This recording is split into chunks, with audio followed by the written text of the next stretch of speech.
Scrolled past it. Looked like she put some sort of potion bottles or something. I'm not sure. I'm sorry. Shout out, Claire.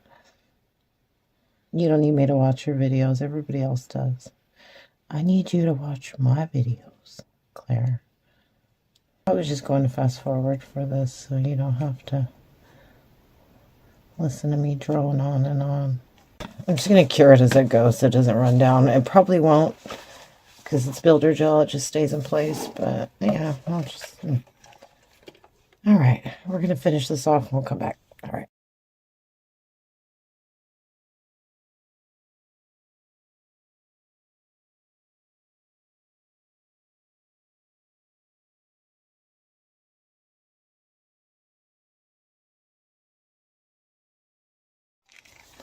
Okay, we're back. I got the resin on there. I had my trusty assistant cut me a piece of acrylic that we're going to put on top of that to, you know, seal the liquid in. I have some shaker water and some shaker oil that I got from my friend Jen at the Resiner's Poorhouse. I'll link that below. You should check it out.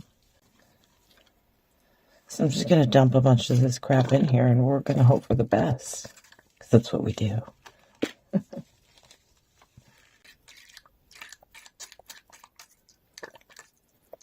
I don't know how much of it I need. Probably not much. Probably not much, right? We just need to... Yeah, I don't know. Yeah, we'll find out. Now what I want to do is put like some mica pigment in there so it'll move around. What's this? Let's use this. What is this? This is pearl powder. We're using the pearl powder. I think I also got this from my friend Jen. She sends me good stuff. That looks funky. You know what I have? Let's do something. I have some of this theatrical blood. I wonder what would happen if we put it in there. I wonder if it'll go pink. It might. Oh, careful. Oh. Boy, that really does look like blood. Ew. Yeah. That's fun. Where is it? It's just falling to the bottom. Okay, well. Alright, we're here. We're doing it. Ready? I'm just going to put the tiniest amount in. I really don't think we need a lot. Oh, that's kind of green. Okay. If it's going to be green, then green's what we're doing. Oh, look at that. That's funky. Okay. Okay. Oh, show. Okay, let's, there we go. There we go. Well, I'm sorry. I wasn't expecting that. You know how it is with art. You don't know what you're going to get till you do it. That's frightening. But it should work. It should work, right? Right? Okay. Let's put the acrylic on. Okay. Stop laughing. Take two. There's like a film on there. I gotta get it off. Shoot, how do you get it off? I don't know. Stand by. Okay. I had to take a glove off. Don't judge my dirty nails. 'Tis the season to have dirty nails. Oh, shoot. No. There we go. There we go. Oh, shit. That's not what I wanted to happen. That's bad. That's... Okay. Okay. Don't panic. Just don't, because it's all going to go bad if you do. You know, he was telling me that I didn't build the wall up enough. And I tried to build the wall up higher, but apparently I didn't get it high enough. Oh, shoot. Why does it keep pulling in? Oh, no. Oh, no, this is going wrong. This is going horribly wrong. Somebody... Okay. This is... Okay. Come on now. If you get it in there just right, it'll sit on that little rim that we made. There we go. Okay. Now it's and to seal it. And that's going to be tricky because we got stuff up there. Okay, let's just try to clean it off. We'll clean it off. It's fine. It's fine.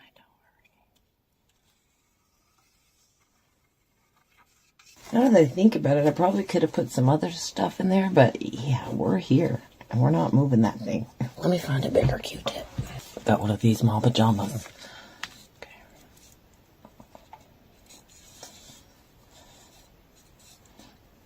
Hopefully this doesn't cause any issues. I gotta get the UV resin on there to just quickly seal it. And then we'll come back with regular resin and some fancy stuff to lock it in there. Hopefully. Like, I know for the most part this goes around, but it's this weird piece over here that's weird. So we gotta fix that. I think I can just use my regular UV resin. I needed the builder gel right there because it's pretty thick, but I think for the rest of it, we can probably just use regular UV. Let's go for it, shall we? You know, we're here.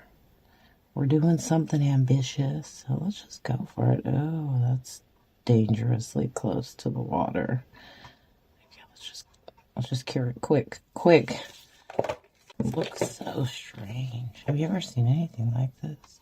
Don't move it. Don't move it. I'm tempted because I want to see if it flows around. Just wait. Just seal it off. You think it's gonna work? Do you hate it? It looks kind of icky. I'm not gonna lie. But it's Halloween, so it's supposed to look icky. My husband was a little concerned that me putting resin on it would, you know, cause it to collapse in. I think it's okay. All this business should just disappear when we put, like, regular resin on top. All this is just to seal this up. It should have no liquid coming out. Okay. I think we got it. I think it's good. We're going to let it cure.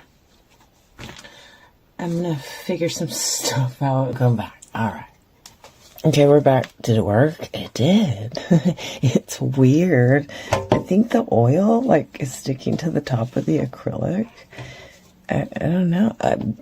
We meant it to be that way. You know, we did. It's kind of strange, too, because let me show you. I'm going to flip it up. And, like, it sticks to the top and then it kind of drips back down. So, yeah. So that's where we're at. And we don't have no leaks, I think. I'm pretty sure.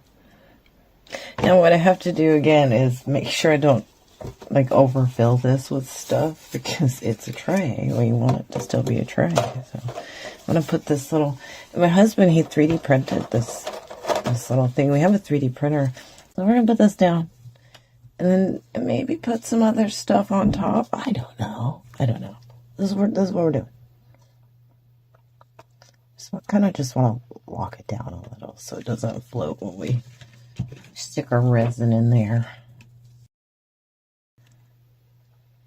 I wasn't expecting the green and pink thing. Well, a little bit with the pink, but the green kind of threw me. I didn't know what color that was. But, you know, and whatever. This is mostly going to be covered. I feel like by the time we're done with this, you're just going to see a little bit of movement in the background. It's a plan. So let's get this cured up. I'll start chucking some stuff in. Just make sure it doesn't move. That's all. Just stay in place. Okay.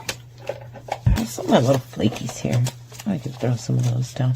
I made this blend for Shannon at Rev Critter. I'll link that below. This is the Critter blend, as we call it. So just throw some of that in there. Why not? Who cares? Who cares? Have some little plastic spiders, but they're too big. But you know what I do have? I have a real spider. You may have saw him in my butterfly video. He was lingering on the side there. Where you at, little dude?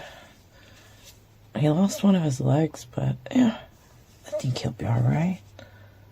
Do you want to see him? Let me get him up close. I don't want to break him.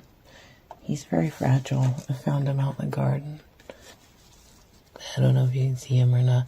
I'll take some be real footage or something. I don't know. Okay. Maybe I need to rest him on something so he doesn't just get lost in there. I'm afraid he might.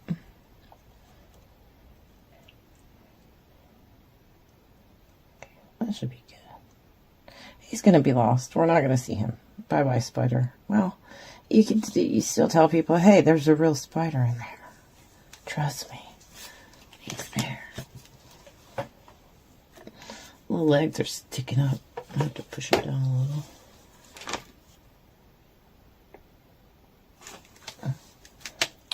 Hey, you got a piece of flake stuck to you. Get off of there, flake. Got some of these guys. Where did I get these at? I think did I get them at the Spirit Halloween? I think, I don't know. But they're cool.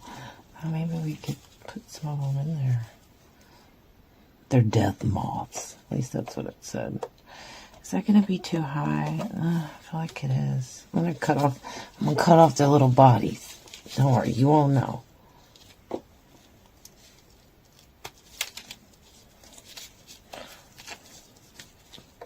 They make them a little bit flatter. Yeah, that's fine. It's fine. Don't worry about it. I don't know about that guy. He's pretty high up. I see what this is, actually. Like, my acrylic's higher on one side than it is on the other. That's smart. So I guess we'll just have the one little dude over here. You know, I don't know. I don't know. I just heard a snap. What was that? Let's cure the spider up. Just get him in there. There's one thing I want to try to do. Just to try to put a little bit of this tree decal down. I'm sort of thinking maybe I should have had it behind the spider web. Yeah, maybe. I think we can do it. If it gets screwed up or whatever, then, you know, we'll fix it. We'll work it out. We'll make it work.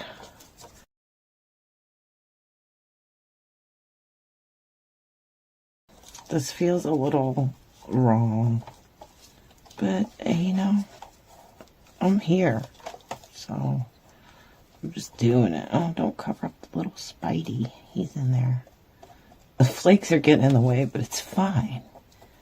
It's fine. Don't worry about it. I know, it's a big old spider web and a little bitty tree. What do you want from me? Those little flakes are going to get in the way, I can tell you right now. Let's cut this bad boy off. Oh, God, my scissors suck. Let's see if we can put this over here. Get a little more tree action going on this way. There we go. You know, we're not going for realism here. It's not like I'm trying to make it look like the spider web's like in the tree. I'm just trying to make it Halloween-y. So cut me some slack here, people. I mean, hopefully I'm just giving you a good idea and you can go and execute better than I did, because you know how we do. Kind of hoping the resin will get up under the decal and kind of level that all out. Maybe. I don't know. How's that look? Does it look stupid? Do you hate it? Do you hate it? I mean, I kind of hate it, but we're going to make it better. We will. Trust me. There we go. I probably should have done that the other way, because I want the moth in there, but I can't have them over here because it won't. It's too high. I think what I'm going to do is just put down a wee bit of resin just to lock that in. Let's put that little crow sticker right there. Because why not? I love crows. We're just chucking it in. That's what we're doing. Got some of these little sparkly bead things. Let's put some of those in there. Why not? Why not? I'm gonna make it sparkle. I got this gold snake. He's kind of broken, but kind of thought maybe we could just sort of disguise him. maybe. I don't know. Put something on his little broken tail so you don't see him. I don't know. Whatever. Snakes and crows and moths and stuff. It's good. It's good stuff. All right. What else do we have? Got these little gold ones. Let's put some of those in there. Just more bling. Okay. I don't know what you people were expecting from me. This isn't like some professional stuff. I am not a pro. We've been through this a bazillion times. This would be pretty cool, but it doesn't really have a place. Maybe if I don't know. Do you hate that? I kind of hate it, although I kind of want to just put it over the crow. Okay, let's rethink. Let's take the crow off. We'll come back to you, crow. We're not abandoning you yet. Okay. Is this a sticker or is that? I don't even know. Don't you hate that? Like you don't know if they're stickers or if they're just. I think it is. Oh, it is. Okay. Ooh. Oh no. I don't know what to do. What would Jen do? There. I don't. I probably shouldn't have put all the sparkly stuff in first, but you know, whatever. This is how I do. This is my process. I literally just chuck a bunch of stuff in and I hope for the best. And if it gets screwed up, that's when I'm going to bust out my markers and we'll fix it. I'm not just like it all the way. That's fine. Get up there. Get up there.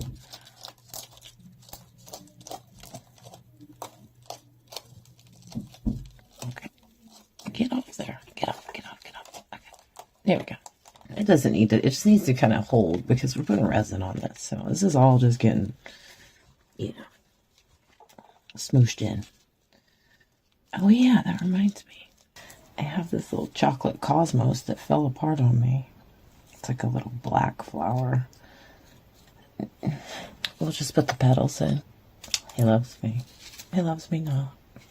He loves me. He loves me now. Last one. He loves me. Alright. I don't even know if we're going to see those, but, you know. Hope for the best, right? That's what we're doing. That's what we're doing. I need to try to get this guy to sit flat, because he's not. Just sit. Put your wing to the ground. Don't push. Don't push. I don't want these flowers to float, so I'm just going to give them a quick little. Oh, okay, that's where you're going.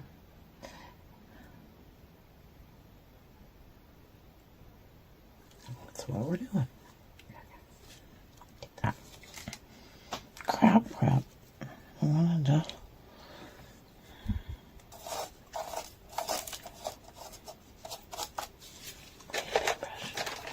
I know, I was dumb to lay the flakies down. I know what you're thinking. But I was, you know, sparkly stuff. You want to just do it. And you don't think. You just put it in and go. It's those intrusive thoughts. I have them. We all have them. It's a problem, okay? Alright. That should be good. Doesn't have to be down super good as long as it's not going to float up. We don't want no floaters.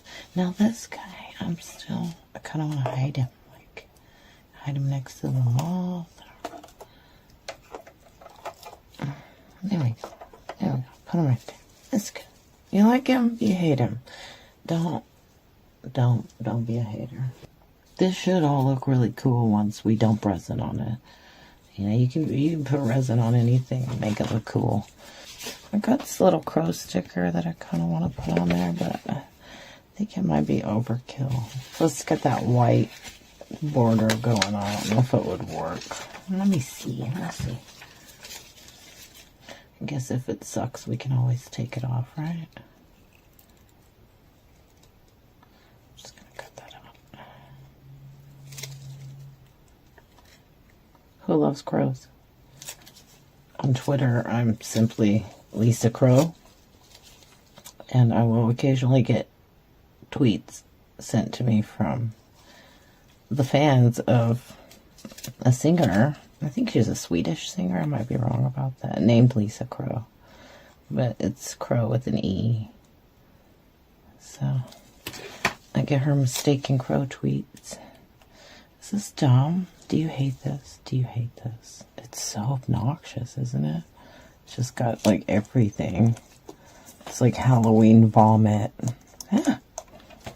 I mean, holiday decorations are like that, right? That's what you do. You make them obnoxious. That's what we're doing.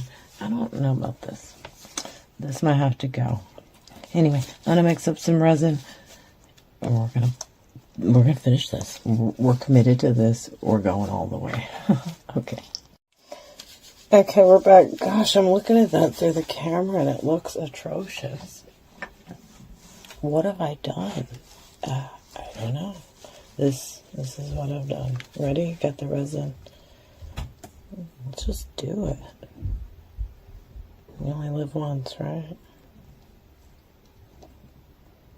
Famous last words.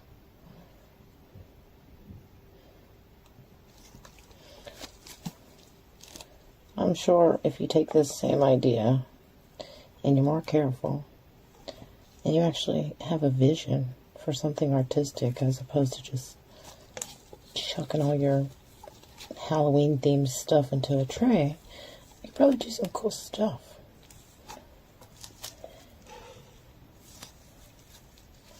Jen was telling me that she saw somebody do this on a chessboard.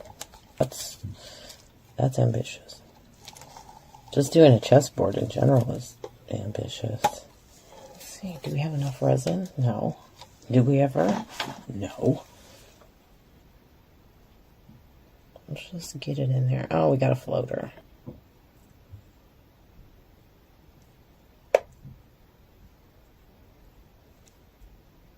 It's strange seeing the liquid move around on the bottom. It's messing with my head. Okay. I feel like we're going to completely lose the fact that this is a tray. I'm going to mix up a little bit more resin and we'll come back. Okay. Okie doke. Got a little bit more resin here.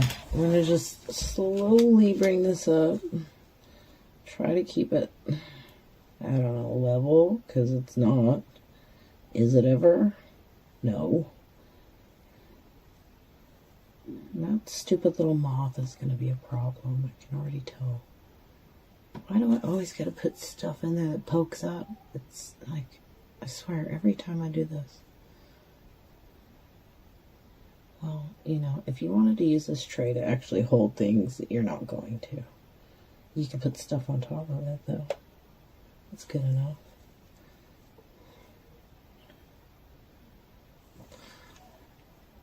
That actually looks kind of pretty. I don't hate it. You know, I do have this little weird-ass butterfly wing that was from our last project. Should we chuck that in for... It was like deformed. Poor thing. It didn't like... Its little wings didn't, you know, unfurl properly. Get in there. It'll give it some interest. You could say, hey, that's a real butterfly wing in there. And that's a real spider in the middle, even though he's just a ghost of himself. Aren't we all? I'll have to come give that a poke later. Keep it down. It's just barely above the surface.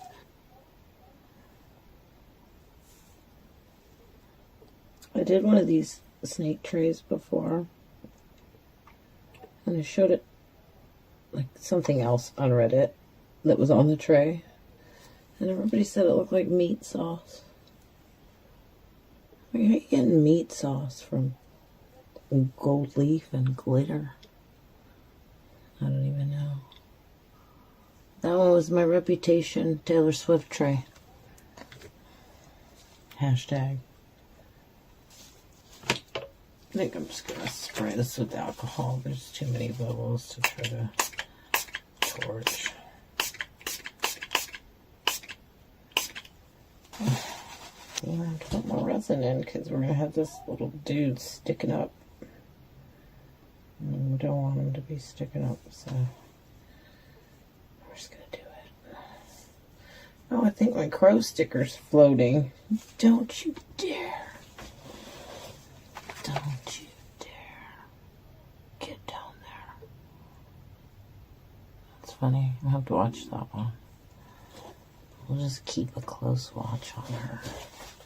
Now let's grab some more sparkly shit. My friend Jen got me these little crow charms. Aren't they cute? I have a thing with the crows in case you didn't notice. And we're just going to put them everywhere because they're cute and I like them. I already got one there. Let's go right there. There you go. Is that good? Yeah, that's good. That guy's sticking up a little bit. Get down. Get down. I'm going to just move it. Where? Get in there. Okay. Alright, is everybody beneath the surface? Yes, they are. Put some more flakes in. The flakes are so pretty. I don't like... It's so hard to capture just how pretty they are on camera. But trust me, they're stunning. Jen and Shannon at the Rev Critter have used my flakes in their videos. And I'm so happy because I have a bunch of them and I haven't gotten to use them because I've been busy. But they have been. And they made some beautiful stuff.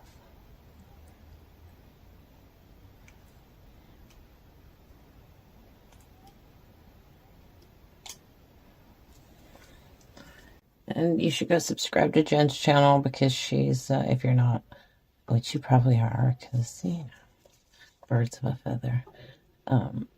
She's going to have a giveaway pretty soon with some of my flakes. Like a Christmas blend.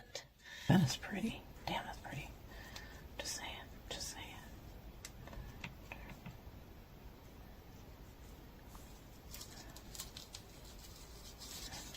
Whoops.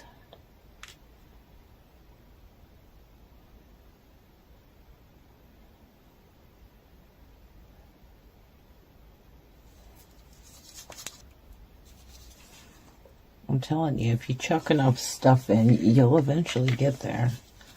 Even with the little weird butterfly wing. What is going on there? That's something. It's just lost. Oh, it's okay though. Just leave it. I feel like we're kind of losing the outline of the moth wings right there. It probably wasn't great placement. But you know. Hindsight, what are you gonna do? Take it all out, do it again? No, I don't think so. I think I'm gonna just keep a close watch on this. Make sure we don't get any hairs, any floaters. I can't really put anything else on this, so if something gets screwed up on it, like, that's it. There's no coming back from it. I think it's good. I'm going to poke around at it a little bit. I'm going to watch it pop bubbles. We'll come back and see how it looks. I mean, it's not going to be much to look at other than, you know, ooh, the liquid thing moving around. But all right, we'll be back. Okay, we're back. You know, I got to the end of this and I kind of lost the effect because I had put so much stuff on top and I didn't put very much liquid in it. So we drilled a hole. We put some more stuff in it. We sealed it back up. I'll show you some of the footage up there. We're here now. So, did it work? Did it work? It did.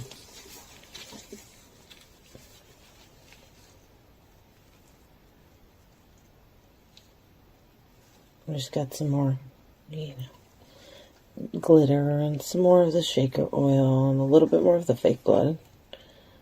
Just squeeze it in with the squeezy bottle. Oh, I've also put some like little gold beads in there to try to kind of just move stuff around. I don't even know where they're at. I don't see them anywhere. Oh, they're there. Yeah, there. There they are. So anyway, what's a big takeaway here? Well, I mean, I guess it's okay to be late for the party as long as you show up, right? If you got this far into the video, as always, I appreciate you tuning in. I hope you learned something. I hope you tried something. Until next time, folks. Bye.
Hey everyone, I got this cool ass dragon mold.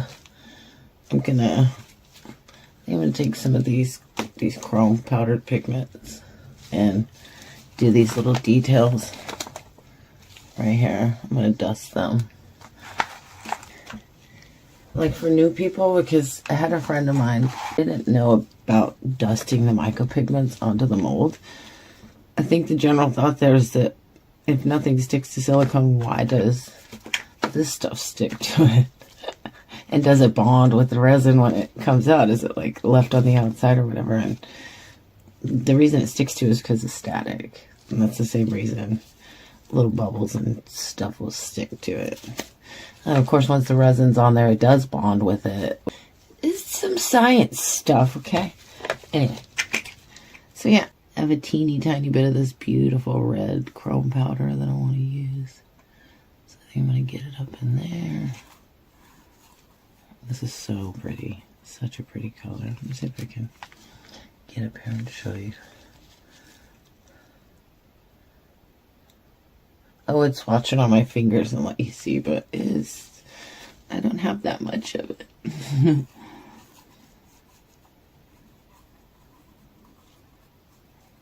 Should be pretty nice. Anyway, I'm probably going to go to time lapse on this so that I'll flip it around so you can see.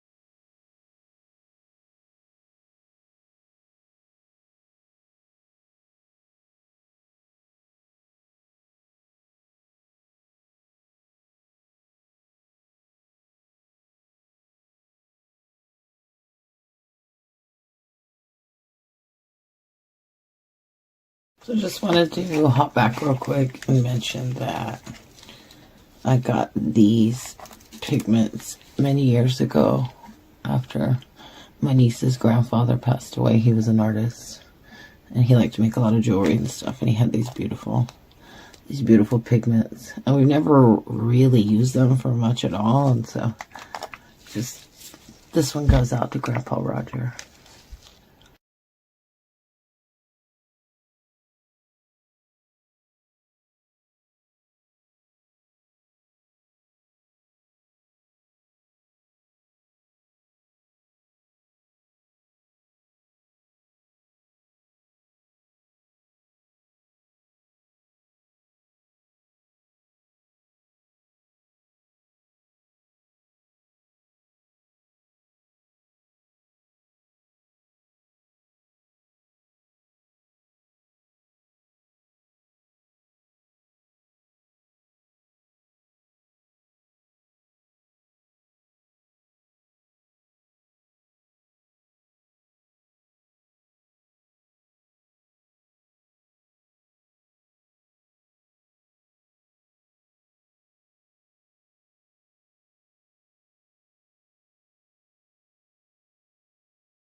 Alright, I got my resin mixed up.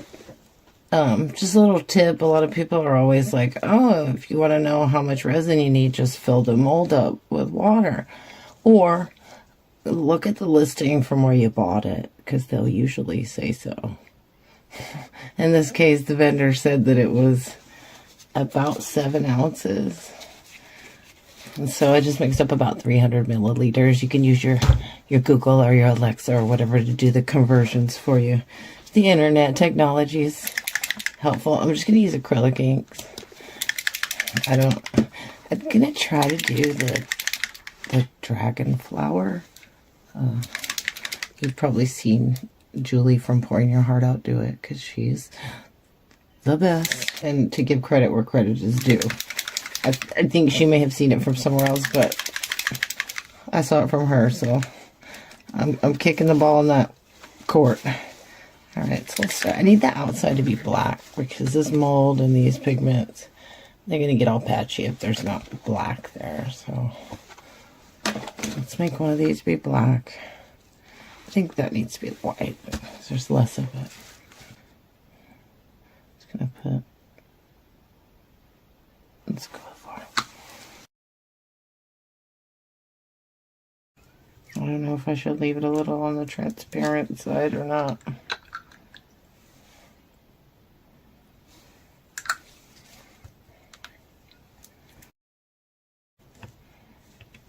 It still seems really clear. You know, these acrylic inks, I've never used them before. First time. But it seems an awful lot like it's just India ink. Which, I have a giant bottle of that I didn't pay a lot for. There's a little bit of a premium on acrylic inks, so might be something worth checking out. I've actually used India ink before to tint my resin, but it's a little tricky because it's water-based, and you gotta be careful introducing water into your resin. Okay. Off my stick. A lot of people use baby wipes, and I too have used baby wipes, but I usually use citric acid wipes. It's a little less volatile than alcohol, but just as effective, mostly.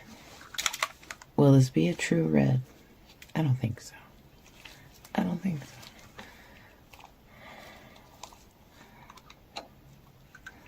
Red is a tricky color when you're doing resin stuff. Quite honestly, the best reds that I usually get are just from adding paint. But again, you have to be careful with that. It always helps to know what ingredients are in the things that you're using. It looks a little pink. Does that look pink to you?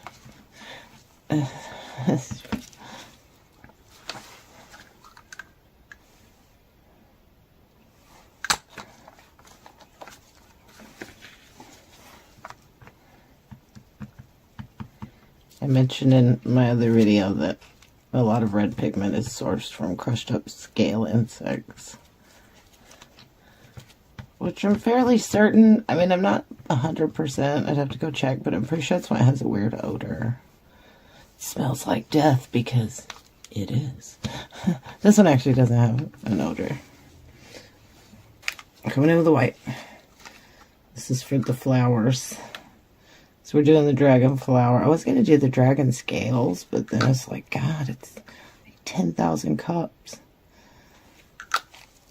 That's too many cups for this little tiny space. I don't like it. Alright. If you want to fast forward past all this, by all means, go ahead.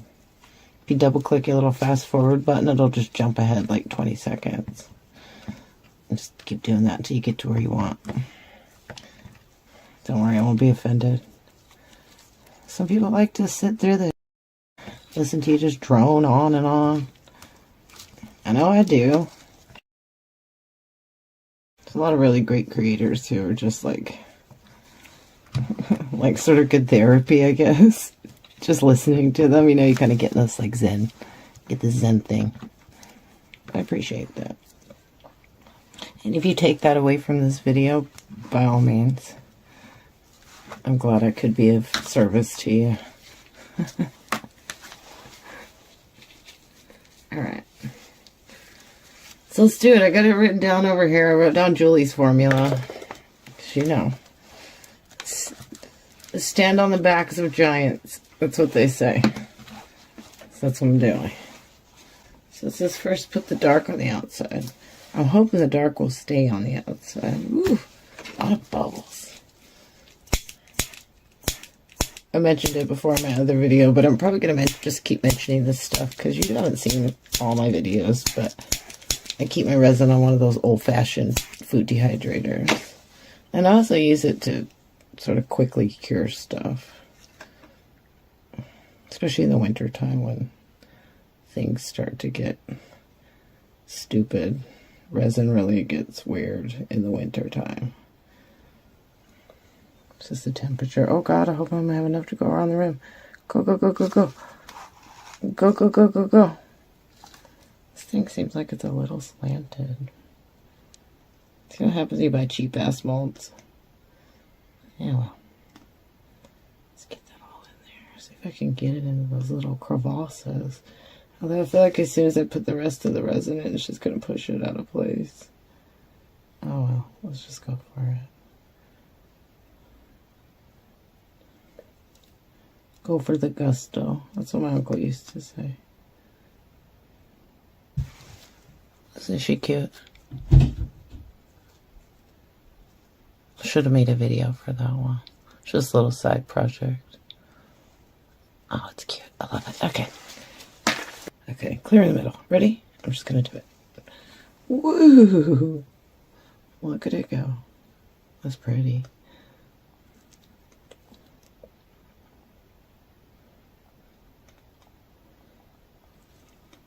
I'm going to grab my little squeezy bottle, I think, and squeeze it in. I ain't even trying to pipe nothing.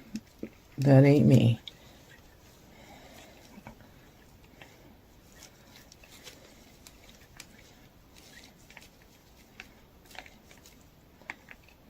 There we go. That's a lot better. Hopefully it's not too much. Who knows?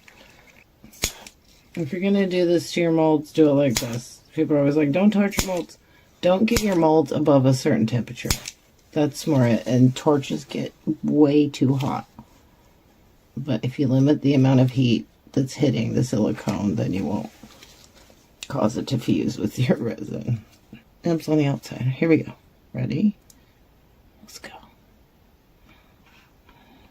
Oh God, that already started off rough.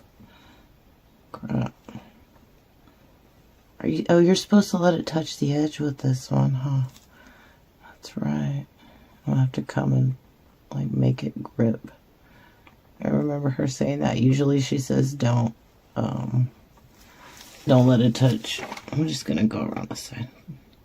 Don't let it touch the edge because you want it to pull towards the center, but in this case you want it to anchor onto the edge. I don't think I got enough black in there.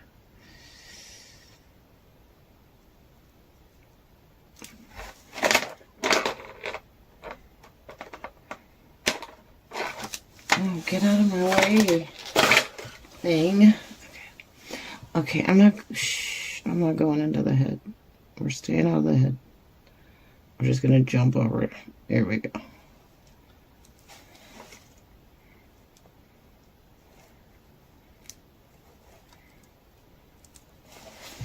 Oh, this is tricky. Okay. Tricky. Oh, got a bubble.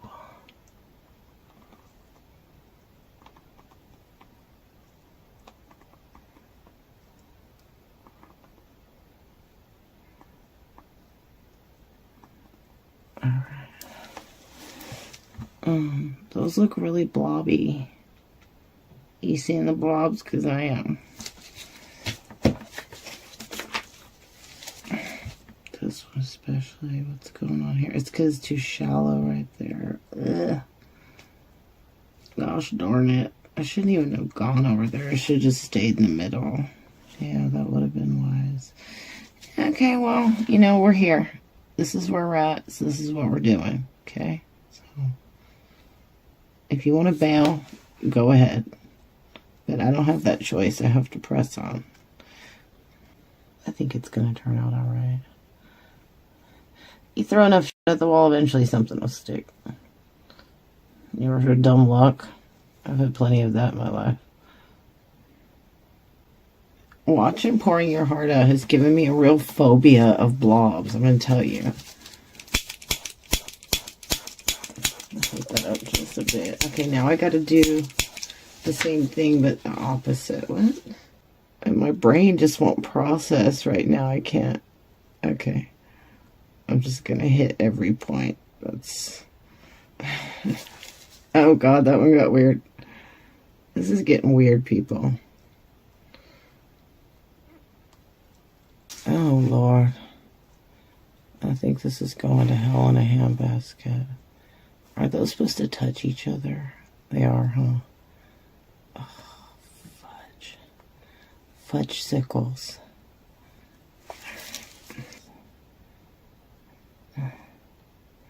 Well, I don't know what to do. I can't make them touch each other. They're not consenting. But I can do that.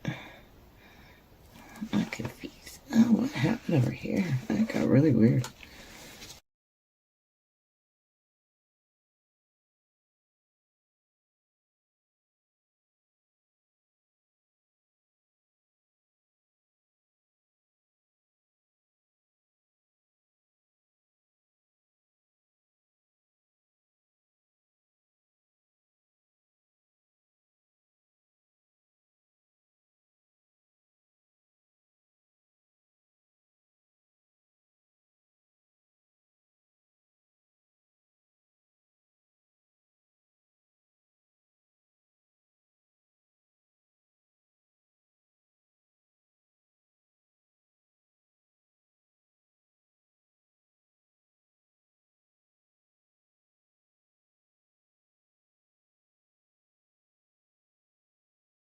But it's one thing I know about gold is it'll take over. So I'm trying not to put too much. What do you think? Is it too much? Nah, it's not too much.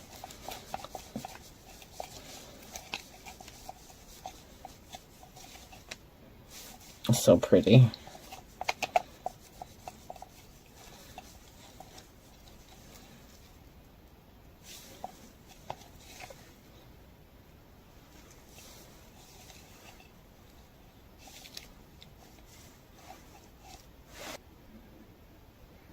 It fills it up. Sometimes the vendors will understate a little bit what the volume is. They're sort of going on the final weight of the piece, which resin shrinks when it cures, so yeah, it is a little bit under. The only thing I've got left is extra white. Maybe I should have added the other. This gold's going to completely take over. I know it. Oh my goodness. We're screwed. This whole thing's going to be gold. That's okay. I don't care. I could probably come in and put some more of the little scales in the middle. That might bring the volume up if I use the white. I don't know. Breaking the law. Breaking the law.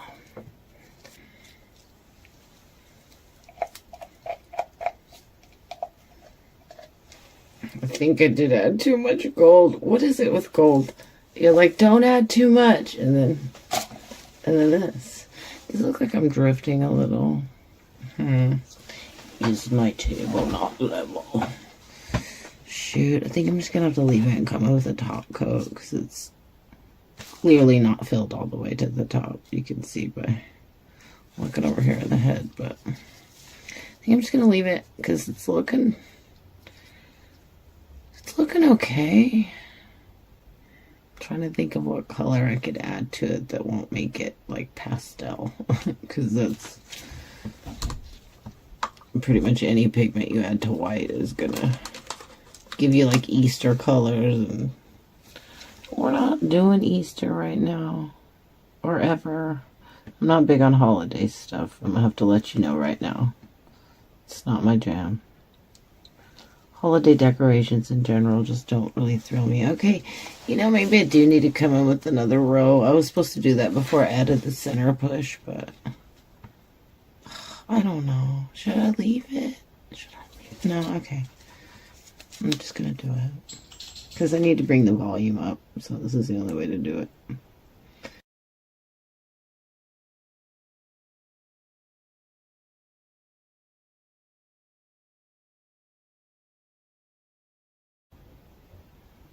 Okay. And we made it. And it's still not full. So that's it. That's all I can do. Or I could run out there and mix up a little bit more clear. I mixed up a little bit more. I tinted it kind of orangey. I don't know. I don't know if I'm going to f this all up. But here we go. We got to raise the volume on this, because otherwise it's going to fall really short. Isn't that pretty? It won't stay that way. If it did, people would be doing this all the time. God, this... The vendors vastly understated how much resin this needs. God.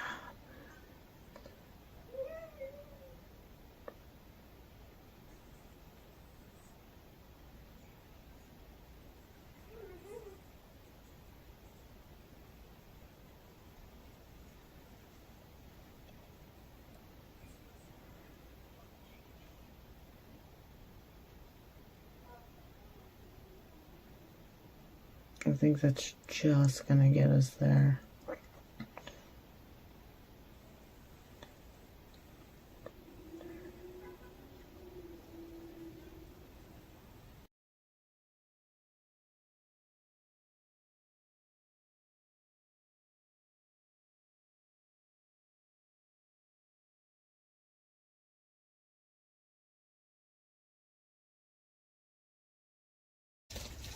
You know, as I was waiting for this to cure, the YouTube algorithm reminded me that the dragon scale technique with the UV resin and the soap bubbles existed.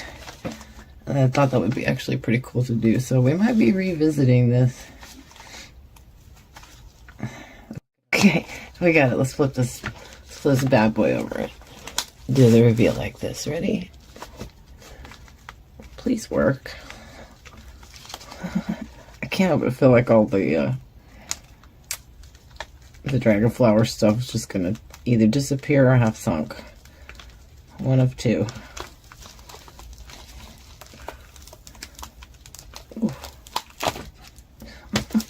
Well, I mean, it's sort of there. You can kind of see it here.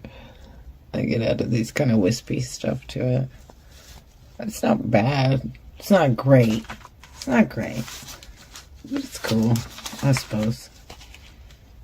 I'm going to try it again with the UV resin and soap thing, because I think we'll get a better effect that way. At least it didn't turn pink, right? Yeah. Anyway, I'm going to take this bad boy outside and get some better pictures. I just want to say thanks to everybody who's taken the time out to watch my videos or drop a comment. I really appreciate the support. And I will catch you on the next one.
Hey everyone, I want to revisit this mold again. I really like it.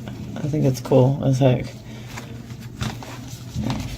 I want to put this fairy in the middle, and I'm going to use these. I don't know, they're in the shape of stars. Okay, see how they're like in the shape of stars? It's pretty amazing, huh? I want to put it down in like the little crystal edges. Zoom out. There we go. These little crystal edges, right? I'm going to use some UV resin. Here's the brand I'm using. Some off-brand from Amazon. Go search. You'll find it.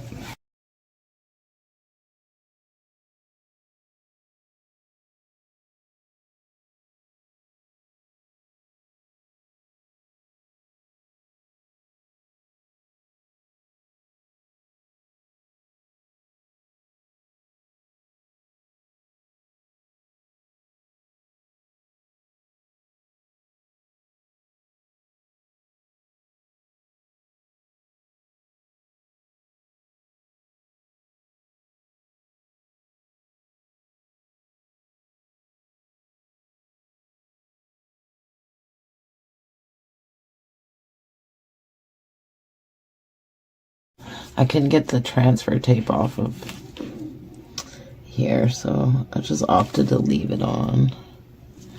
Hopefully it'll just get buried in the resin. Fingers crossed. Okay. The little glitters that we're using, they bled, so it turned the resin yellow, which I'm not even mad about. I think we need to use more yellow in resin.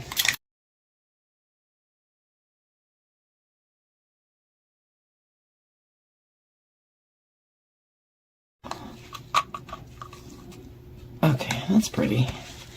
Okay, let's get some white. Another thing I'm not going to do is pipe this on, because no. I'm going to dump the blue on the outside, the yellow in the middle, and then just dump the white in the center. Okay. That is so pretty. Frustrating. Let's pour that.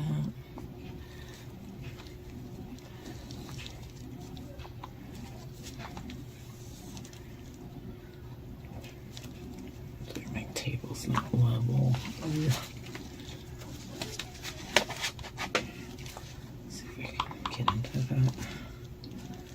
Okay. Yeah, I'm just gonna dump the white in. Or maybe I'll spiral it. I don't know. But I'm not gonna. I ain't got time. Who has the time for this? Not me. That's who. Okay. Yeah. Let's just do it. Woohoo! And then I'm just gonna let it sit for a second, let it pull in, and then I'll shove it back out again.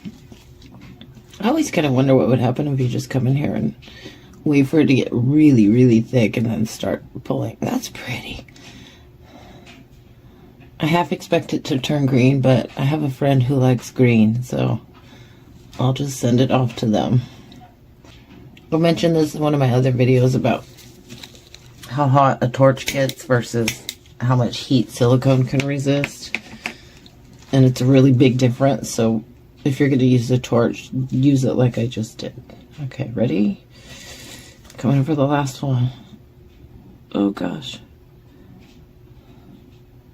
Don't overflow, don't overflow, just don't. What do you think would happen if I drop some alcohol inks in the middle? Oh, that could have been really bad. Good save.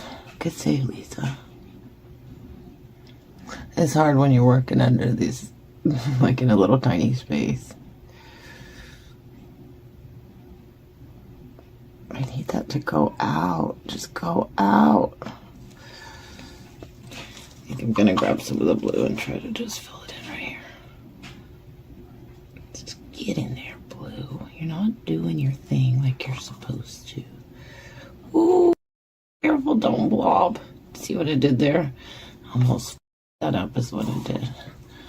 Right at the edge.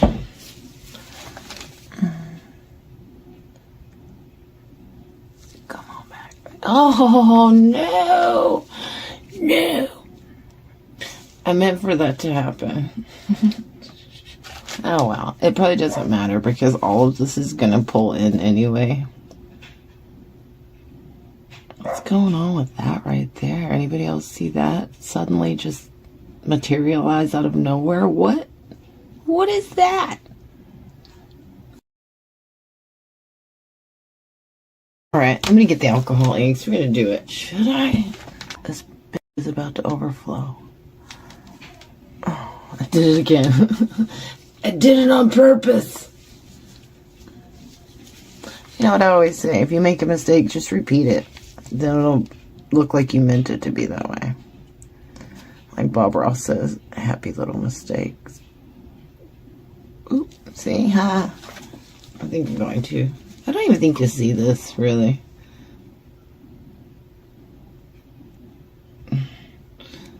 This is where we're at. That freaking white blob right there is insane looking. Like, I don't even know what's going on there.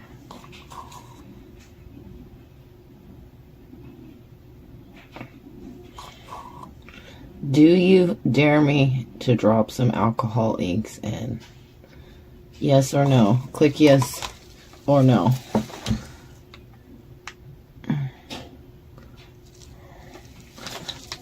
See, it's a thing with people that make this stuff where we go too much. We're like, don't stop fiddling with it. We don't leave good enough alone. I'm guilty of that. It's a problem. That's pretty. It looks kind of like it's blooming. It's funny, you don't try to get the blooms and suddenly you get in the blooms. Story of my freaking life. I meant it to be that way. Alright, I've got the alcohol ink. Shall we do it? Oh, Lord. I've never seen anybody do this, so.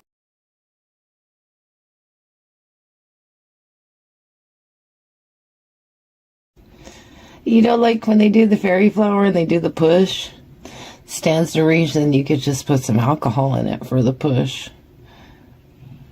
I'm just saying. Every time I see these techniques, I think, you know, how could you flip that on its head? One more? What do you think? One more? Okay, one more. Two more. Three more. Okay, just stop. Just stop.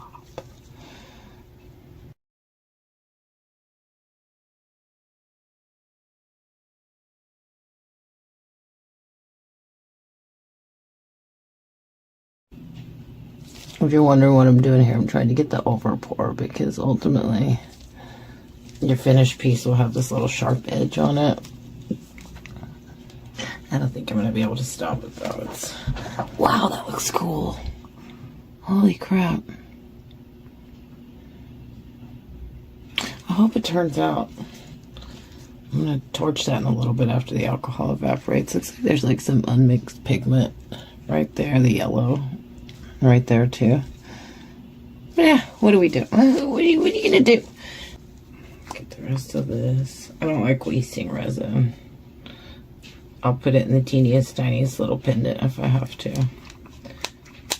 I would not waste any.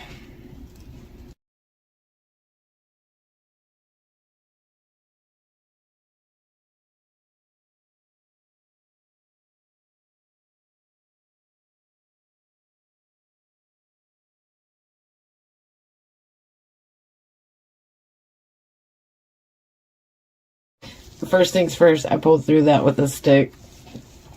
I did that off camera. Secondly, I'm going to take a little bit of interference pigment. I don't know if you can see, but like when it turns, it has a blue shift. I'm going to mix it with a little bit of alcohol and just doop. Because I have intrusive thought. And really, I'd just be sitting there going, I wonder what if I didn't do it. So I might as well just do it. I'm here, right? I should do it.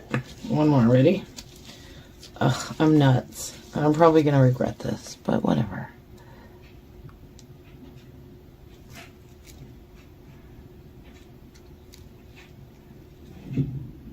pushing it out again. That's so crazy looking.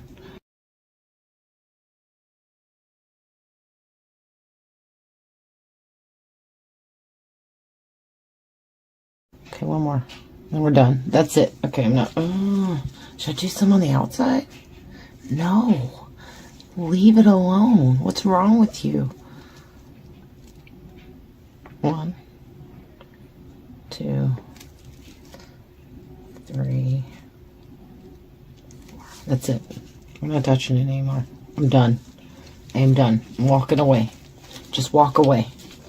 Alright, we're back. It's been about, I don't know, 6 hours-ish. I put it on the food dehydrator, which I think kind of flash cured it, if I'm being honest. It's pretty deep.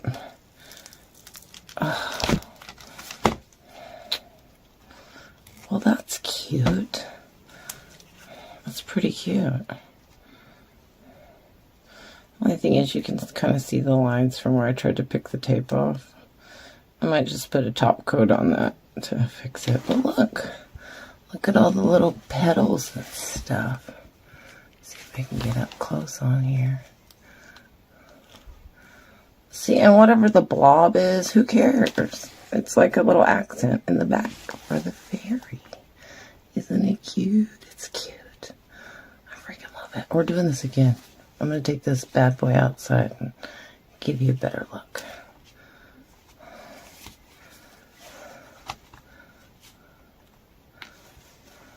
She's cute. She's cute.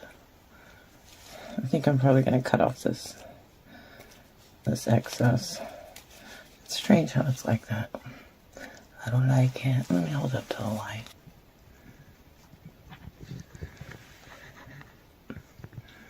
I don't hate it. Do you? Alright. I'm going to take it outside and get some better pictures. And until we meet again on the next episode of Lisa Tries to Screw It Up. Okay, so I'm looking at this. I have to do a top coat on it. And so I thought, since we're here, that maybe I could show you how I use alcohol ink markers. Like, I've seen Julie do this on her channel where the colors don't quite come out how she wants them to. And I'm in her comments yelling at her just to grab some markers and fix it. And so I should just put my money where my mouth is and fix that shit. And this is it's yellow right there. And so anything I put over it's probably going to read green. But what I think we can do is just kind of vary the color blue. I believe we can. It'll probably go a little green, but I think we'll keep some of our blue. These are alcohol based, so if you need to just take some off, go ahead. Just grab a little wipey or whatever and take it off.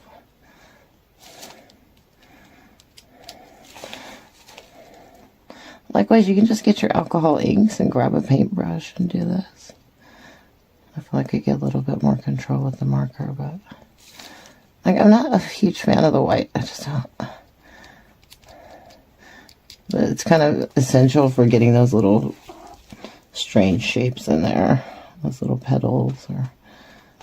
They actually look like the dragon scales, which is funny because I was trying to kind of do something similar with the dragon tray video that I made. And that was a horrible fail. But I worked it out.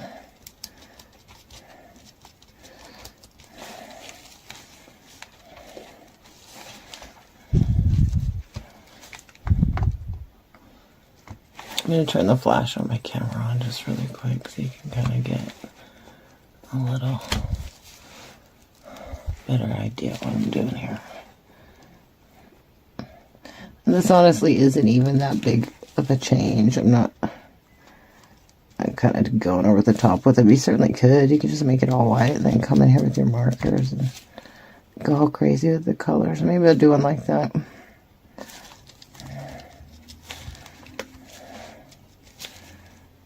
Especially if you want it to be like a specific, if you want the colors to be in a specific place.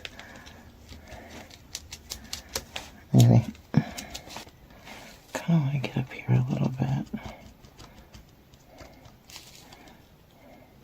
And of course, once the resin hits this, it shouldn't move because it'll dry, but you know how the inks get when you put resin over them. Makes them pop. So hopefully that's really good. I might actually come up with the yellow in there and try to bring that out a little bit more because it sort of died. It died in the white. Just bring that up into the little folds. That's pretty nice, huh? I got a little blotchy right there. Whoopsie. I could get something and wipe that off, but I'm not. I'm just going to go with it. And if I come over it with another color, it'll sort of blend it out.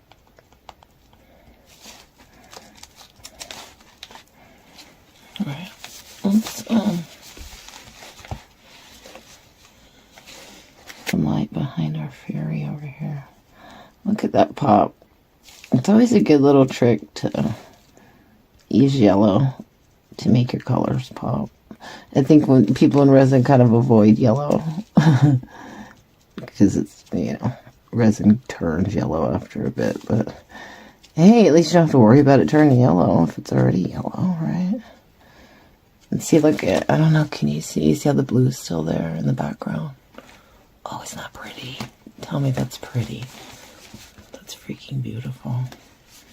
Oh my goodness. Bye-bye, white. Just not a fan. Just not a fan of the white. Let's get it over there. There we go. Haha.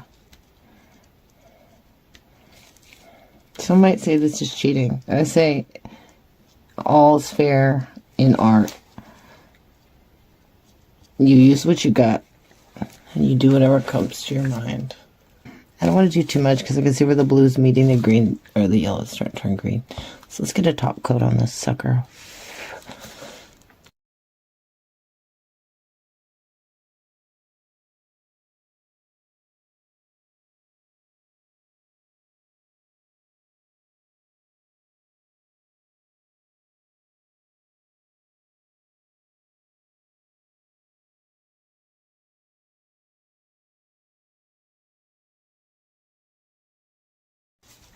And we're done. I think that's nicer.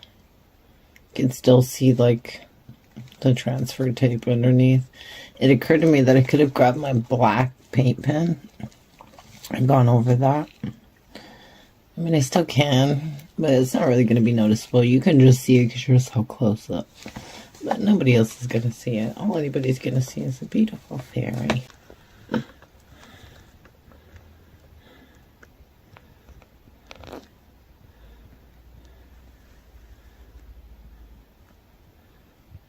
I think I might actually stand her straight up the coaster. Maybe. I don't know. I don't know. Because I kind of want to just have it on display so it would be, you could just sit it somewhere. I don't know about you, but who's going to take a coaster like this and put a drink on it? Nobody. So that's kind of a good way to be able to display them, is by using another coaster mold and standing it up. What do you think? You think I should do that? Let's do it. I got some of the little pieces that I cut off from the outside. So I thought I'd just throw these in here to kind of give it some cohesion. Does that work? So what we're doing, because we don't waste anything around here.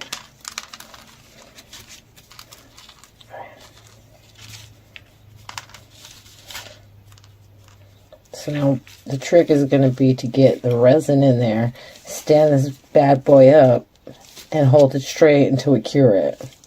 And hope that it holds it in place. Has anybody ever done this? Am I going to fuck this up? I might. If so, let's take one last look at her.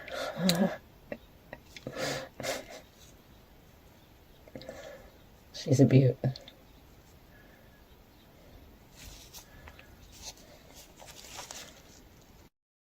I wonder what I didn't record. So just to catch up, I put some resin in the coaster, UV resin, and now I'm trying to stand this bad boy up so we can hopefully lock it in place. It's kind of tricky because there's like this high point that's right there. And I kind of need it to sort of be on a low point. But then it's going to tilt the fairy on her axes. Maybe I'll do it. I think I'm going to have to. Yeah, we have to. It won't be stable otherwise. Alright, ready? Has anybody ever done this? I've seen somebody do this with regular resin, but never with UV resin.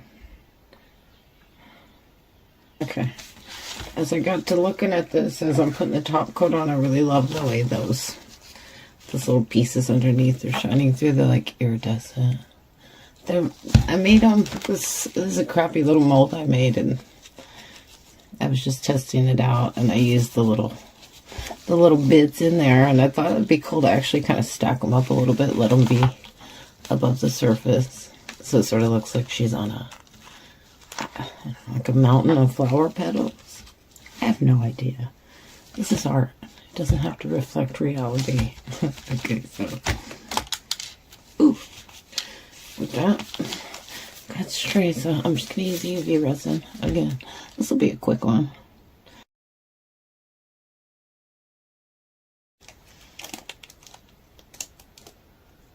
You can't put too much because the light needs to be able to penetrate. Usually with the iridescent stuff, you don't have a problem, but sorry about my dog barking. I'll pay the dog tax. Okay. That should be good. Oh, it's like lice. You know, I probably don't even need to stick a second layer on it because all this is going to be on the bottom of the coaster over here. So we're going to do that, and then we'll put them on, and then we'll finish this up, maybe, unless I get another idea. Stay tuned. Alright, pull these out. Well, the mold didn't really work out all that great, but yeah, sometimes you can find uses. I honestly thought this mold turned to shit because it's hard to get it to come to the surface and retain the whole shape. But okay, that's a little bit of, this doesn't even really matter because I'm gonna put it in there anyway, so I don't need to even bother. Okay, just need to be careful. Get that all sticky. Okay.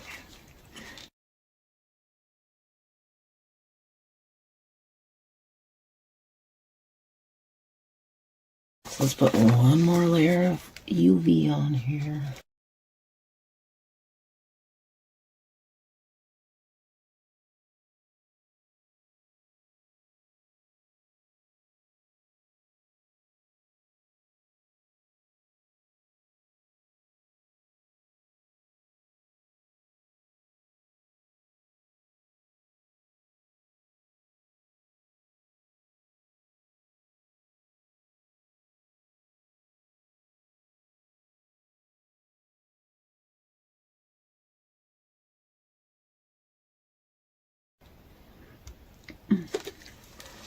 I think I will drop a few more of these little chunks. I know I wasn't recording a second ago. I'm sorry. Again, it's really difficult doing this video thing.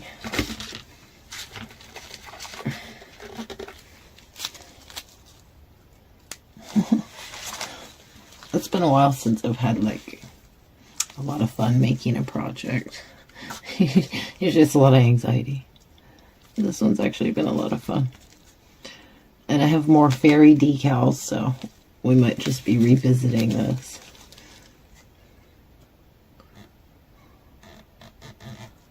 I'm gonna go yell at Julie in her comments to do the fairy flower with a fairy. She'll probably ignore me, but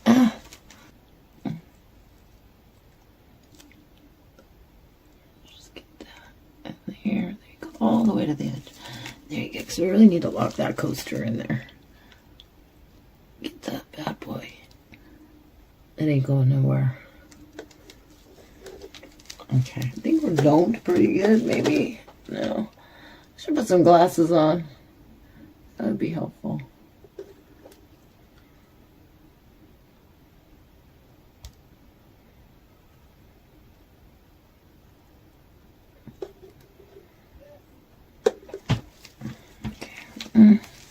Yeah, I think that's good. I just don't want to have that little sharp edge. Nobody likes the sharp edge. See, we don't. Alright, you're gonna think I'm nuts, but I have some glitter. I'm gonna do this super conservatively, though. We're gonna be really conservative about it because you know how glitter is. It takes over. And we don't want that.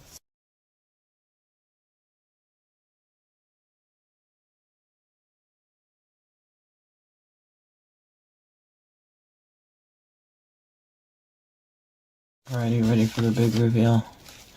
Although I've already had the big reveal, so I don't know what's down on the bottom of this mold. I was using it to, like, you know how when you have to switch colors when you're doing the dusting, you can just wipe it on a mold. Get some mystery meat. I really don't. I really try not to waste anything. It's gonna be a really wasteful hobby, and I try to avoid that. Oh shoot! Look, it's got like some chameleon stuff. I think that's pretty. Shoot, matches. Let's look at the bottom first. Yeah, it looks atrocious. But luckily, we're not here for that. We're here for the top. I'm gonna get the camera down, let you have a better look. Hold up.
Hey everyone.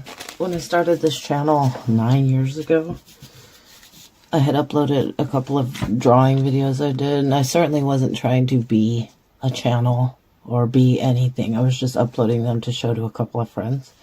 They ended up doing really well, but the truth is I don't draw like graphic things and stuff. I always just did like simple little doodles. I wanted to revisit the doodles because you can see this is not great. This is a failed experiment. So it's like that peacock mold. Probably seen this out and about, out in the wild. I did some stuff. It didn't work out.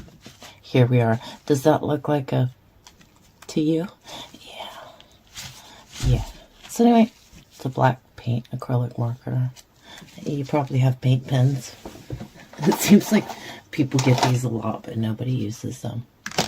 It's just gold and copper and silver. That's all we're allowed to do, right? No, that's not all we're allowed to do.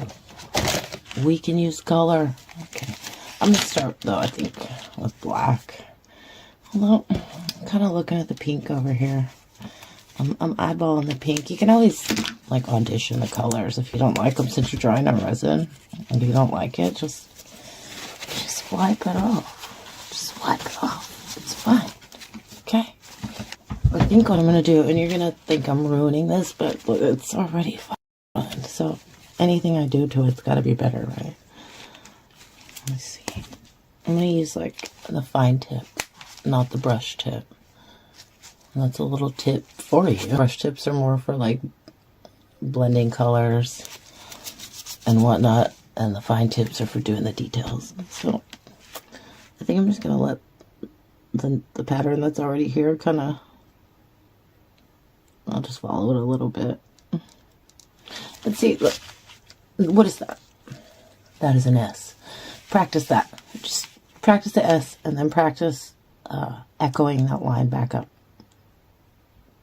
to a point, right? Keep doing that over and over again. if you just repeat it, and it doesn't even have to be the same. Like, I'm going to make this one go off a little bit, but it's the same point-to-point thing, right? It's easy. It's easy. You can do it. It's not rocket surgery. I think what I'm going to do right here is put like a little spiral in the middle. I'm not going for symmetry here. This is art. Symmetry is required in certain things, but not this style of drawing. You know the really common petal shape that you do in like 3D blooms? I'm going to take that, but I'm going to stack it. So we're going to go from one end to the other, back around, back around. It's okay if you lift your pen up. Like I tend to just go one line and just all the way, but you get too much pressure doing that. And another thing, see how I'm holding my pen? Like don't be tense. Like relax. Don't come back here unless you're trying to get shading, and don't be right here because you're just not going to be able to see what you're doing. There's always a trick too, and I learned this in quilting, is that you don't look at the line that you're drawing. You look at the line that you already drew. So I drew that, and now I'm keeping my eye on that line while I draw this line, and I'm just echoing it. I think I learned that term from a creator called Leah Day. It's like an echo. She does the echoes too. She's freaking amazing. You should look at her work. Free motion quilting is a really underrated art because you are having to like draw these patterns on by moving fabric around under a machine, under a needle that's going 1,000 miles an hour. It's probably one of the most difficult things I've ever learned how to do. And of course, if you just jump in and you do that with your quilt and with thread, oh, you'll f bad. So you have to kind of sketch stuff to learn.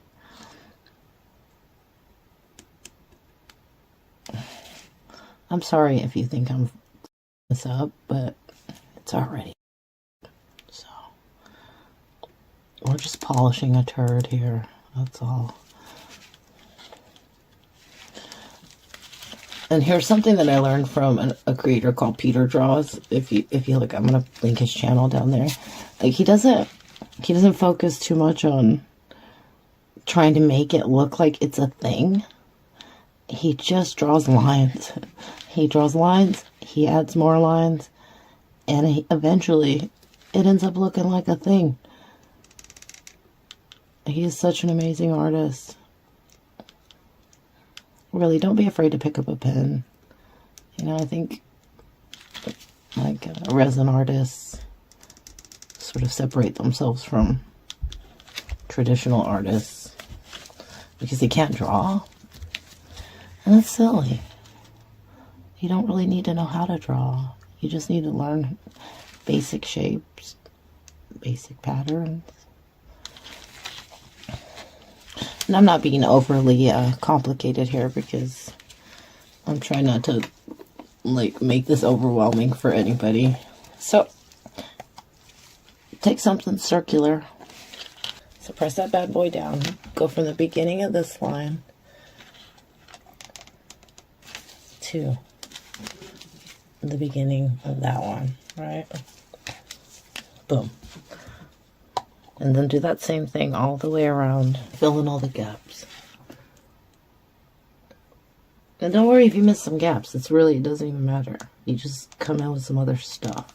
In fact, I'll purposely leave some gaps because I want to jump out of the circle a little bit.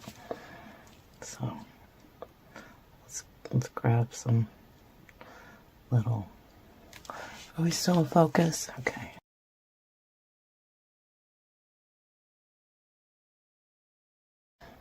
And again, if you ever do anything on here where you think it sucks, just wipe it off.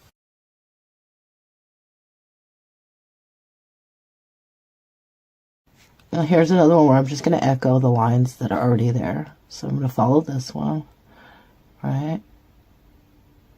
I'm going to stop. I'm going to come back down. And then I'll probably just put some lines there to give it some detail. There you go. I think I'm going to have a little one right there. This is where it gets kind of like it's all about how much you want to do to it. I'm so extra. I'll show you a picture of one of my drawings. I have a hard time stopping when I do this type of stuff. So I'm going to put the circle back on there. See if we can.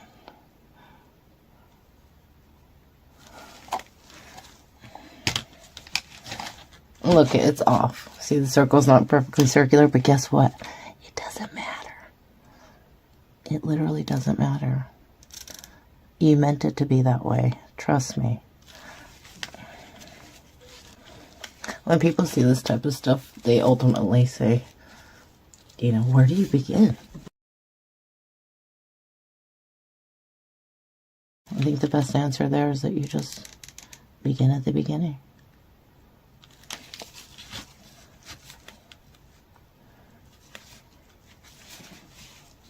I'm sort of thinking about coming in with another color. Should we? Should we? Maybe a different shade of pink? I would show you what I was attempting to do with this coaster to begin with, but I'm pretty sure I deleted the footage. I'll look in my trash bin, but it was an experiment that didn't work out. So here we are. See, now I'm sort of thinking maybe I should come in too with the yellow and the what's it? The teal.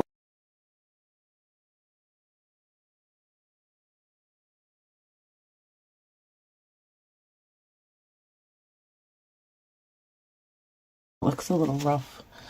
Don't pay attention to that. Just ignore that. I think I'm going to kind of put some little... In my brain, sometimes I think all this has to be connected, but it doesn't necessarily have to be connected. You can have gaps. I don't know, though. Empty spaces. I just want to fill them. Anybody else? I think I'll do like a little teardrop. Boop. You can see I'm pretty much just repeating the same shapes over and over again. This isn't anything overly complicated. This is stuff we all learned in kindergarten class, right? And I could also add some geometric stuff to it if I wanted it to be squares or triangles or whatever. Don't be afraid. Just look around. Like everything, every single thing can be broken down into shapes.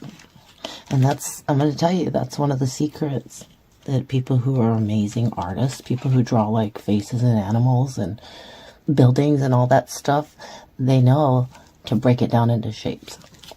Because once you do that, it becomes a lot easier.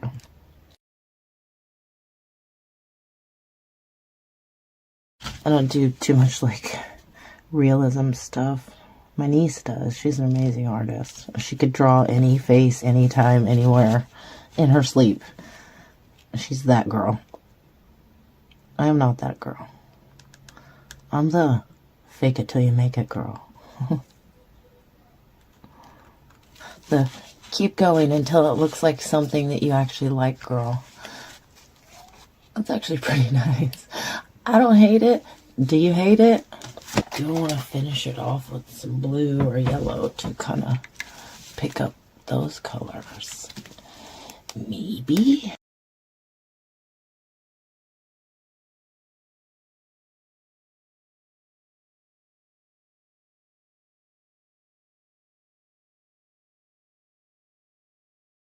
So you see that basically we have here teardrops, spirals, petals, circles. Pretty simple stuff. I think you can do this. I'm talking to you. You can do this.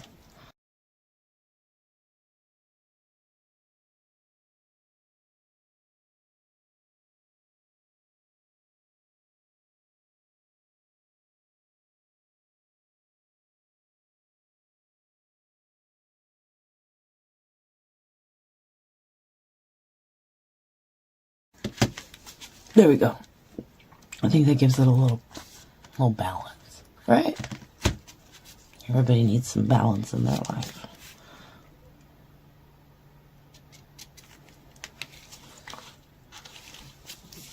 I totally encourage you to slow this video down and try to actually copy me. Just go step by step, and you're going to see what happens is you're going to just pivot and go your own way, and what you'll get is going to be nothing like this. But what you do get is going to be really cool. So do it. Try it. I did that with Peter Draws. I straight up copied one of his videos, and by the time I got to the end, I had nothing like what he had. It was amazing, and I discovered this whole new side of myself. So I really do encourage you to try this out. Nobody's gonna know if you don't get it right. Like, did I get something wrong? Do you see it? Do you see my flaws? Do you see my mistakes? Are you judging me? You're judging me, aren't you? Well, stop that. Okay. I don't really want to mess with it too much more. I still want to see some of that shimmer and that color in the background. Because that's pretty. I wonder if I could turn my flash on. There we go. Maybe we could see it a little bit better. Sorry about the ring lights.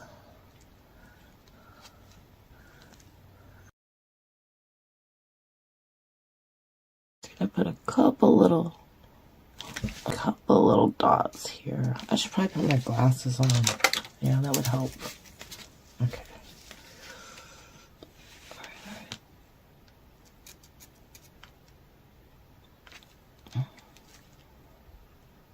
Of course, once you get your glasses on and you see all your mistakes, you can always come back in here and fix them, which I probably do, but at the very least, you can clean up some of your lines. Not that you need to. Like, nobody's gonna give a shit.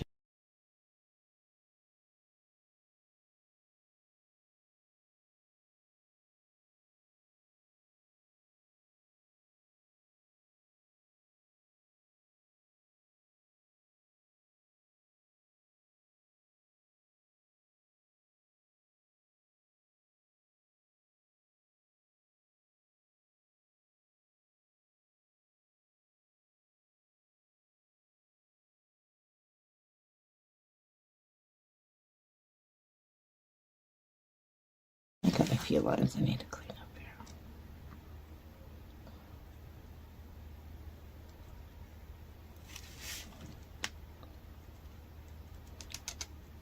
Of course, the quality of your paint markers is going to determine your results. Like having to go back over it like I'm doing here. These are pretty cheap ass pens. If you invest in a nicer set, you'll get better coverage. Of course, there's nothing to stop you from doing this with a paintbrush. I have like muscle memory built up with a pen. And so as soon as I pick up a paintbrush, it just gets real dumb. It gets real dumb. This isn't my original color of pink. This is the darker pink. Oh well, that looks kind of cool anyway. No, whatever. We're doing it. We're doing it. I don't care.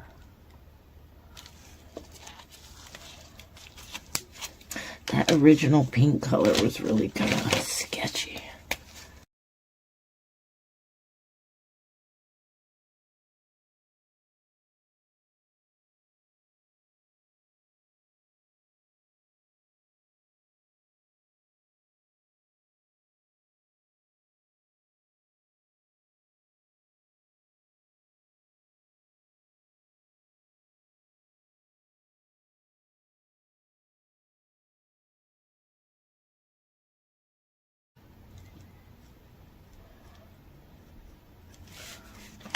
I just want to take a second to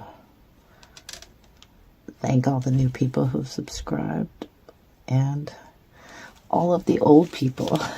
Everybody who subscribed to my channel 9 years ago when I was doing drawings. And suddenly I pop back up in your feed with resin pieces. Thank you. If you're still around. And I'm sorry if you're pissed. You know, artists, we change, we grow, we build our skill set, but sometimes you bring the old to the new. That's kind of what I'm doing here.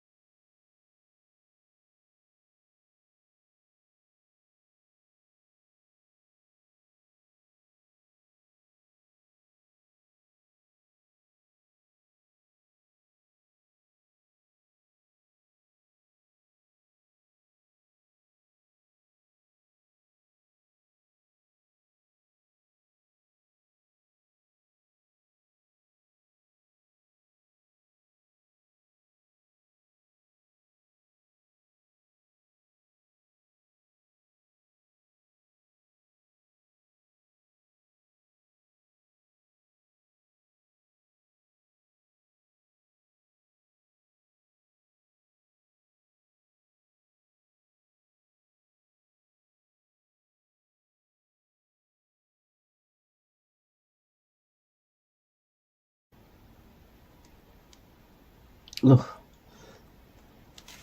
I don't know if you saw what happened right there, but like a little uneven piece of resin like caught my pen and caused me to drift.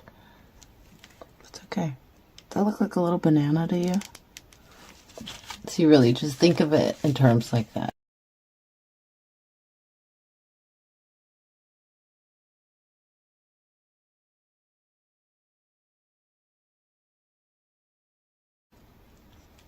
I don't hate it. I mean, I don't love it, but I don't hate it.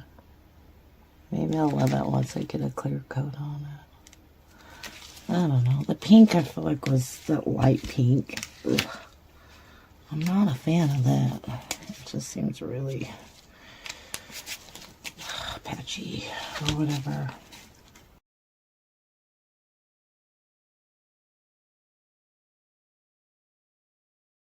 This is starting to get to be a bit much. Let me grab that other one, fix this line over here, and then we're going to call this a wrap. This pink is just not good. You had to choose the worst color in the whole bunch. Nice. Real nice.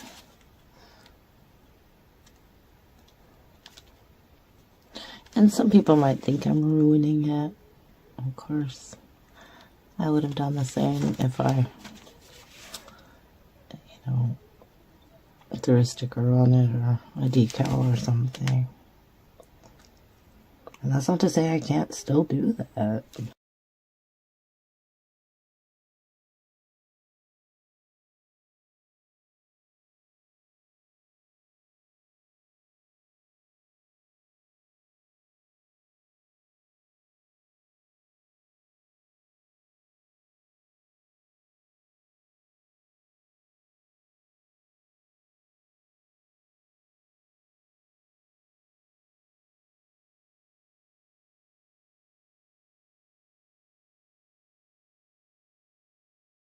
Crazy, I'm actually thinking of coming in with some black and picking up some of those lines, but I'm not going to because this video is getting way too long already.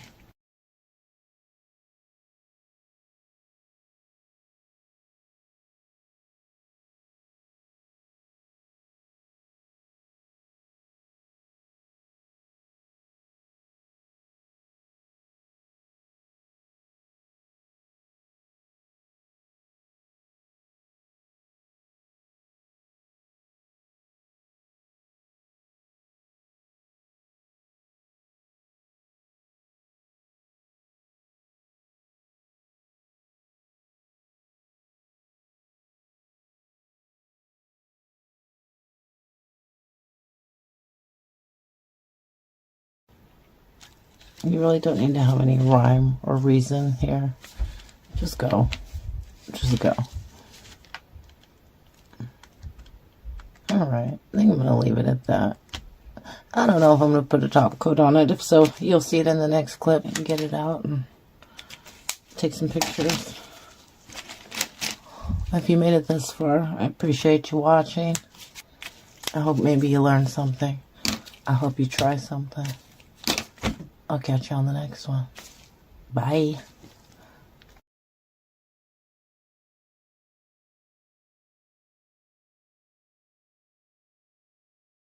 So it's good to remember that whenever you're top coating a coaster or whatever, that if you push the resin up to the edge but not over it, it will obey the surface tension.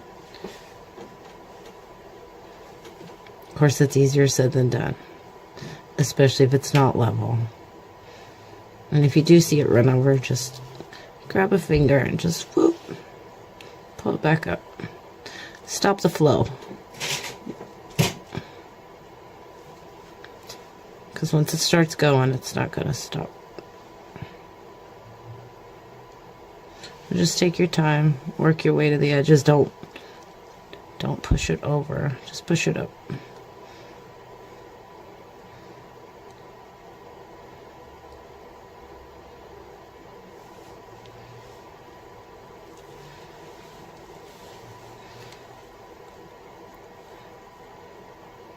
Alright, I'm going to go into time lapse and finish this off.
Hey everyone, I've been invited by a nice group of ladies to join in their Bloom collab. I'm going to link that below so you can check it out.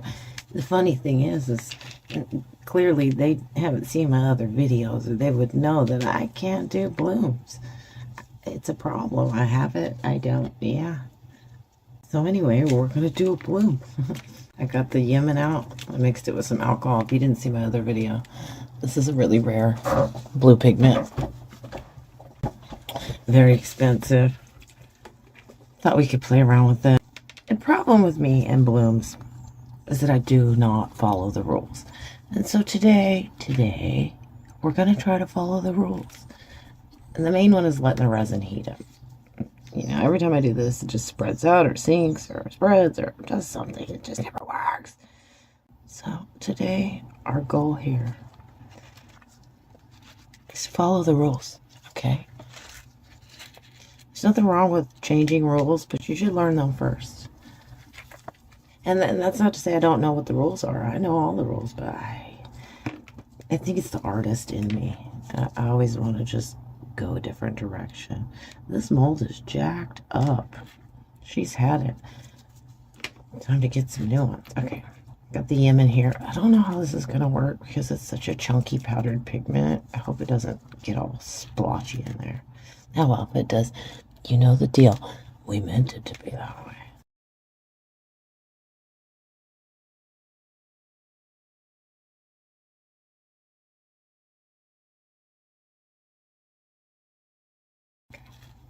Gonna leave that. We're gonna leave that.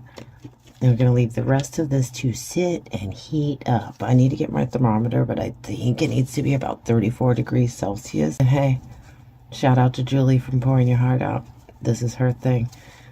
We're doing it. All right. I'm gonna use the Yemen blue. Now, one thing I know about this is it's super chunky, and it's gonna like drop chunks down to the bottom. That will happen. Absolutely. See what I mean, right? So what we're gonna do is like from the top up, from the bottom up. What you see is what you're gonna get. That's what I mean. You know, I think I'm probably the first person on YouTube to use the Yemen blue and resin, and so this should be the first Yemen bloom. I'm just going to get a little bit in there. We'll get the alcohol ink. We'll let it sit. I'm going to use this resin for a different project. If you think I'm turning this into one of those videos, you're damn wrong. You're damn wrong. I don't want to get it too full, but I don't want it to be too shallow. It's a fine line, okay? Okay? All right. So let's get the drip up. Don't want to drip on my little crow. That's cute, huh? Let's just do it.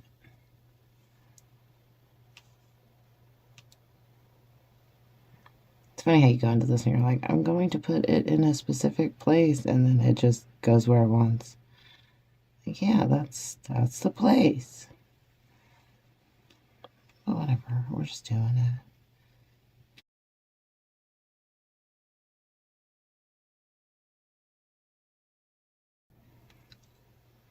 Someone in the comments has suggested that I use like a mortar and pestle to ground it down into smaller pieces, but I just don't have that much of it. I don't want to waste it. It's pretty. It looks like a rose.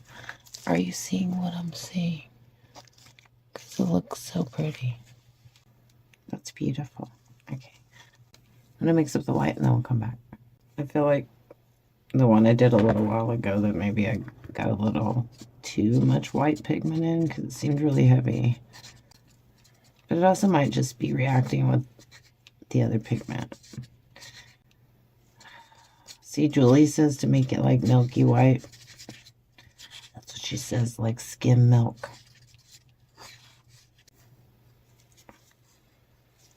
It's funny, one of my friends was asking me earlier. I'm not going to name you. She was asking me stuff about doing blooms. And she was only asking me because she knows I watch Julie's channel so much. Not because she knows I can do blooms. But because she knows I I have all of Julie's stuff memorized, even though I can't do it. Yeah, that's right. Okay, I hope that's the right color. I have nothing to put it on to test. So put on the lid, shoot. That seems really transparent. I'm just gonna go in just a little bit more. Okay, just there we go. While we let it sit and warm up, I'm gonna put a little squeezy bottle because I'm not trying to pipe it. Every time I get a piping bag in my hand, it's a clown show. So I ain't doing that. I ain't doing that. I noticed when I put this in that it just instantly separated, but when I started swirling it around, it seems like it's mixing in. So we're just gonna do that, and maybe that will save the day.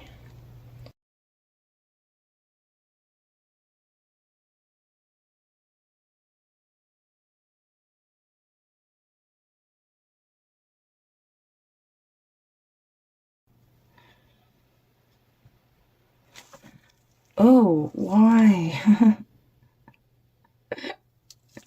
This is already going wrong. Oh, God.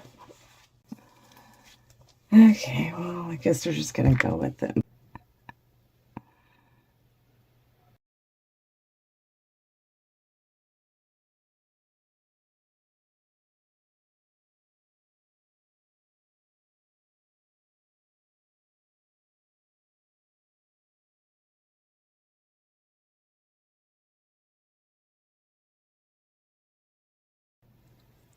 Don't tell me I have to do this one over again. I'm not doing it over again. I won't. Whatever we get here is what we're getting. Got it? Okay. Let's go. Did I say I was following the rules? No. I'm not doing it. Nope. I feel like my table's not level. These days I'll level my table.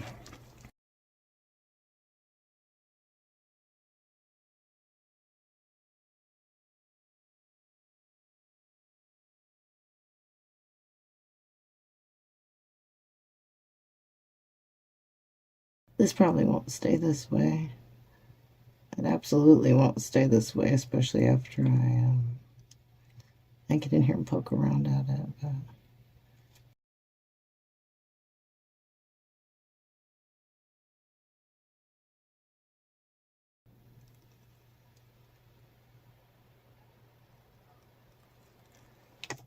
I don't even know what I did there. I don't know. I meant it to be that way.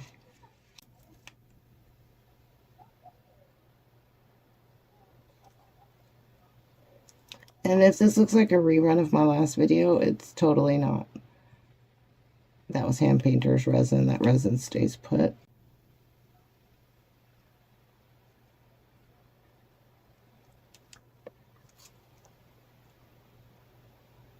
This is epoxy resin. It moves. And so while this is really pretty and all, it's not going to stay that way.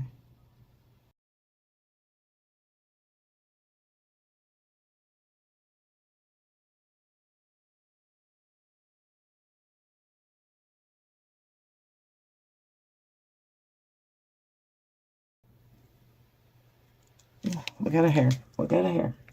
Every time I see Julie doing this, this is what I want to reach into her camera and grab her hands and make her do this. Just go off, Julie. You don't have to like do the exact same thing every time. I mean, you can. But man, just allow yourself to drift. And you might really create something magical. And I know, Julie, you're not even watching. Or maybe you are. Anybody see her snake mold video? Yeah, that was fun. Good times. I'm running out of room. Since I'm not going to flip this over, I'm probably okay with just taking some liberty in the middle and doing some stuff. So my dots seem like they went dumb anyway, so just forget about the dots. You never saw the dots.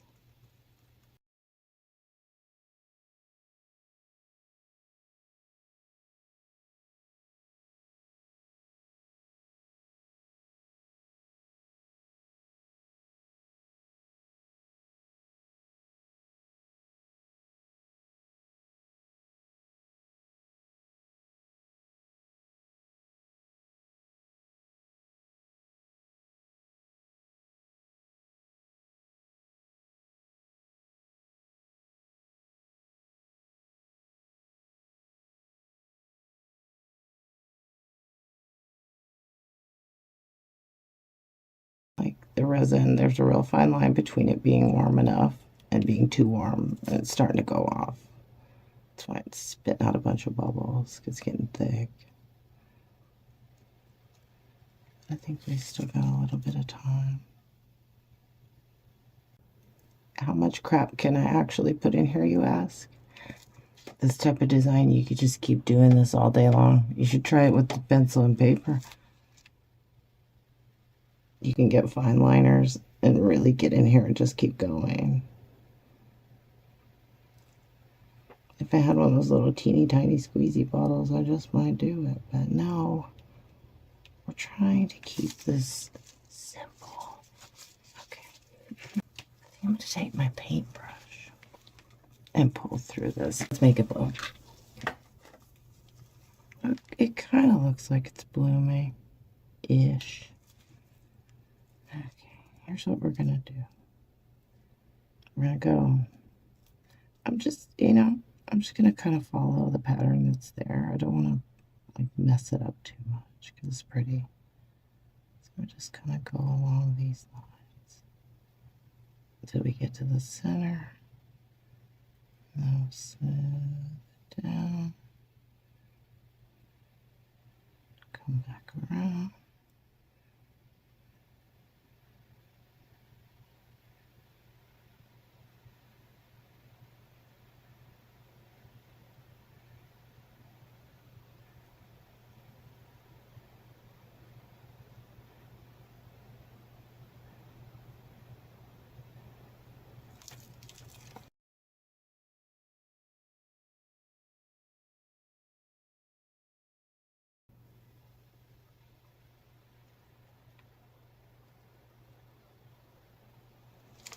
I feel like people are going to watch this and be like, that's not a bloom. To which I'll say, you're right, it's not a bloom.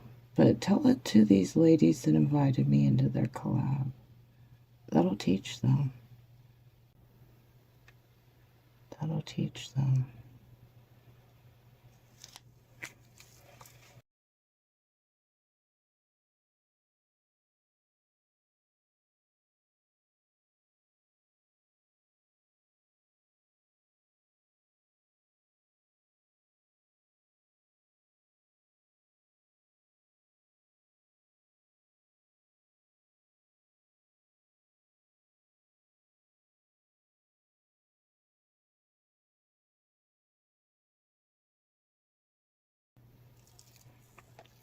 You think I'm ruining it?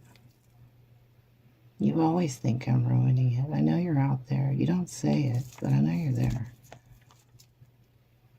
You're probably like, oh God, she's going to bust out her markers. No, I already did that on this piece.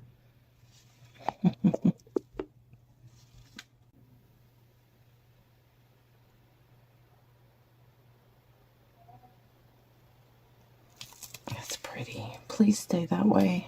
Please, please, please, please stay that way.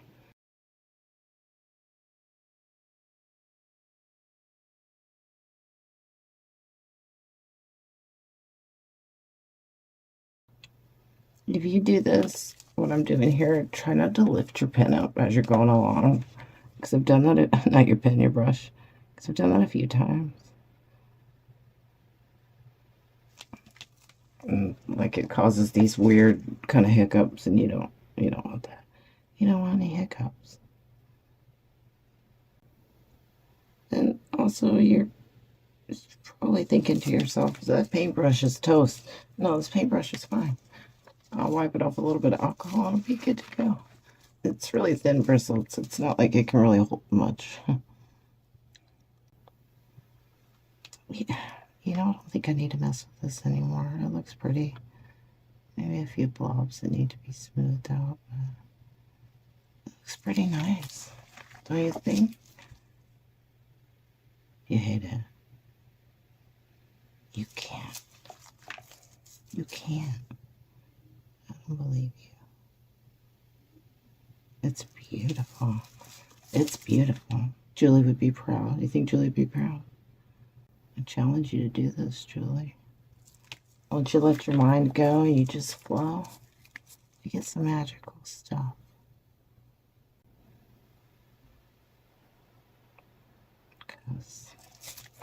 seen one bloom. Seen them all. All right, we'll come back. Okay, we're back. There's not much to reveal because it looks the same way it did when we left. But real quick, I'll just show you the one that my first try. I figured since it was a wash, I'd go over it with my markers just to show you how you can change it up a little if you want. I don't know what possessed me to put that in the middle, but you know, intrusive thoughts are going to be intrusive. I don't hate this one. This one probably came out like more bloomy, I guess. Of course, it came out blobby on the back, but shouldn't hate on the blobs so much. It's a weird thing with people in the resin bubble with the blobs, because if you step outside of the bubble, nobody even knows what you're talking about. All they see is a pretty flower. So here we are. Isn't it pretty? It's nice, huh? I'm surprised that like all the little designs and stuff I put in stayed there. And you know, the back is actually pretty. You know, I saw Michelle, and she was doing the other day on her channel, she had like her proper bloom, and then she had her screwed up bloom, and quite honestly, her screwed up bloom looked like a really unique piece of artwork, and like ultimately I feel like that should be the goal. Like, it doesn't really matter how you got there, right? And really, I'm tempted to grab my black pens and come in here and highlight a lot of these blobs and turn it into something. Like, if you look at a painting, you know, it has different like contrast, highlights, shadows, all that business. That's what you get with the blobs. Like, this is a good jumping off point. I'm not going to make this video really long and do that, but maybe I'll come back in another video and show you, because that's cool. And hey, if you get blobs, embrace your blobs. Embrace your blobs. Anyway, if you got this far into the video, appreciate you watching. Hope you learned something. Hope you try something. Be sure to check out the rest of the artists in the playlist that I'm going to link below. Until next time, folks. Bye.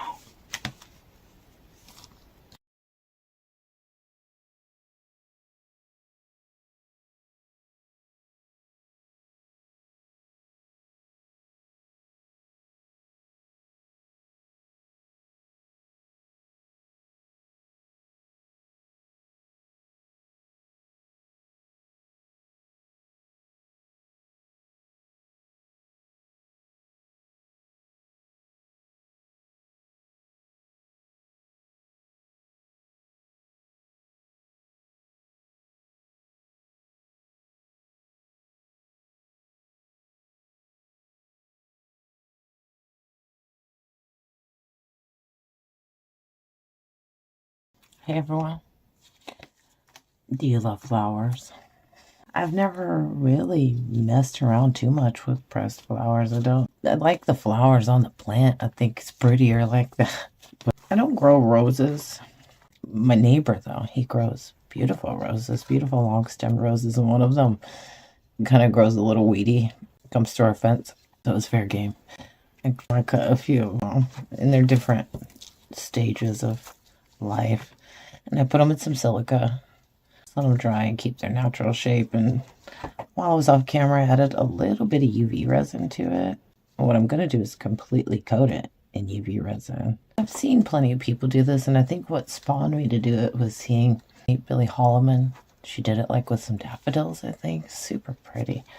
So we're going to do that. So what I want to do is I want to take it and I want to suspend it like in a jar. I'm going to have to cut the bottom off. Not in a jar, it's a glass. It's a brandy glass. And really, you got to be careful when you put resin into glass, because resin expands, contracts. Glass doesn't. So you could very well break your glass. It's one of those things. Sometimes it works, sometimes it doesn't. And we're going to see. So I'm going to do that. I don't know, okay? I hate coming into this and going, oh, here's my plan, because that always takes a turn. So I don't know what I'm going to do. Okay, I don't. We're going to do some stuff with some flowers, and that's it. I'm going to finish putting the UV resin on this.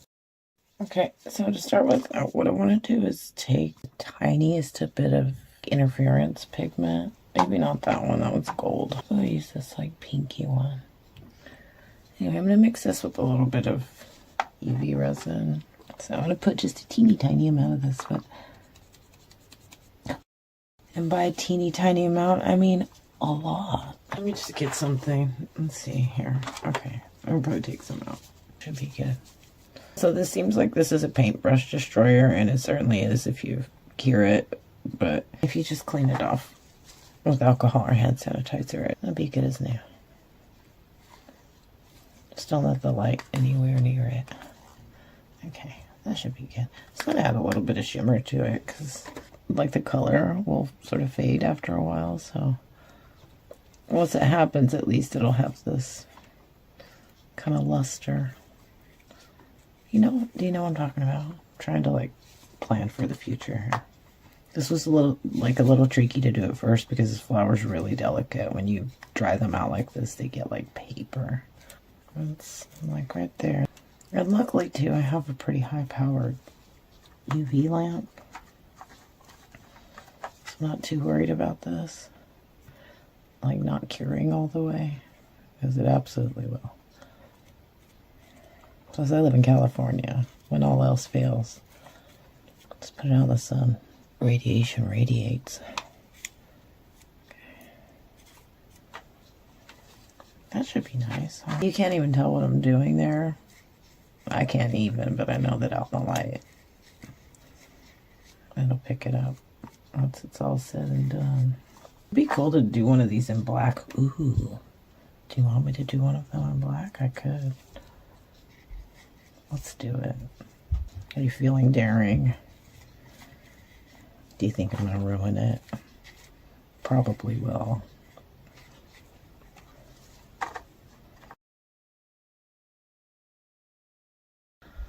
Anywho, I'm going to go into time lapse for the rest of this and we'll come back when we do whatever we're going to do next. I don't know what we're doing. We're just doing it. Okay.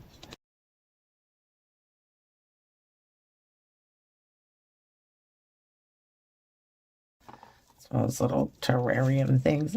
I'm going to put this one into the terrarium. It's bigger and it needs to be kind of big-ish. I've been thinking about this. Like, I wanted to rest on like a bed of stones or something, and it's kind of picking through my stuff, and I've got the usual stuff that most people have, but one thing I have that most people don't have is this super obnoxious costume beaded necklace thing. I thought it would release all of these cute stones and beads, like they're purple and pink, and I think they'll pick up the rose pretty nicely. And for anybody who might be saying, hey, that's a beautiful necklace, don't destroy it, I'm sorry. I'm sorry. I came into possession of a very large box of broken costume jewelry.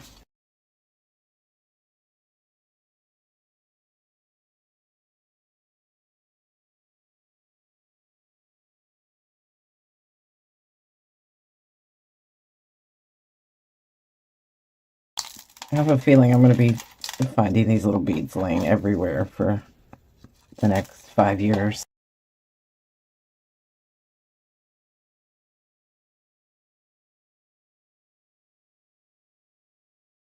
Like, so somebody clearly strung all of these beads onto this and spent a lot of time making this necklace. I don't know.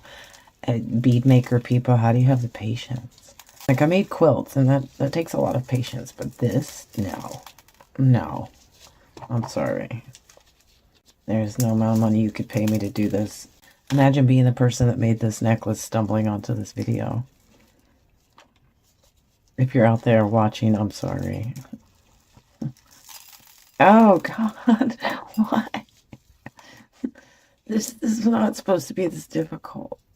Then we got all of this.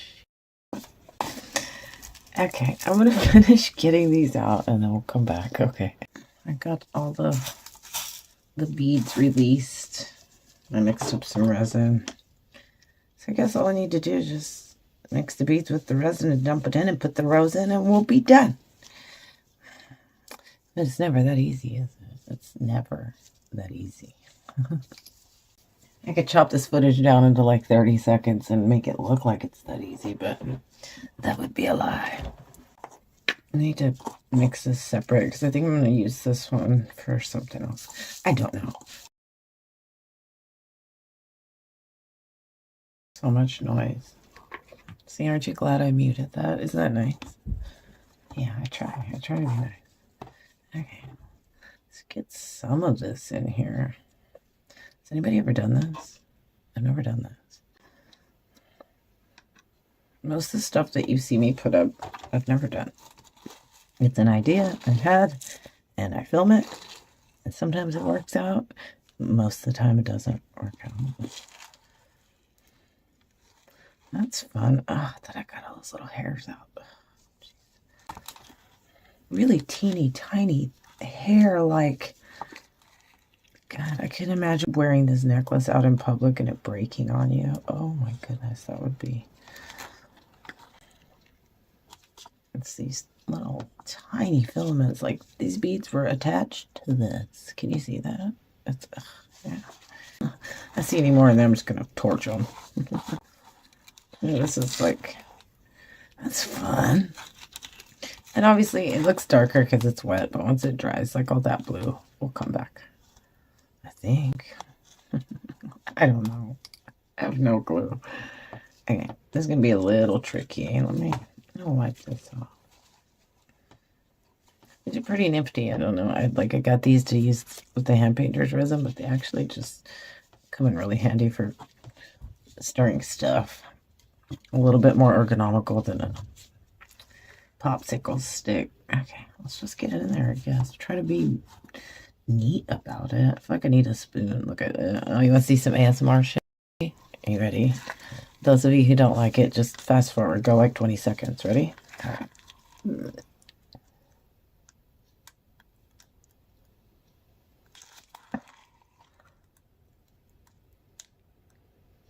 Ew. Gross. Okay, that's enough. Enough with that. What's wrong with you people? I'd save myself a whole lot of trouble if I just made videos where I just sit here stirring stuff. Oh, yeah, that'd be fun. Okay. I don't know what to do here. I'm just going to pour it in. We're going to pour it because that's what we do. Can you see? You can't see. I can't even see. We're blind here.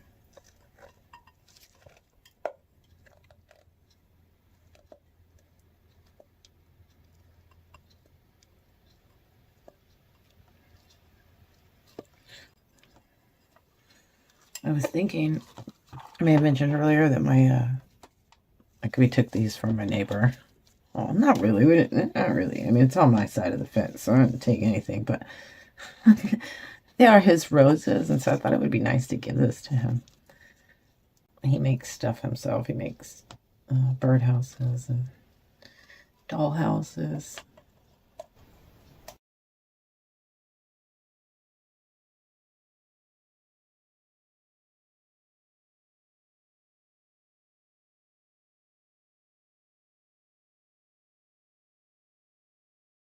And ultimately, whenever I reuse a piece, I try to be mindful of like the original artist. Try to respect the integrity of their work, even if I'm dismantling it and turning it into something else. And quite honestly, the idea that maybe somebody will find this out in the wild, 50 years from now, if it doesn't break, and do something else with it, that's a cool idea. I like that. Plus, I'm going to be dead. I'm not going to care. Okay. Let's just... Okay, now we got to get the rose in there. Very carefully get the rose in there. It's got a little bit of a base down there because we were doing the UV. Make sure it's cured. Okay. Should be good. Should be good. Okay. Let's get her in there. I'm sorry if you can't see. I can't really tilt it back because it's going to run up on the side. I can't see either. We're doing this blind together. That was wise of me to have that little base on there because it's a lot easier to place it. And that should just disappear. I'll skip some beads on top. That's cool. That's really cool. Hey, look, I made that. I made that. You think my neighbor will like it? Do you think he'll hate it? If he hates it, I'm stealing his newspaper. Spoon. We need the spoon. Spoons are handy. Why don't we use spoons more? Oh, no. That's probably why. This is what I wanted to do. I get some of that resin onto there. It's pretty coated in UV resin, But I just want to, for good measure, make sure that it's completely covered.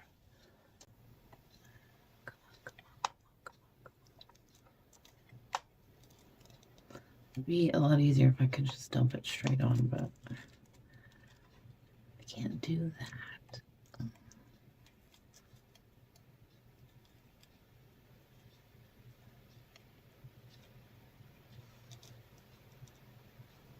Just move it around slowly. Give, like, resin will do what resin does, which is just flow and drip. So just let it flow, let it drip. There we go. That should be good. I think that's good. That's good. If it goes in that hole, no? Yeah, there we go. That's smart. Oh, careful. Oh, these flowers are very fragile. I don't know.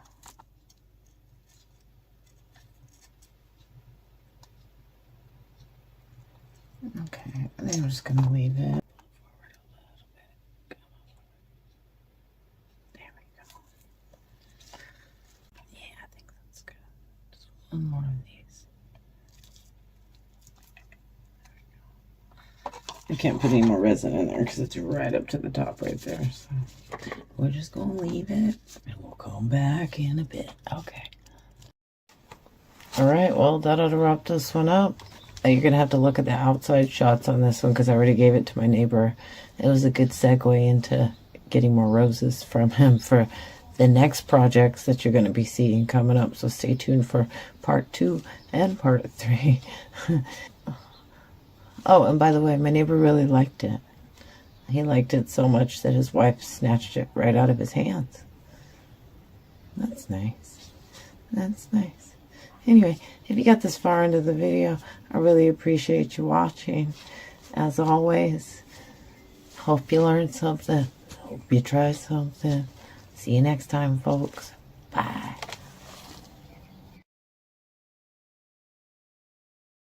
Hey, everyone.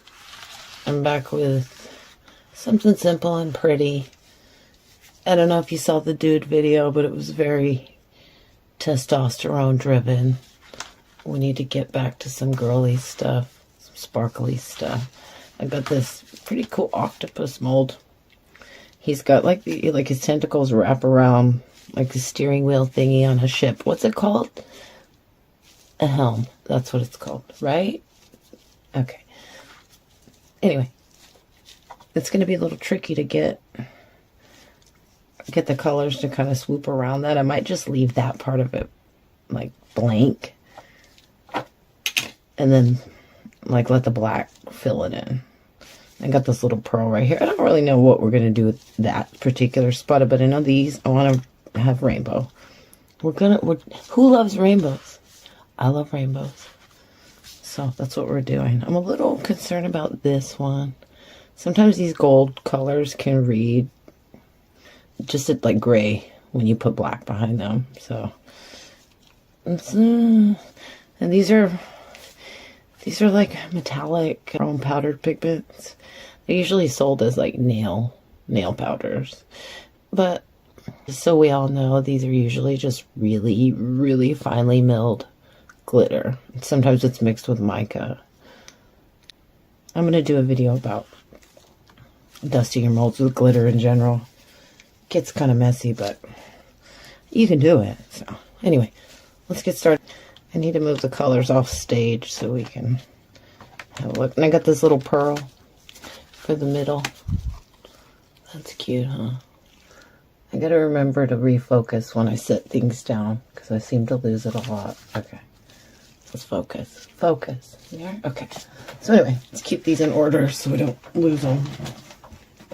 Let me find my good paintbrush. Let's start with the red. I'm just gonna do like 1 or 2 of these and we're going to time lapse.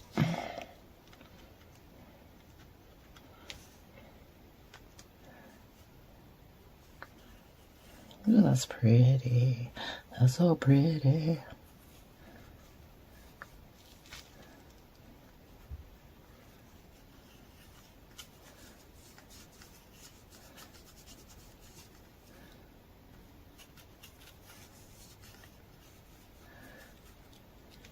This is like these powder pigments are super concentrated. You don't need a lot of them.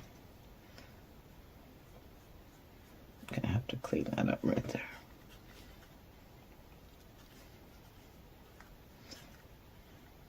I'm gonna do all of these, their respective colors, and then fill it with black. So if you want to skip to the end, see the finished product, by all means, go ahead.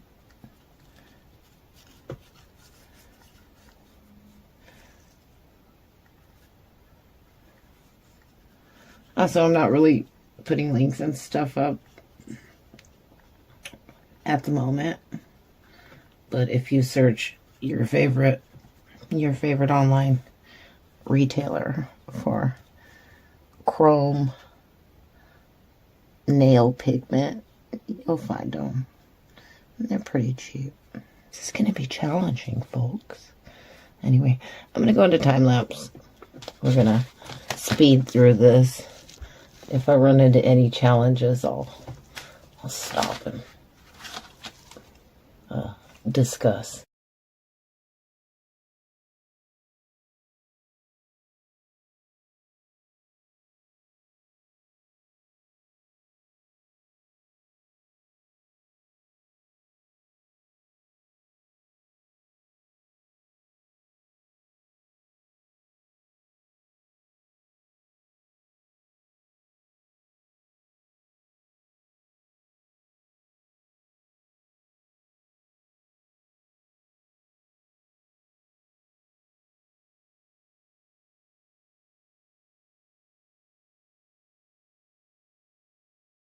I'll buy real quick and mention that, like, when you have to dump your molds out, you have like the extra dust, just do it into another mold. Like, it's super wasteful to just chuck it, and have a dump on hand for extra stuff, extra glitter, extra little bits of whatever. Just chuck it all in. Be like Claire.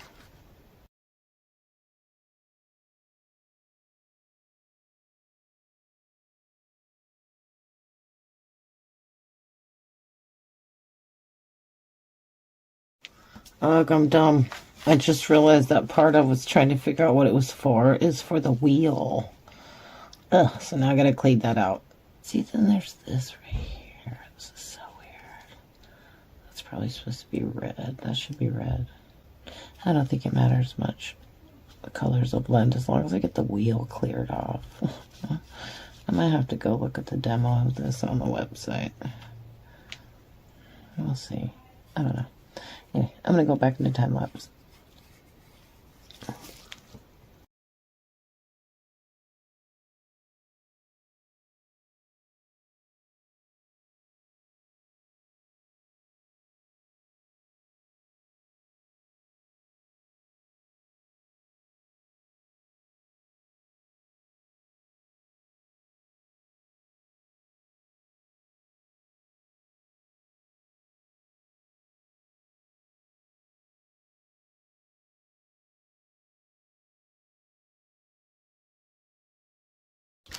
Okay, I think I'm gonna have to stop and paint in the little wheel and all the details for the wheel, because it's really starting to bug my brain out on which parts are part of the wheel and which parts are the tentacles, because the tentacles kind of cut off and go underneath and around and over, and it's messing me up. So I think I'm just gonna do this part like in maybe like a silver, something that's completely different from all this. I'm not sure. I don't know. We'll see what happens.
So I'm doing this. It's only dawned on me there's this like random single tentacle right here in the middle of all this, which adds an extra one to it that messes up my whole rainbow thing. But I thought I'd just come up with like a teal.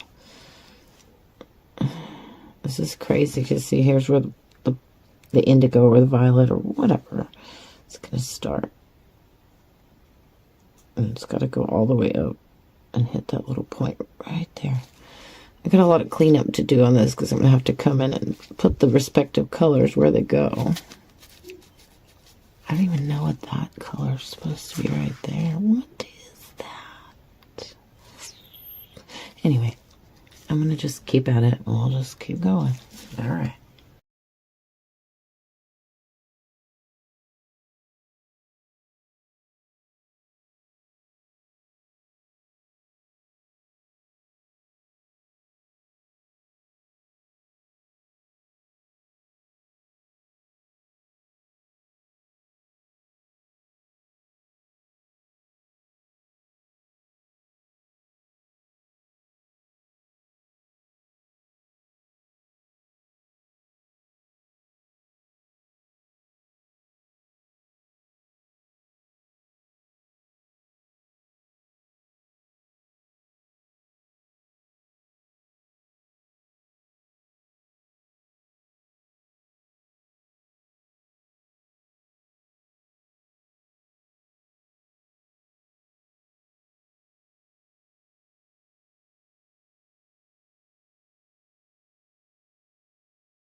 I don't know if that's right, but I'm going to have to go in there and do some cleanup for sure. But what I want to do before that is lay down that little pearl in the middle. Because ultimately I'm going to pour black on this and I don't want like black seeping underneath it. I'm going to just put this down there. Put that in there. Hopefully it'll cure. Okay, I'll come back to you in a bit. Okay. I had to go back in and look at the reference picture on this one because it had so many twists and turns. And if you see, I'll put in a picture, like that was just one color that they used there. And if that's what I was doing, it would be a lot easier. But no, we had to pick a bunch of colors. Anybody else get that way when you go to pick colors? You're just like, I'll take them all. That's me. I can't. Okay, so I got about 6 ounces of resin. I think the vendor said it was like 4.5. But I got this other little mold here that I made. I actually made it out of just like a pewter lid that had this cute little owl design in it. Made it with some silicone putty. So we'll put any leftovers that's there in there. So anyway, just for new people, this is a 2-part epoxy. It takes like overnight to cure. I don't know, depends on how warm it is, but this is a pretty thin mold, so it'll probably take about 6 hours to cure. 6, 7 hours. I know, we're gonna leave it overnight. We'll come back in the morning. Some black pigment paste over here. Yeah, it's nasty though. Isn't it nasty? We'll do a little bit. And a little tip here, when you think you've got your stuff mixed in good, keep mixing it, because you probably don't.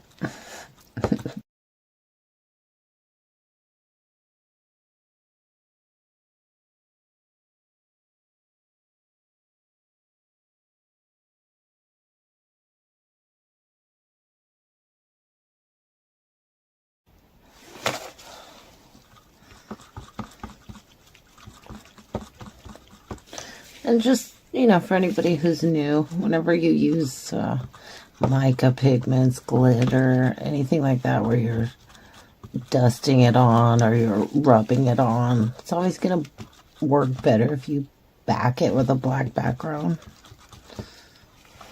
And same with chameleon pigments, interference pigments, all of those. Most things just work better on a black background.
Isn't that pretty how the glitter floats to the top like that?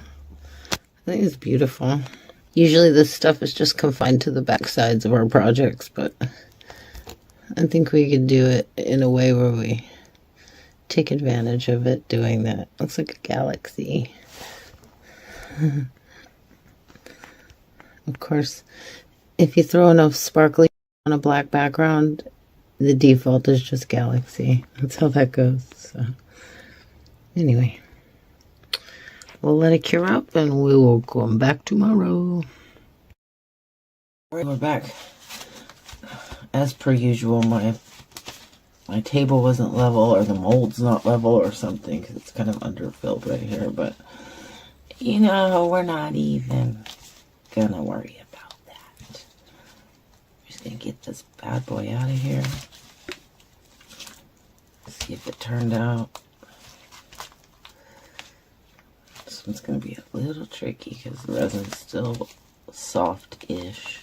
I should say it's bendy.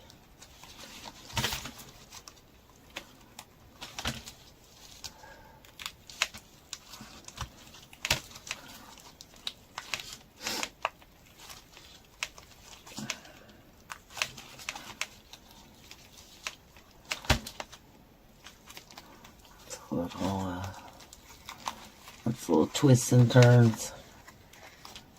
You gotta be careful when you're doing this because you genuinely can just break it off. We've probably all done it at some point or another. You're better off just waiting. But in this world, we have no patience. We don't know her. We've never known her.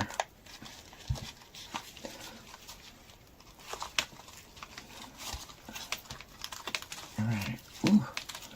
This one is... Ooh. Oh, we got it. Alright. Are you ready? Are you ready? Let's get in there. I'm kind of excited about this one. I hope it comes out nice. It better. Okay. Ooh, look at it. That's pretty, huh?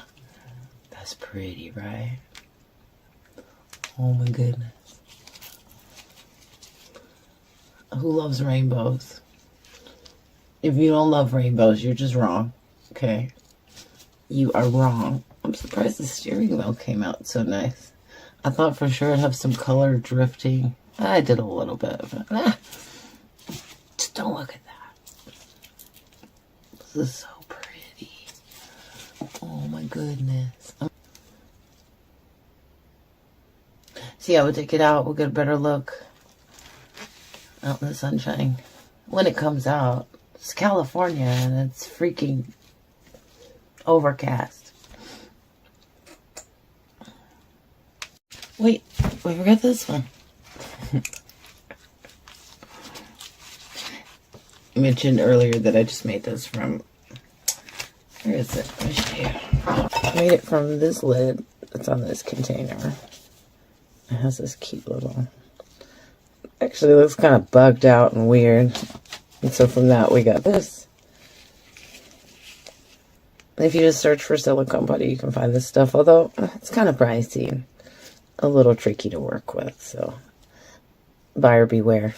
Alright, ready? Ta-da! Oh my god, that's cute. That's cute. I don't know what I'm going to do with it, but it's cute. So from that to this to this. Oh my god, I love it. I love it. We'll take that one outside too. All right, this is it for real this time. I'm done. I'm done. I'll go ahead and sign off right now and say thank you again for watching my videos. I really appreciate it. It's not always easy to put yourself out there, and so it means quite a lot when people encourage you and support you. So yeah, until next time, folks. Bye.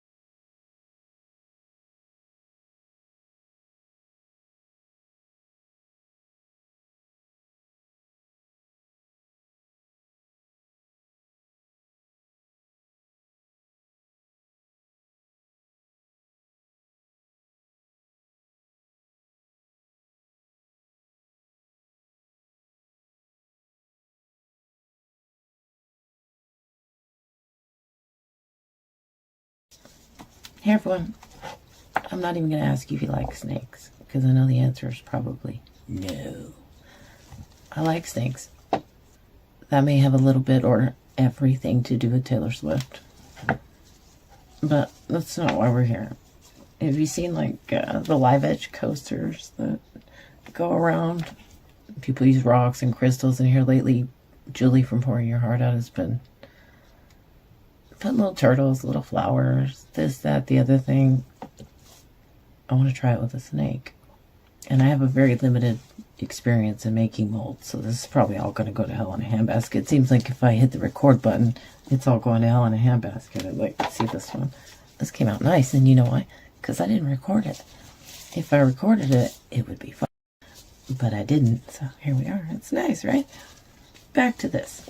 I'm going to somehow get it on there. I'm going to use some UV resin probably. And then use my extremely limited mold making knowledge to see if we can cast it. And then from there we'll go ahead and make it look pretty with some pigments and cast it with some resin. One thing I did to prep this was I sprayed it with lacquer, because this is glass and it actually has a lot of little bubbles. And I know that when they make glass, bubbles are okay, but I feel like that was a mistake that the glass maker made, because there's surface bubbles. No, I don't care. It's not good. That'll cast. Whatever's on your object will be in your mold. And then that's what'll come out in your resin. So I put a couple of layers of lacquer on here. So hopefully that'll get it good. If not, it's a test. It's only a test. All right, let's go. Are we here? Are we recording? We're good. Okay. Can you see? Look at how nice the light is. It's a very warm day in California. I'm just using this brand because it's cheap, and I'm cheap. This was sold to me as like a deterrent for pests in your garden. And it's really hilarious because as soon as I showed it to my dogs, they freaked out. They ran away. Okay, so let's start with the head. It's going to be a little tricky because I can't... No, the light will go through. Haha, because it's glass. Yeah, that's right. I got a pretty strong UV light. I upgraded. So.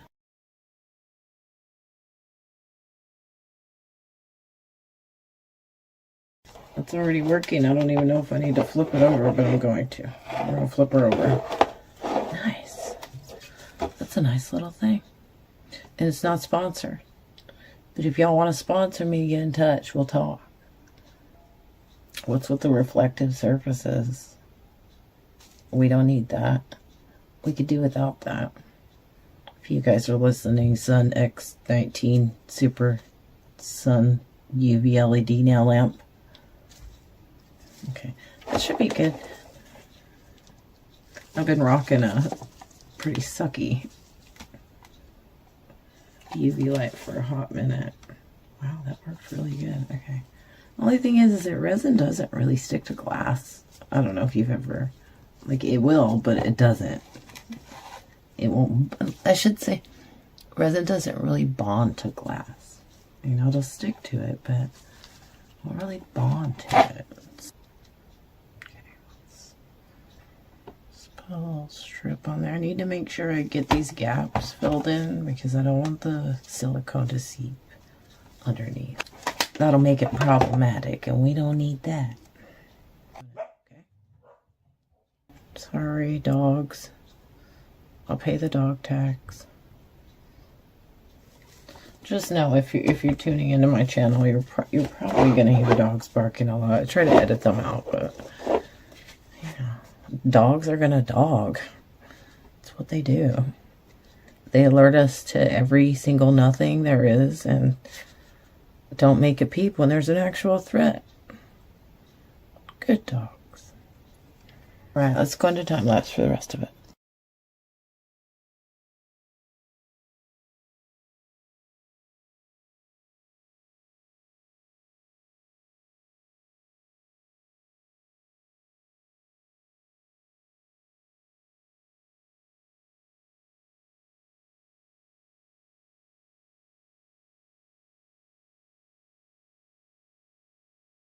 Okay.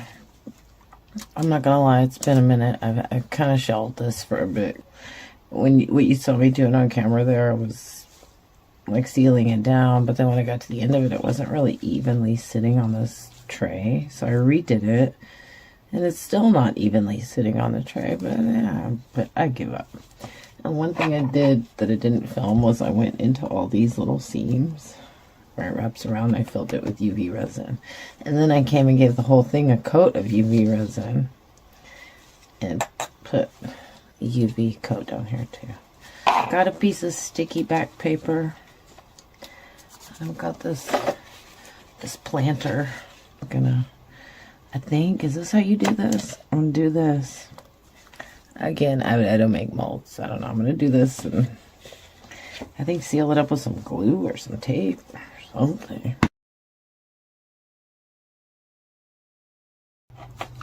Now, just so we're clear, I'm expecting this to come out with a million different problems because that's how we roll around here. But, you know, ultimately my aim here is to throw my ideas out into the world.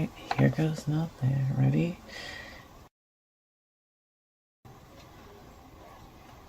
Guess I'm going to be making up some more in a second. Are you allowed to use the same cup to mix in so it gets the rolls? Okay, I think that's good. Will it be enough this time? If not, I'm probably just going to come back off camera and top it up and come back to you when we're ready to, you know, make something happen. Wish me luck, y'all. I'm going to need it. Oh, am I still too freaking... Come on, you're almost there. Alright, well, that was a journey. Now, I'm not really sure what happened here. When I pulled the piece out, it had a little bit of, like, uncured silicone.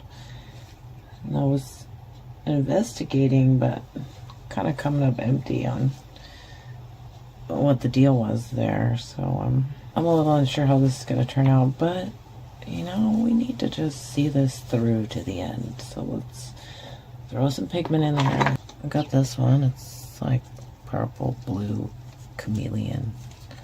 Like a knockoff. Oh, that's cute. Look, it's got a little thing. I've never had that before. Have you ever seen that? That's cool. Shoot. Okay, so that'll be helpful because it'll help me get down where the snake is. Maybe we could do a different color up here on the thing. Aside of, you know, technical difficulties, it seems like it worked. Oh goodness, this is just gonna not be good. Okay, you know what? We're just gonna dump a bunch of colors in.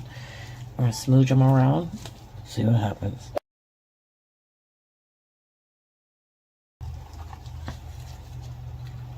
Okay. Let's put some interference in there. I hope there's enough. I need glasses. Oh yeah, I got a couple little bonus molds over here that I made. These turned out okay. I'm not going to tell you what they are though. You can be surprised.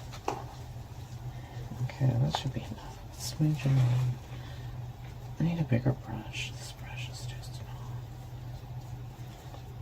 And you know the rule of pigment, the first color that touches is the first one you'll see. So try to bring them together if you're going to just randomly drop colors in. Because otherwise you'll get patchiness. In fact, I probably will get patchiness because I can't see what the heck I'm doing here. Kind of blind. A little blind. Anyway, I'm just going to time lapse through this.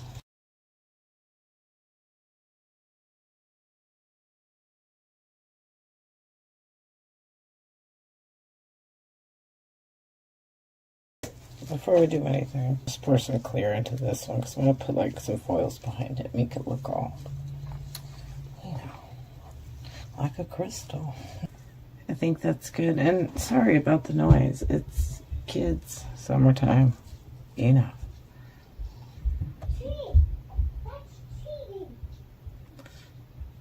Or maybe you don't know.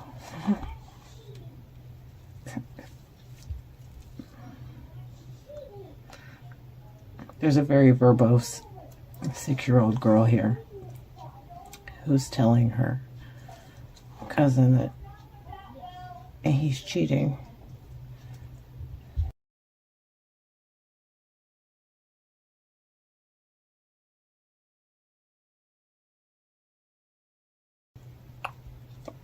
what I'm going to do is get in here and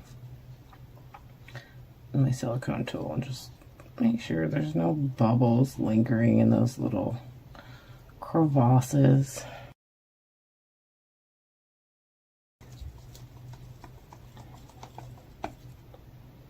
Looks pretty good. Okay, let's get some of these guys. It's not going to take much, I don't think. These are teeny tiny. Ooh. I'm not going to be too fussed about bubbles on these because I dusted them pretty hard.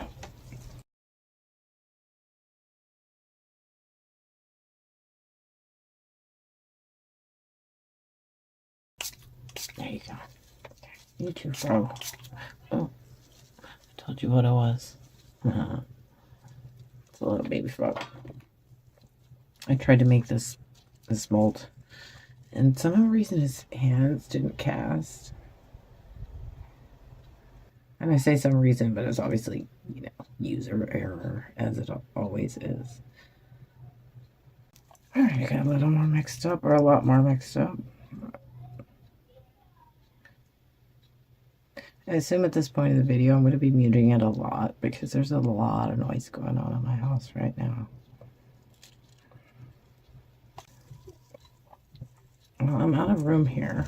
Let me move this guy off stage. We'll come back and I'll use the rest of that resin on something. I don't know. We'll find out. Got this little kitty cat mold. I've got these. What this is ultra fine glitter. Now, if you search for ultra fine glitter, you might not actually get ultra fine glitter. It's kind of a crapshoot.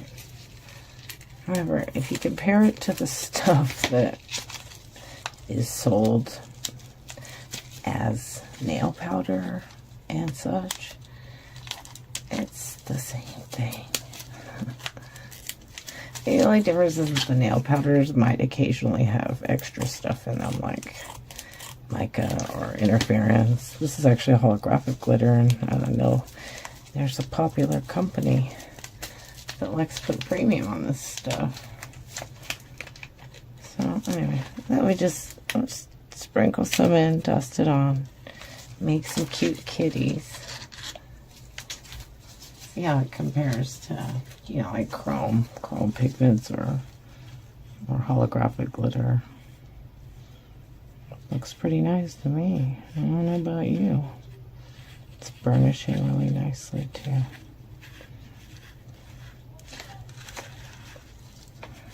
And on that note, even though this is a holographic glitter, if it was just a regular ultra fine glitter, I could still do this.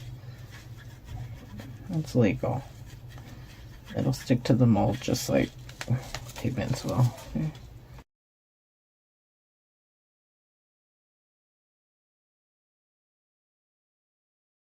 A little bit. Oh, that's too much. You don't need all that. Ease up. Oh God, I did it again.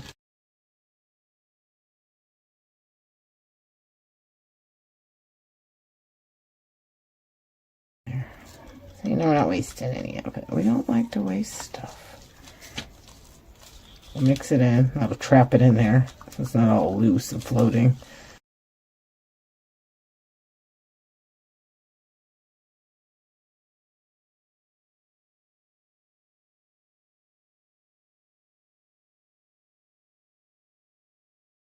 This is all just some leftover stuff from another project that I'm doing that hopefully will see the light of day. I don't have a lot of hope there, but you never know.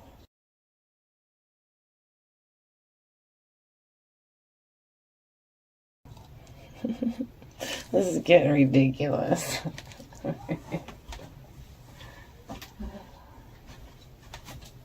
Why must you mix so much? Okay, it's a little wolf head.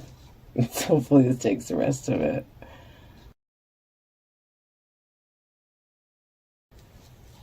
That should be a wrap. Alright, I'll come back.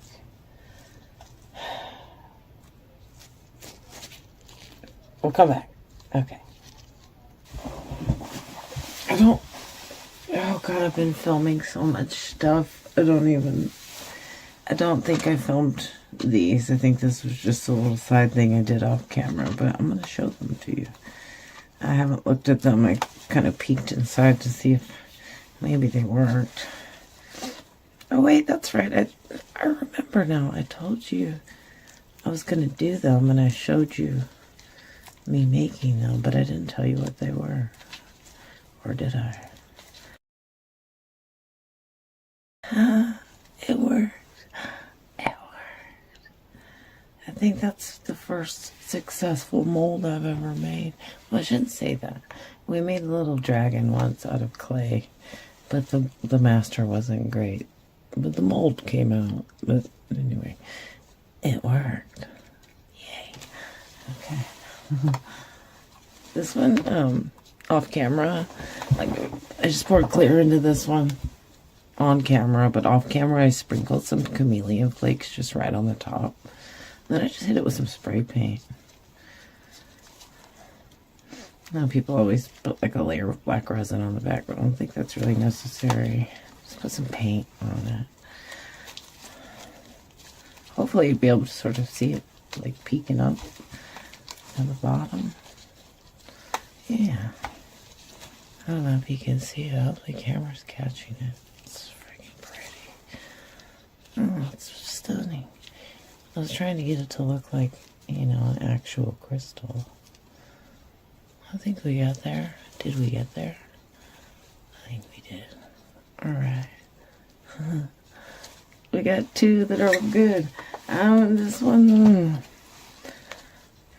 I know it's going to have some issues because obviously something went wrong with the curing of the silicone, the mixing of the silicone. I don't really know.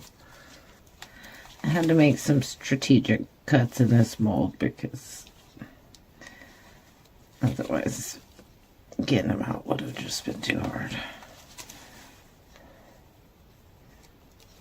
Okay, I think that's good. Gotta be careful because little feet are still soft. And I over poured them.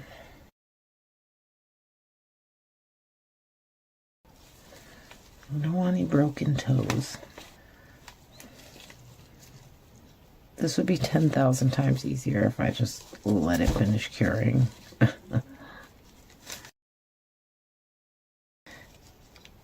I hope that wasn't a toe.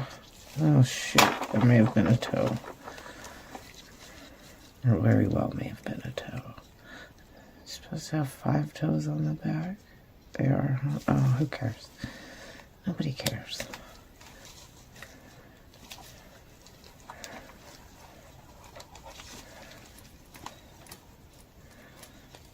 I really tried my best to like glue those little feet down, but it's really hard to do. It was extremely difficult. Okay. Just trim up some of the overspill. God, my scissors suck. Made another one of these guys, and the arms didn't cast, but it's still a good mold. And I stash all the little armless frogs in my garden pots and stuff. He's cute, huh? I have a few of these. I think I'm gonna. They're all different shapes, like different species of frogs. It's pretty cool. I'm gonna, I think, cast all of these. He looks a little dull. I feel like I need to go give him a little coat of spray paint, a little lacquer or something. And this was just some cheap ass pendant that I got from that cheap ass site that sells cheap ass stuff. So, last but not least,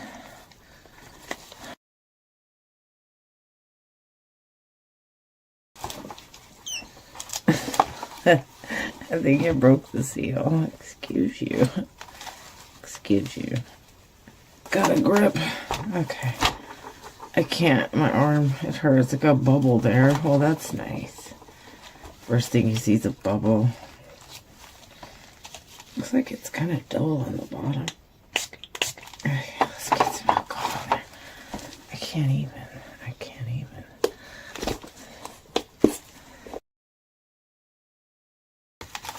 Probably poured it a little too thick on top, but I had to do like the second layer, so I was like, just dump it all in.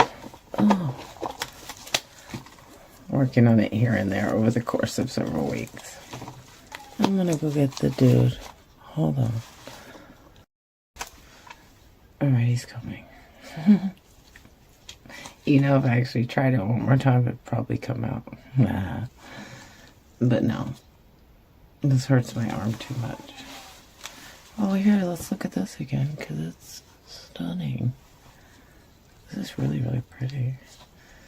And that's something you can do with chameleon foils, too. Like, they're kind of annoying and stupid, but just dumping them on the back of something like this and sort of letting them shine up. It's pretty easy. I can't. I keep trying, and it keeps... What? Oh, getting it up? Yeah. Do you want to just sit down and do it? Or you want to... Like, my arm is hurting. I got it mostly, but I can't get to it. Okay. It's like, I just can't, because my arm's just giving up.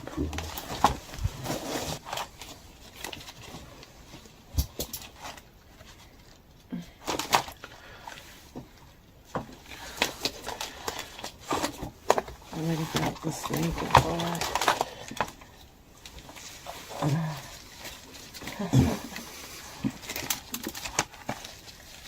Okay, we got it.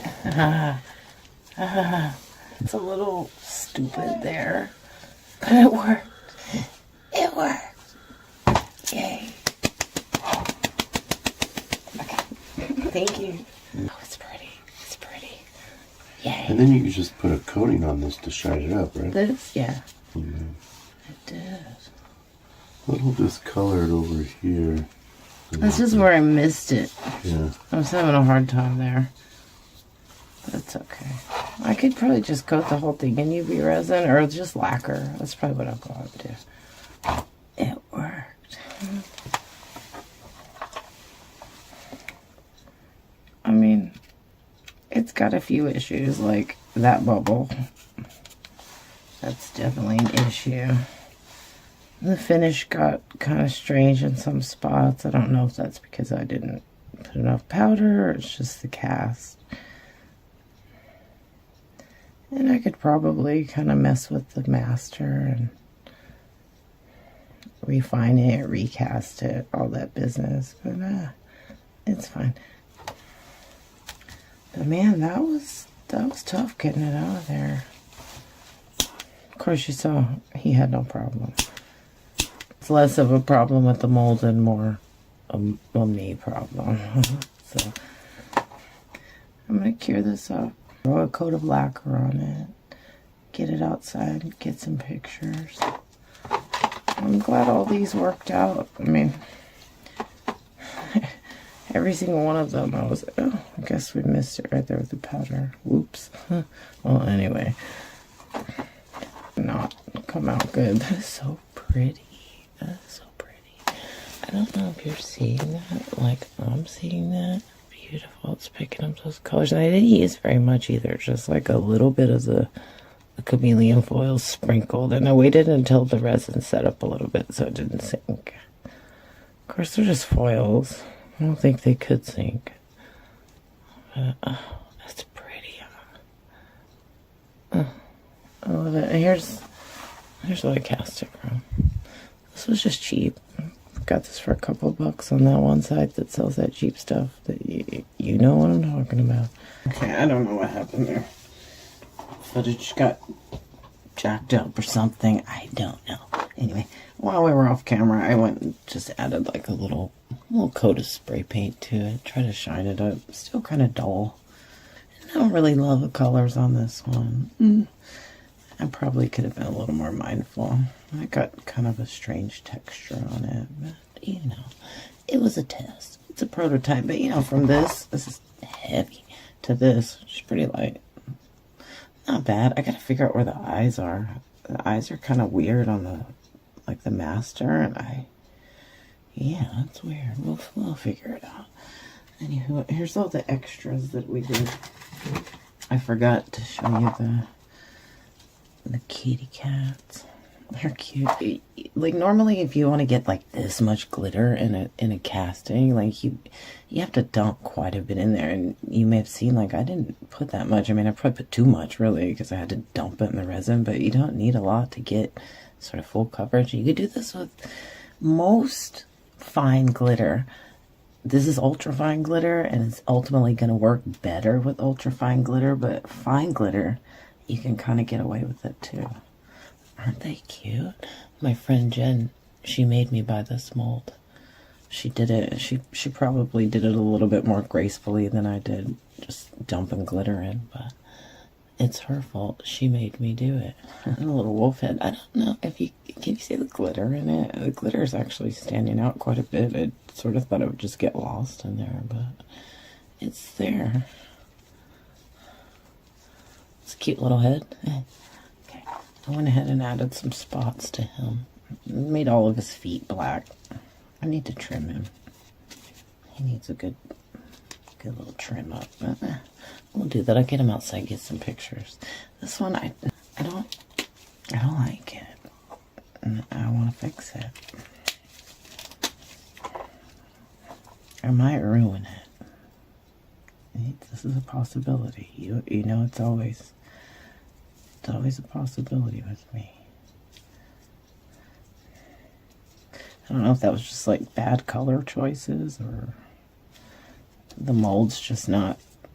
No, I think the mold's fine. In fact, I'm going to recast this in clear. I'm going to do it the same way I did this bad boy. I'm going to take you through all that. You don't need to watch me do that again, but I'll do it. These are alcohol ink markers. I might just coat it in UV resin or just go out and put lacquer on it. Lacquer's my go-to. It's kind of a thicker type of clear, like varnish. Works really well. It's pretty nice, huh? Do you hate it? Do you hate it? If something comes out like you don't like, you can change it.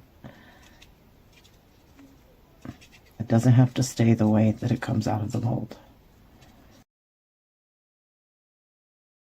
Yeah, that's pretty. See how much nicer that is? That's way better.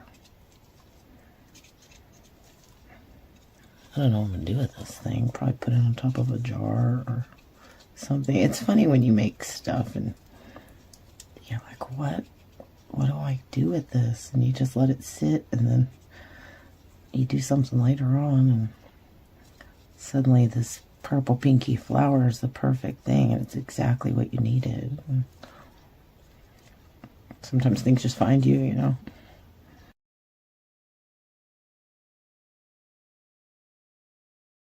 I might add some color to the frog, give him a little pop of color. You know what? We're here. Let's just do it. There we go. This frog just needs some color. That's it. I'll fix him right up and he'll be beautiful.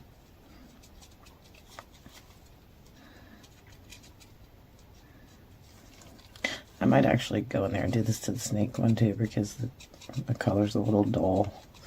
I don't really know what happened there. I think maybe like mixing the interference kind of caused an issue, which I never really had that happen before, but hey, you know, stuff happens. What you can do? Life gives you lemons. Make some lemonade. That's probably a little too dark for this guy. I think I'll just skip the purple as I keep putting more on. Just give him a little. Because it's alcoholic, it's blendable.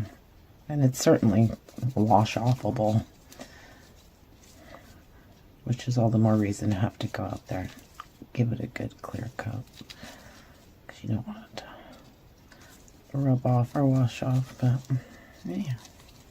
Here, that's better. He looks better. He look better. Looks better. Okay. Now, the snake. Should we fix the snake? Because it's in pretty bad shape. I'm not gonna lie. I think I'm gonna ruin it. I mean, it's not the greatest, so it's okay if we we have a little play here. Trust me, it'll all work out.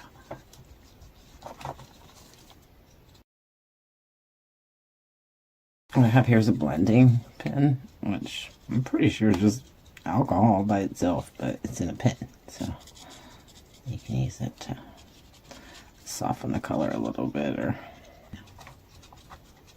work out the hard lines. We don't want hard lines. We want it to blend. Alcohol ink markers are blendable, so you can get some nice gradients and stuff. Like, it's just bumming me out because, like, he just, like, the color's just dull. This is the spot that I really hate the most. So hopefully we can just fix that up. And trust me, nobody will ever know. You see how the blue and the pink are mixing to give us a purple? Science. That's pretty. That's way better. I mean, it's got some issues with the texture, and that's just, you know, my shoddy mold making, but we don't have to accept this color. We don't. And we won't. I'll make you shine. Snake, I'll make you shine. And because we got that chameleon pigment underneath the mica, it'll still have like the luster because these are transparent. So that's fine. Isn't it getting more pretty? You see, we can fix it.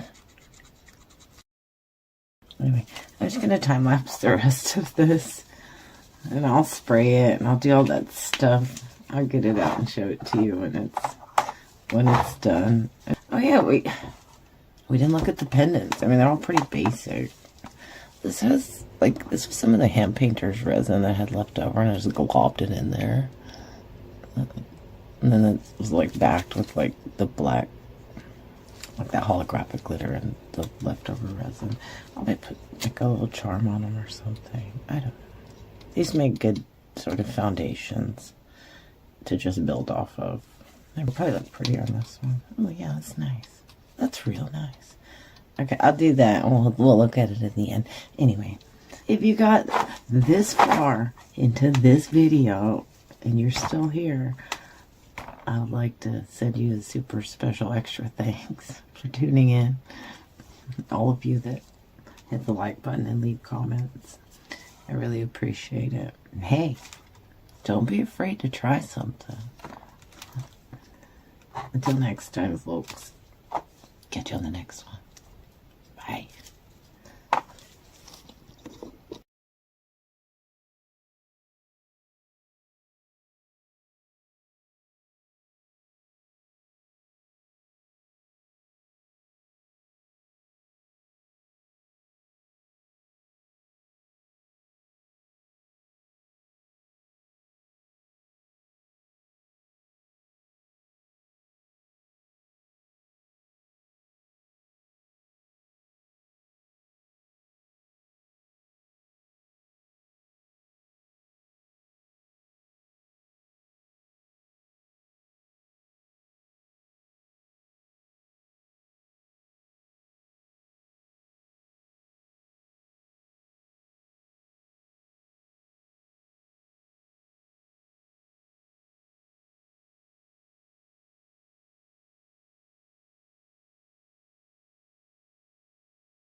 give those to me. But No. remember this stuff? You probably don't because you weren't watching. Don't lie. You didn't see it. Anyway, we took a lot of this confetti lice and we shoved it into some molds and we got some mixed results, mostly baby poop. It wasn't, I would tell you to go watch the video, but it wasn't. Somebody had come along with comments and they said, well, why don't you try grinding it up? That's something I'd been thinking about for a hot minute. I just never really got around to it. Plus I didn't have like a spare coffee grinder. I've been on the lookout for one for a while now, but just hadn't found one. So I finally did find one, only to turn on my YouTube and see that Miss Rev Critter herself had just done this experiment with a blender. So just to credit her, she did it before I did. She beat me to it.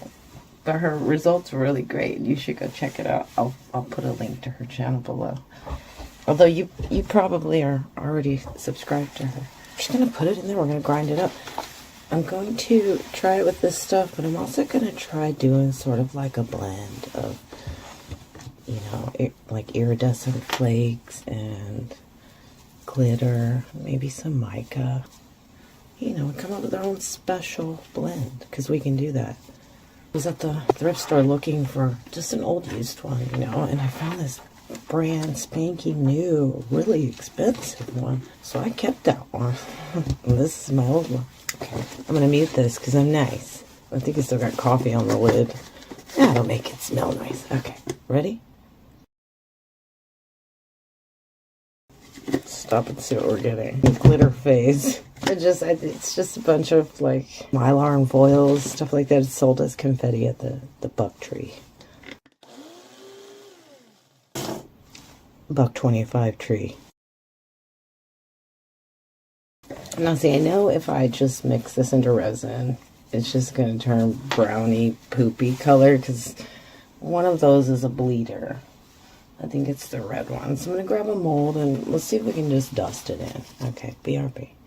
One, you should be careful if you're doing this because it's flying around like glitter. Two, I'm not just going to mix this into resin because it'll just get poopy brown color like it did in my other video that you didn't watch. Stop lying. So I guess the big question is, will it stick to the mold like glitter? Looks like certain ones are.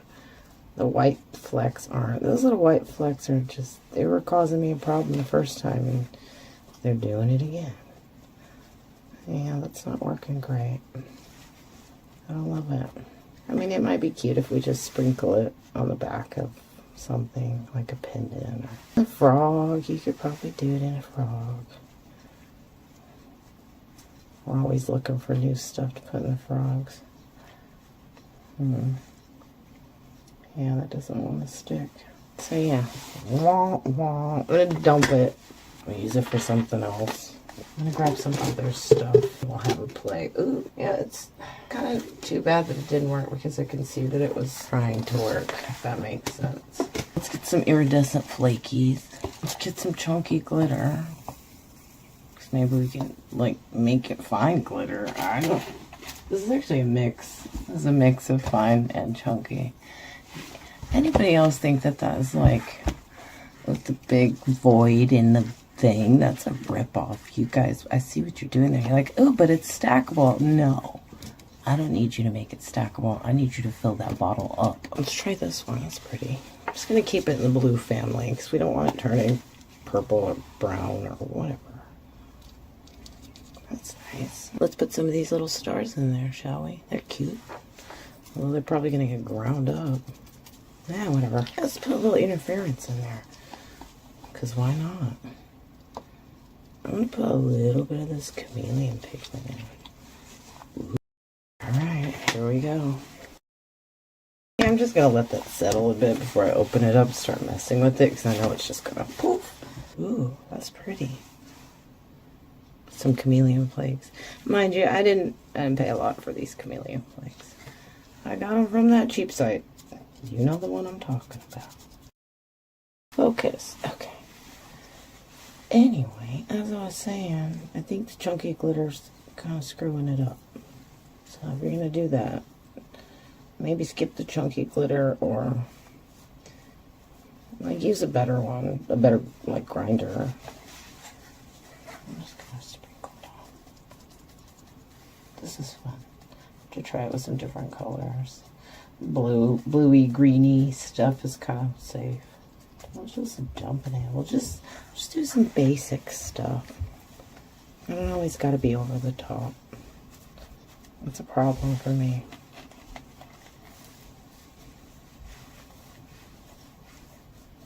I seem to start small and then it always just takes a turn. I don't know if dusting this on is probably the best thing. What I'll do is, see, here we go. Here we go. I was going to say, so what I'll do is I'll put it in like this. I'll fill it up with like black. Black's going to be the go-to here. Another one, I'll just mix it with some clear resin.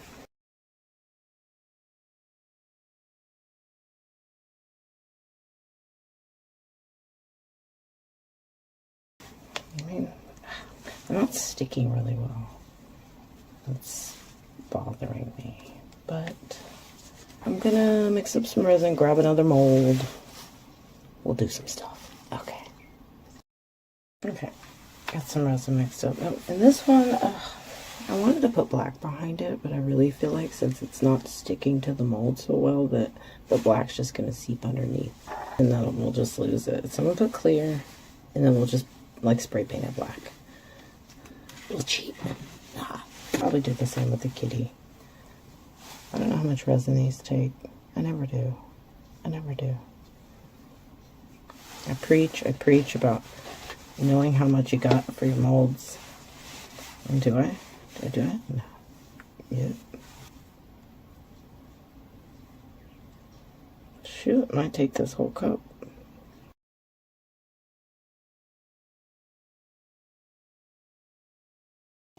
Okay. Where's it all going? This tray's not that big.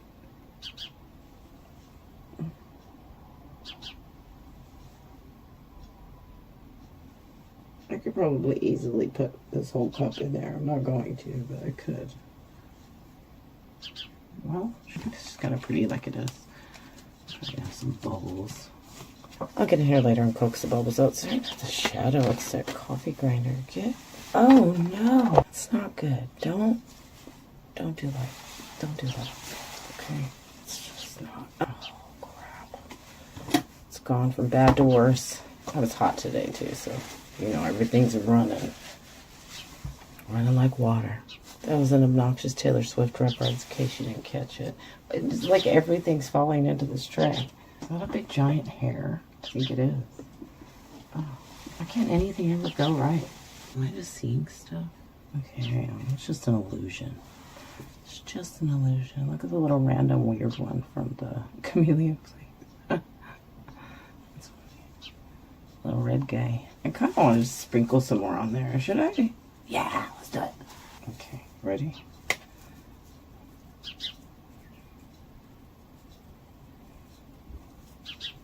Let's just go for it. I feel like all those little blue ones, like the chunky glitter, it's all gonna sink. Although it should make it look kind of dimensional, because a lot of it's not gonna sink. So it'll be cool, trust me. And hopefully once we put black on the back, the mica, the chameleon, and the, well, we got the chameleon flakes, the chameleon pigment, the iridescent flakes, they should all pop off. Okay. This is so messy. I have to get my shop vac in here. Hey, not sponsored by Shop Vac, but you know how it goes. Get in touch, we'll talk. Okay, that should be enough, yeah? That's so satisfying. I'm just gonna keep putting it on.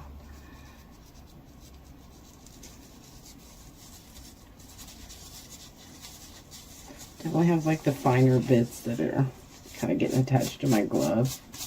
I bet you the stuff that's at the very bottom of the grinder is the best stuff. It always is. When you reach down to the bottom, like pinching off the... Okay, anyway. We're talking about resin here. Okay, Look at, I got lice stuck to me. I don't have any slime. Yeah. Okay. I'm gonna clean this off, and then we'll mix some of this into there, and yeah, we'll do that. Yeah. It's all over me. It's all up in my hair. It's like I got lice. Let's just dump a boatload in there, shall we? Ooh.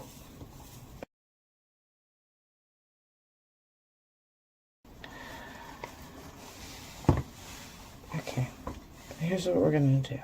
I'm gonna go ahead and put this one in a kitty. I'm gonna hope it's not like too thick.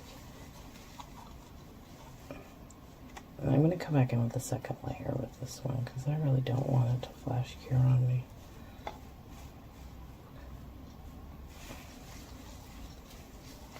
But it's super pretty. Like whatever's going on there, it's pretty. I don't know if you can see it, but oh god, I'm dropping it. I don't want to touch my camera to focus. Let's see, ready?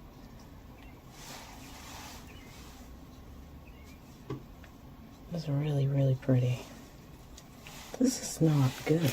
You don't do that. Don't do that. I'm just gonna leave it because I'm not gonna fumble around trying to clean it up on camera. That's goofy.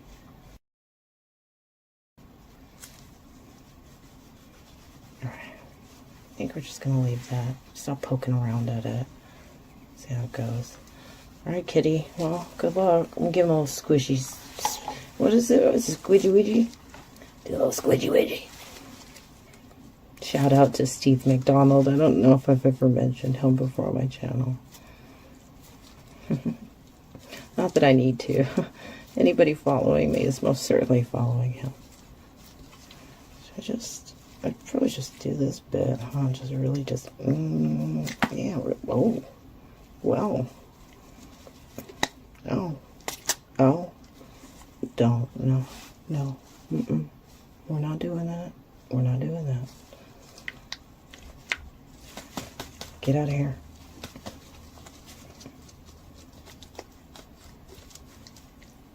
All right. Let's just leave it. We'll come back. Just right quick. I'm not going to let this cure completely.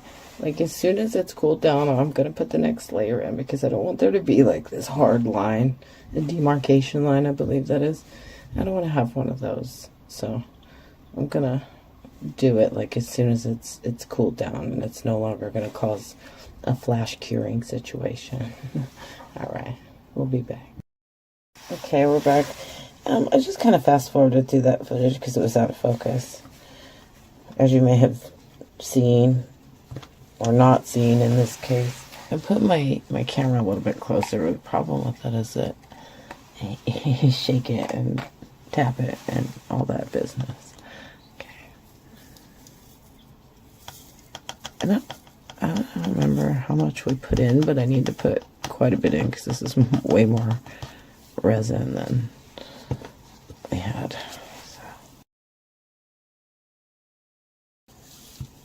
I bought these palette knives for messing around with the hand painter's resin, but they're actually pretty nifty for just stirring resin.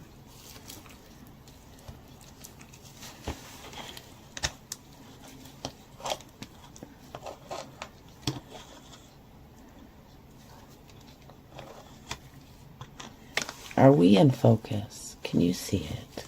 It seems like every time I do this, right, you can see it, and then I come back down here and we're blurry. That's what happens, right? I gotta remember that. Think I got enough in there? Think I got too much in there? I don't want to be like disproportionate amount of glitter in there. That would look goofy.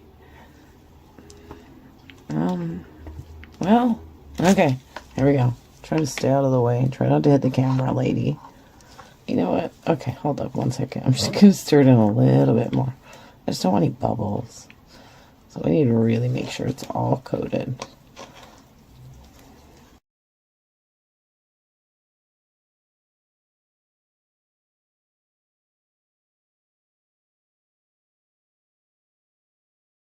Okay then, I guess we're taking it all. Oh, that's right. I was going to chuck the marbles in. Okay, well, never mind. Just forget about it. So we're going to just leave that one. Let's do it in my little froggy. Why not? Why not? Well, this is going to be like a rerun of my last video pretty much, but hey. If other people are allowed to reuse the same mold, so am I. That's allowed. Plus, I made this mold, so. We get to see lots of different versions of him. I also noticed that over here, because the resin's pulling in, that the glitter's kind of going with it. So I'm going to come back on the top of that and just sprinkle some more. I'm not going to put any of this on there, but I'll just sprinkle a little more. Anyway, I'm going to finish this up. Let them cure. I'll go out and give that one a little coat of spray paint, and I'll do that while it's still in the mold. There we go.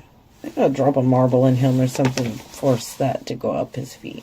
I can do that. I can find the marbles. Where are the marbles? There we go. It's always important to remember if you're new here. Sometimes when you're filling your molds up, you think you've come up to the top, but resin shrinks a little bit. And it'll cling to the sides once it cures, and so you'll end up with this really sharp edge. And so if you can bring it ever so slightly above the surface and push it ever so gently to the edge without going over, you'll get a nice smooth bottom. I don't know about you, but I like a smooth bottom. Alright, we're going to leave that. I'm going to find somewhere to put this. I don't know. We'll come back. And excuse my dirty tray. Resin is a dirty hobby. Don't let anybody tell you any different. Everything's cured. It needs to be spray painted. I wanted to show you the kitty before I show you the tray and whatever else. Whatever. He came out pretty cute. I painted his eyes and his ears, like the tips with the black. I don't know if you can see, but it's like more blue here, and then we got more iridescence here. I don't really know what that's about. I'm guessing like I didn't have the mixture mixed up good or what, but I don't hate it. Kind of gives it an effect, I guess, but I feel like he's missing something. I have a big box of like broken costume jewelry. I found this. And sometimes you just find stuff and it just goes. It just goes. And then I found this is like from an earring. I see Michelle from Glitz and Glitter. She'll very meticulously glue these little gemstones on. Like, where do you find the patience? I don't tell people like, how do you find the time to do that? Because, you know, like we're all on the same 24-hour clock. Some of us are just more productive. But I think this is, you know, if you like what she's doing over there, but you don't have the patience to do it. I certainly don't. I don't have the dexterity to do it. I'm like, my friend, she calls me T-Rex because of my jacked up arm. But we call her Hopalong because of her jacked up knee. So, two can play that game. Anyhow, I think I'm just going to get some super glue and glue them on. Probably just zip past this part. You don't need to see me fumble with this because I'm T-Rex and blind. We'll come back. Alright.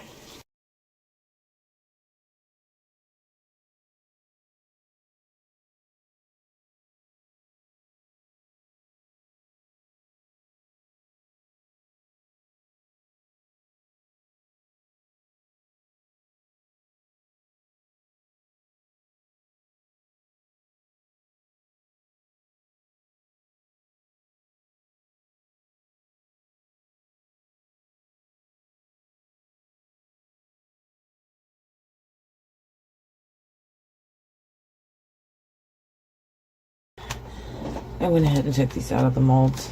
You know, I'm not doing all that business. And this came out pretty cute. I mean, I don't hate it. I'm not super into, like, glitter vomit stuff, but if you are, that's nice. It's pretty nice. I just painted the back black just for the sake of time. The little frog dude. I need to paint his eyes. His leg broke off. I built it. I put it back with like some builder gel. Here's a little kitty cat I did on the side. This is really a rerun of my last video. Exactly, almost. These didn't come out great. I might do some stuff. This one, I kind of want to just like fix him to the tray. If you use your tray for things like people use trays for, sometimes you need to rest your little tool on something. So I thought, but he blends in too much. So I got this guy. I made him in my other video. He's quite different. So I thought I got this, oh shit, this pretty holographic sticker that I've been dying to put onto something. I think this sparkly thing warrants it. So yeah, I think I'll do that, and we'll see how it goes. And here's some of the pendants. It would be doing good to, you know, paint the back of these or do something black, because they're certainly pretty. You know what, I was also thinking that these would make good little stands. Like sometimes these, they can get kind of stupid on the bottom, so just put it on a nice little base, and you got a nice little base for your fake crystal. Got some resin mixed up here. I was digging through my stuff and I found this little ball, little crystal ball. Kind of looks like a ball of yarn. Can you see it? Isn't that cute? It's pretty cute, right? So I thought we could just kind of place it there next to the kitty. Make it look like he's playing with the ball. That'd be cute, right? Doesn't this frustrate you when you watch people do this? This makes me irrationally angry.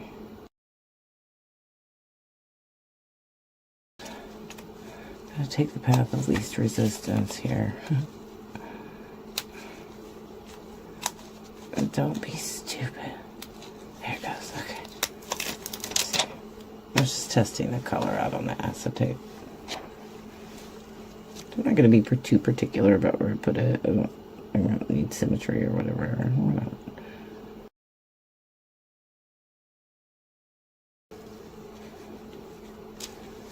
That's going to have to be good.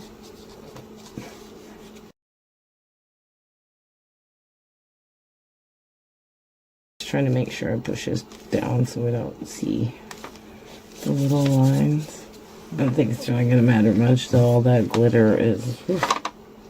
Oh yeah, before I forget, I also found this teeny tiny crystal butterfly. Isn't that cute? That's cute, right? I'm going to put on the kitty's head. I'll make it look like that little kitty's got this cute little butterfly stuck to his head. Isn't that a good idea? It is, and we're going to do it. Okay.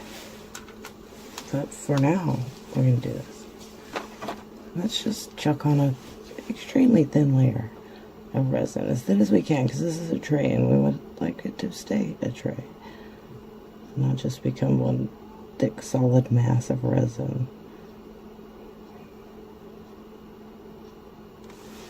I think I'm just going to lift him up for a second. We'll set him back down in a minute.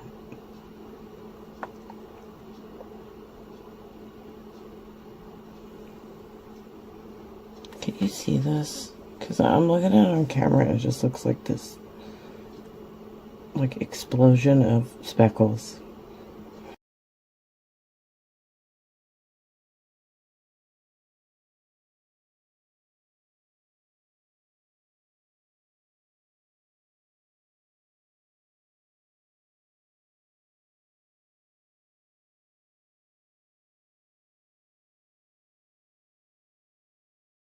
Alright, let's get this little kitty in there.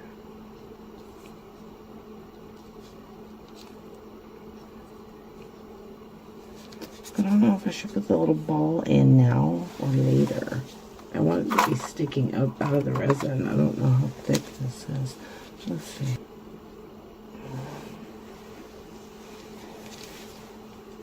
Yeah, I think we got enough room. Hopefully the ball won't move around. Hopefully. Oh, there we go. Perfect. Well, no, not perfect, because there's a stupid one showing. That's cute, huh? I'm going to use some of that. There's some UV resin to put the little butterfly on his head, but we'll do that later. I might even do that off camera. You don't really need to see me do that. That's done. While we're off camera, I went and added the little butterfly to his head. Yeah, I don't think that the little ball and the butterfly earring were part of the same set of jewelry. I think they just so happened to match really well. Like I told you, I had a big box of broken costume jewelry that just has all kinds of goodies in it. Isn't that cute? That's cute, right? Super cute. I kind of love it. It's obnoxious. It's cute. Before we sign off, I wanted to take a minute and try a couple of more things in the grinder. I'm not going to cast these. I'll save it for another video if it works out. But I ground some stuff up and then sort of went off the rails. So let's just roll it all back and see what we can do. Let's try these little packets of sequins. Tablecloth from Dollar Tree. Tissue packaging from the stuff you buy to stuff in bags for gifts. It's that. Ready to do it?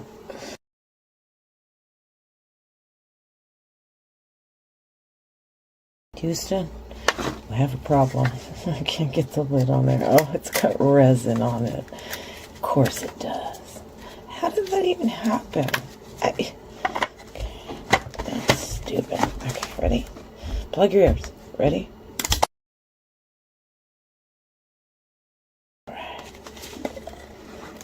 Well, hey, that didn't not work. The sequins didn't get chopped up. That wasn't a horrible result. Like, those are kind of pretty. I'm not gonna lie. Did the sequins finally get chopped up? I think a little bit. I don't know. Let's see. I'll probably say this, use it in a future video, something. I don't know. It's pretty nice. I like it. Okay. Anyway. Thought I'd about wrap this one up. What's the big takeaway here? Well, some stuff will grind. Some stuff won't. You won't know unless you fucking want to find out, so do it. On that note, thanks as always for tuning in. If you got this far into the video, I'd like to send you a super extra special thanks. Until next time, folks. Catch you on the next one. Bye.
Hey everyone, do you love butterflies?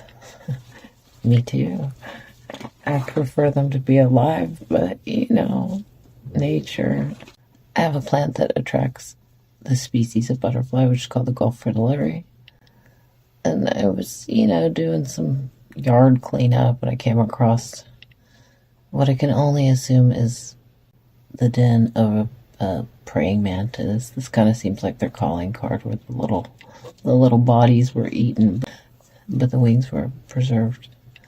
So, me being me, I thought, well, let's put them in some resin. Rest in peace, butterflies, fallen soldiers. We're going to make a little tribute to them. My friend Jen from the Resiners Poorhouse recently sent me this colossal, massive package, which had a bunch of stuff in it that I'll eventually use here on the channel, but for now I thought we could bust a few of them out and use them with this. I have these butterfly bezels, or bezels, whatever. I thought we could actually try to put the wings into them.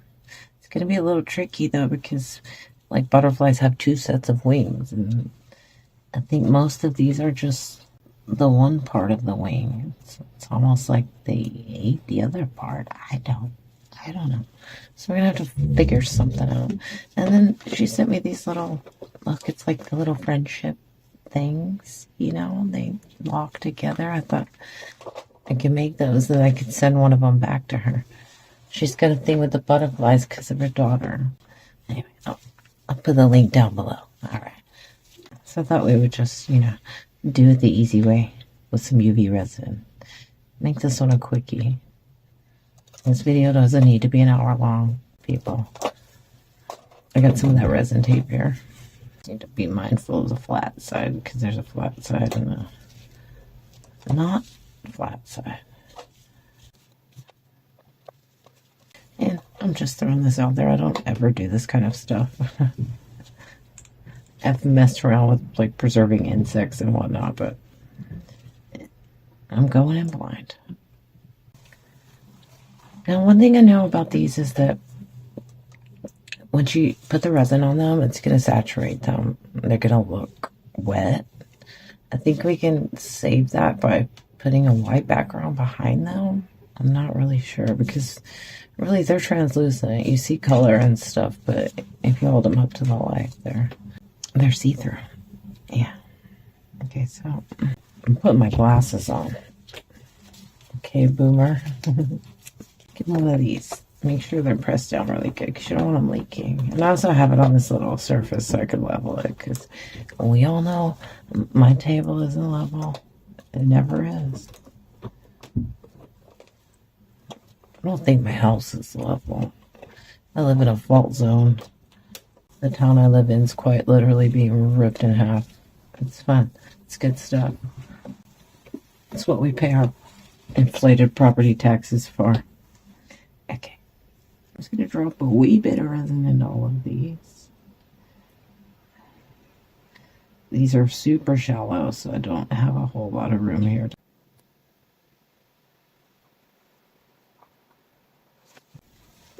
It's always good to just, you know, come in little by little. Don't add too much. It's a lot easier to put more on than it is to take it off.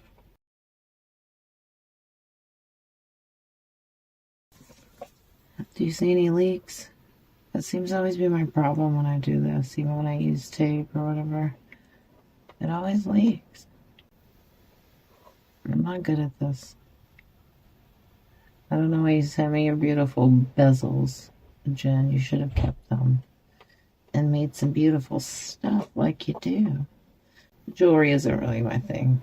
I mean, I make little keychains and stuff to give away to people, but I don't really do too much of it. I make little batches of it here and there, but not too often. I'm very inexperienced. But I've watched a ton of videos. So I've got armchair experience. Yeah, we might have to do some fill work with just some glitter or something on the lower parts. We're gonna have to see. I don't know. I think I got one sort of, what is that secondary wing called? I don't know. I'll have to go look it up. These butterflies are native, one. And two, they spook off the butterflies that like to infest your crops. I like to keep their native plant, which is the passion flower.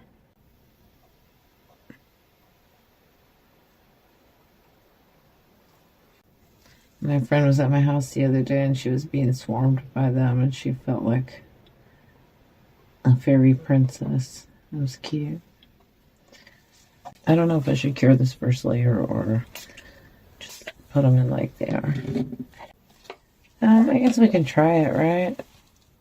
I don't have very many of the bezels because I was doing another project with some of them and well, you know how it goes. How it always goes. I screwed it up. I'm probably going to screw this up too. Wish me luck. Oh, okay, hold up. These are so delicate.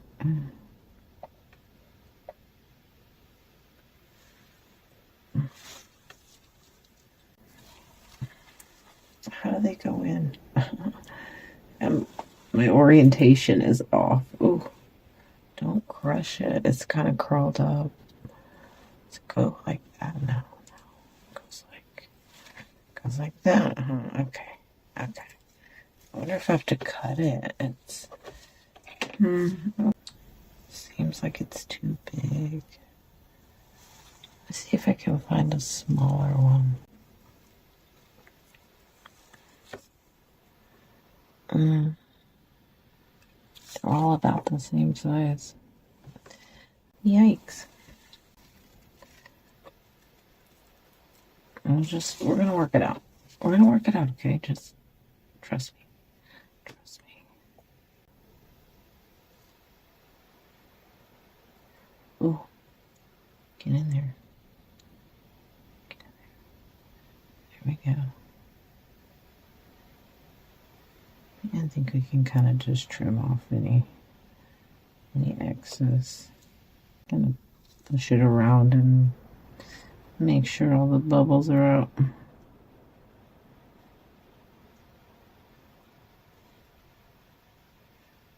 Let's just let that one sit. I'll get another one into this one. Is that right? Yeah, that's right. Okay. These are really the sweetest little butterflies. When they first hatch, sometimes they'll hatch away from their host plant. So it takes a little bit for them to like charge up and get going. And you can come along and they'll get onto your finger and go for a ride. This is wrong. Why does this seem wrong? I mean, it fits it. This isn't right. This isn't right, y'all.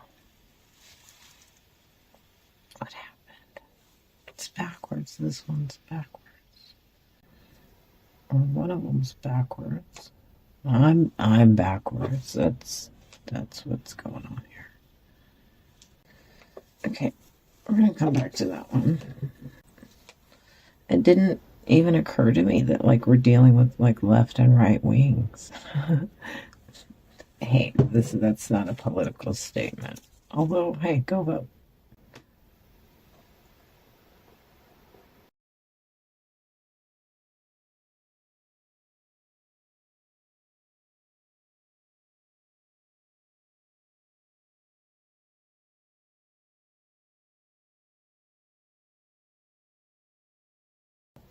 Isn't it crazy how different that one looks? It's completely saturated. Okay, you know, we're here. We're here. We're doing it. So,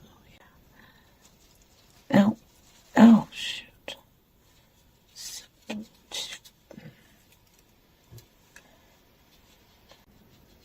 I don't know if this is going to work, y'all. I don't know. Maybe we just have to put some glitter or something down on the bottom.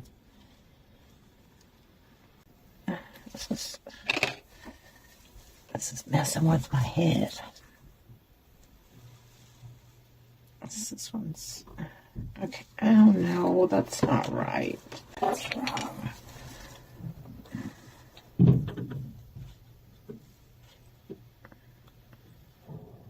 Oh Lord.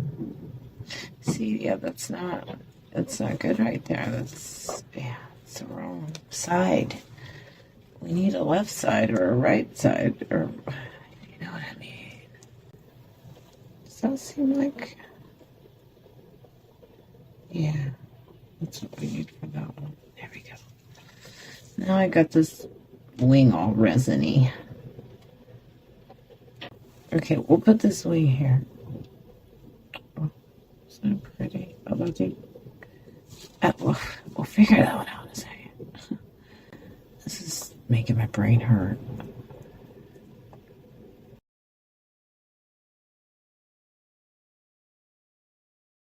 Okay. We need another one that's left or right or you know what I mean.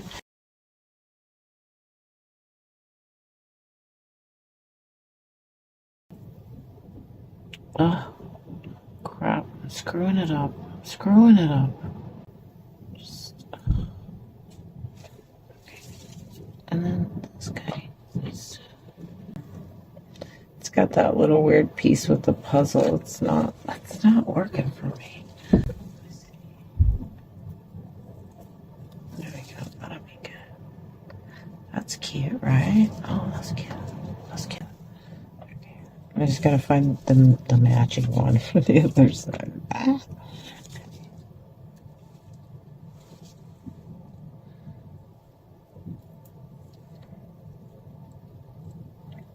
Is that it? Yeah, that's it.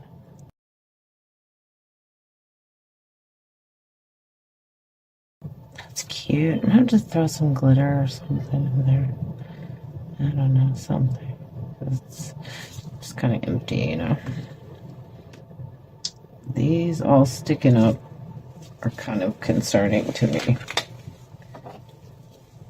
wondering if I can just trim them here in the thing before we cure it.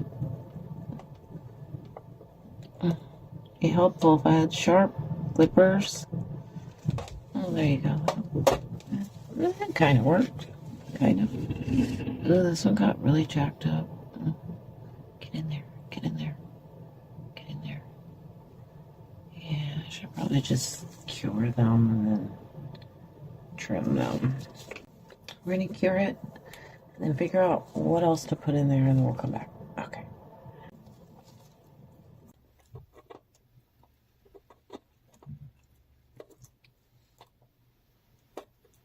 Oh no. Dang it. I shaved a little of his wing off. Oh well. You know, we're not going for like realism here, even though these are really butterfly wings. We're kind of going for some abstract stuff because they're not complete. So we're gonna have to take some liberty, some artistic license, if you will. So just work with me here. We're gonna do this. Okay. Now, over here I have some flakies that I made in my last video. I'm gonna drop some of these in there. They're really beautiful. They're kind of greens and golds and all that good stuff. They're pretty.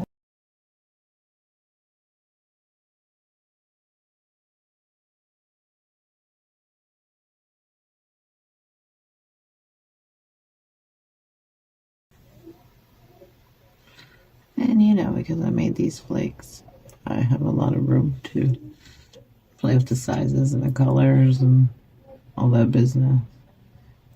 It's really fun.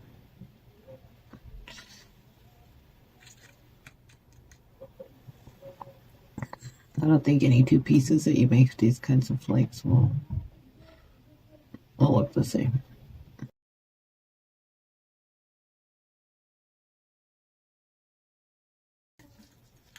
I feel like I just need to dump them on and then sort of dump them off again. So yeah, that's what we're doing. I don't have time to sit here and mess around, so we're just gonna go for it, okay? That's what we're doing. I think I have to put a couple up there because they're gonna get weird.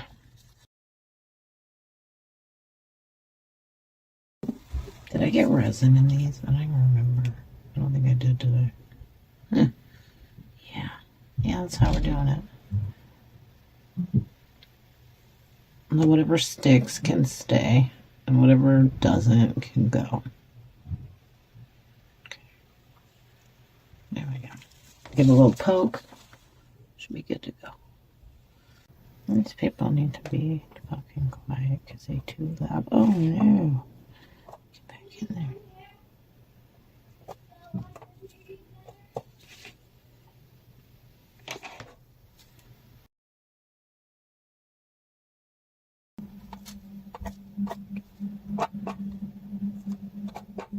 That wasn't great. Why'd you do that?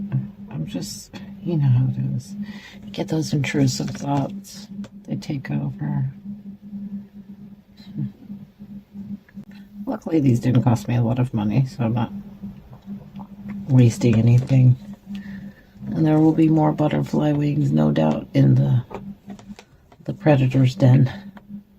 But if this experiment goes awry, we can try again. It's funny because the ones that are over here in this little pendant thing seem to be doing fine. I'm not on camera. My bad. My bad. Sorry. But you see, they seem like they're all right. I'll just get these extra flakies in there. I'll move them around. There we go. Well, they're pretty. I don't know if those are showing on camera. I don't think they are, but they're beautiful. These are pretty. I love them. Even if the wings disappear, the flakes look really pretty.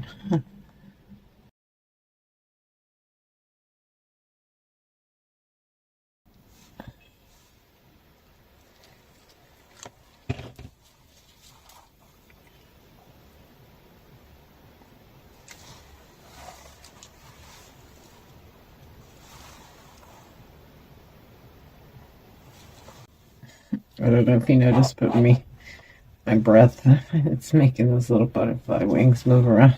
Keeps freaking me out, thinking there's a bug or something over here. These particular butterflies are interesting because they only have one single plant that they want to lay their eggs on.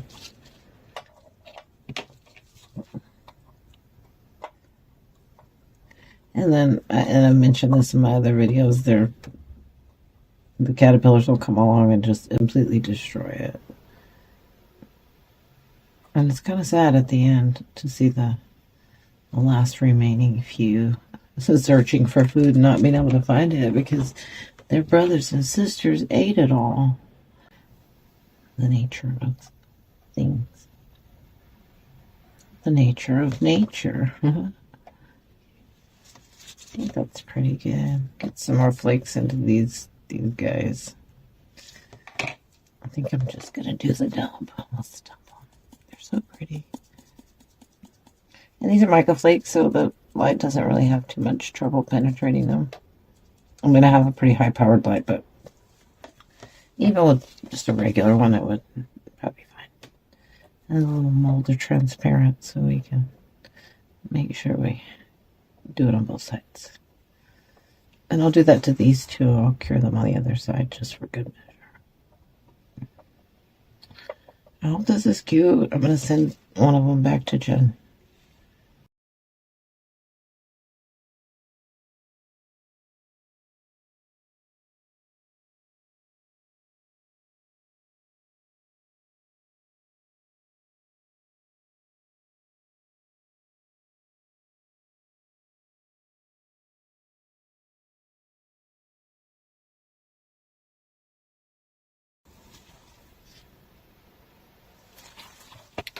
Yeah, I think that's as good as we're getting it. Let's cure before they get screwed up.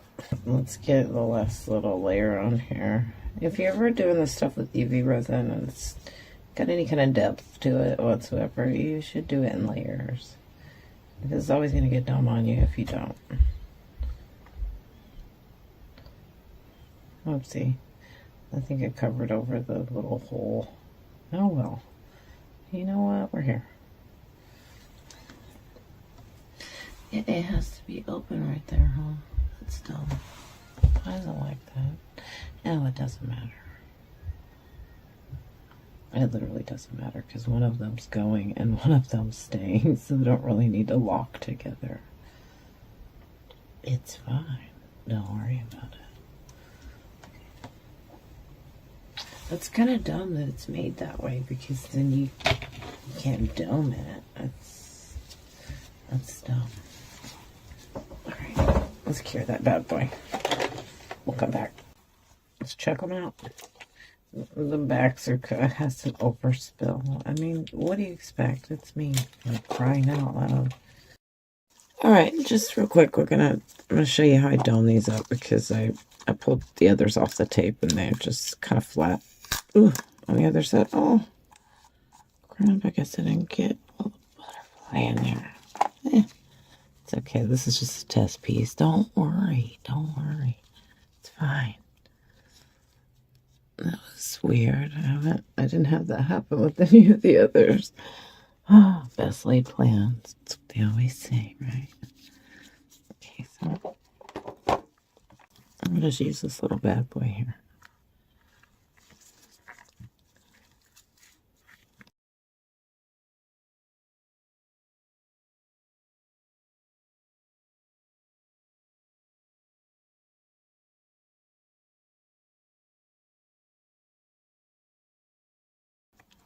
This way we just get a little bit nicer of a finish than just a flat bottom. Nobody likes a flat bottom. It's kind of hard to see. Like, I put them on a white background here. They're pretty cute.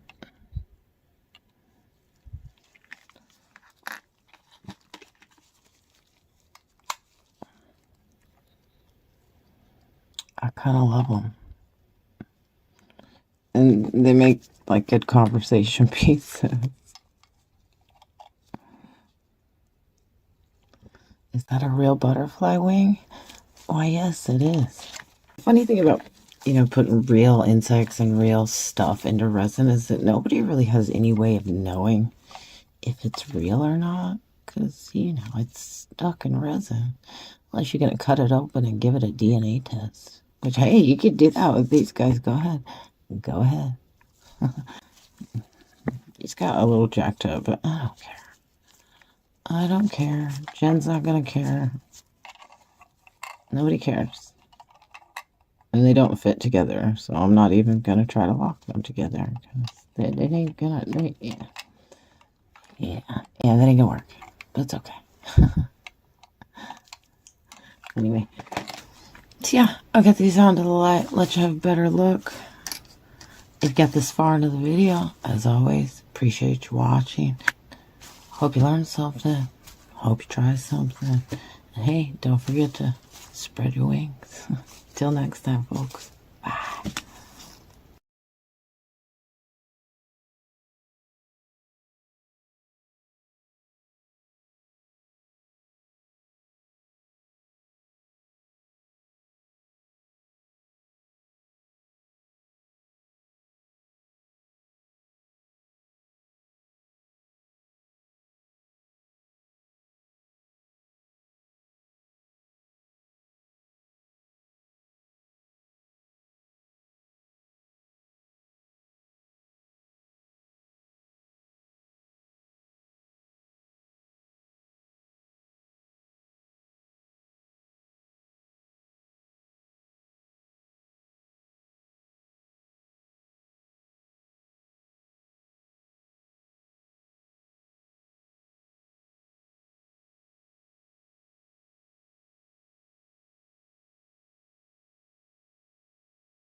Hey everyone, 'tis the season to be grouchy. That's right. If you're like me, the changing of the seasons might leave you a little moody. You might be seeing all the Christmas stuff people are doing. It's all full of jolly good cheer. No, we're not doing that here. No, we're not doing that. I got this little kitty that we 3D printed. We're gonna put it on there. We're gonna do some stuff. A few years ago, I saw an artist named Leah Day do a quilt. And she took all of these words, like negative words that people had told her over her life, or maybe words that she had told herself. She wrote them down on the quilt. She didn't write them. She sewed them. It was a lot of work. And she sewed it. And then she burned it, y'all. She burned it. I was kind of horrified. And I was thinking that it would have been better for her to turn it into something pretty, like you write all this ugly shit down on your quilt and then quilt some other stuff in it and make it pretty. That was what I thought would be cool. So we're gonna do that. I'm gonna write down or scribble down something ugly Then we're going to make it pretty, because that's what I do. That's what I know how to do. Like, the season gets me in an ugly mood. I'm not going to lie. I get grumpy. Don't talk to me. But maybe we can just work through that and get something pretty. I have this nifty little tray here. I also have this little light that it's like a string light that my friend Jen from the Resiner's Poorhouse, she sent this to me. I thought we could put it around the perimeter. I already did a test run. We're not going to talk about that one. We'll put it around the perimeter. We'll put some flakes or something. I don't know. Something. We'll figure it out. What I do want to do is just keep this one black and white. And one of my very favorite projects I did was the little Fortnite froggy. I love that one so much. And so I kind of want to revisit that a little bit with some scribble doodles. And this is also a way where you could just hide little messages. You write the words and then you draw cool stuff around the words, make it look cute. So thought we could do that. I'm going to mix up some of the hand painter's resin, which if you're new here, hand painter's resin is just a resin that's a little bit thicker. It stays in place when you put it down, so we can get artsy fartsy with that. Okay, I'm going to do that. I'll be back. Alright, I got some of the hand painter's resin mixed up. I'm going to try to pipe it. If you've seen any of my other videos, you know I'm not great with these things, but we'll give it a go. Got it wrapped around my fingers, so hopefully I can hold it just more like a pen. Back to what I was talking about earlier, just drawing something ugly on there. So let's go with the word ugly. I mean, all of us have probably either heard it or said it at some point or another, right? I need to steady my hand. We got too much wiggle. Well, that doesn't really matter, because if it's ugly, I'll fix it. Don't worry.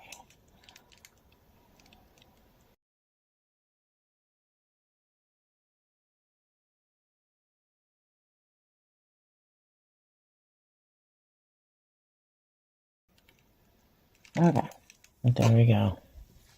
It's ugly. So let's make it pretty. Ready? Let's go.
Do you think I'm ruining it?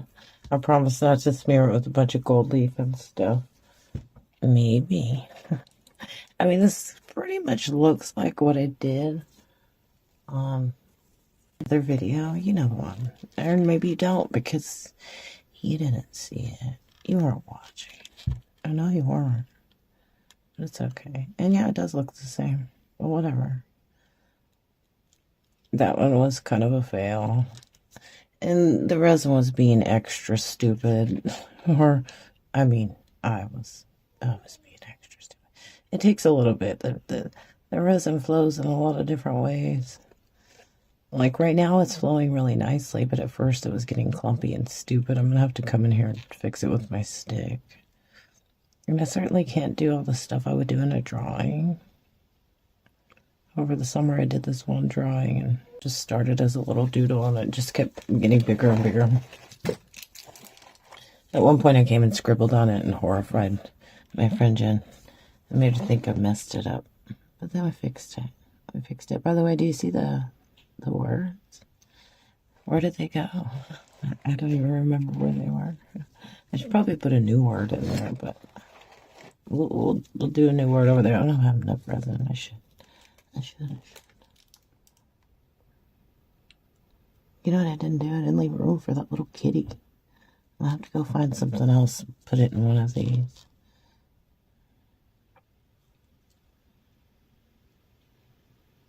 With these types of designs, you could, go really, really simple. Just put a few swirlies and maybe like leaves and petals. Or you can do what I do and just keep going. You kind of get into it, especially if you don't give yourself permission to have any screw ups in this case. Like every single screw up in this is going to be part of it, and that's just it. We're committed to it. Got a few blobbies or whatever, but we'll work it out. Because then the blobs can just kind of form like new shapes, like that one. See? And then what do you tell people? You say, I meant it to be that way.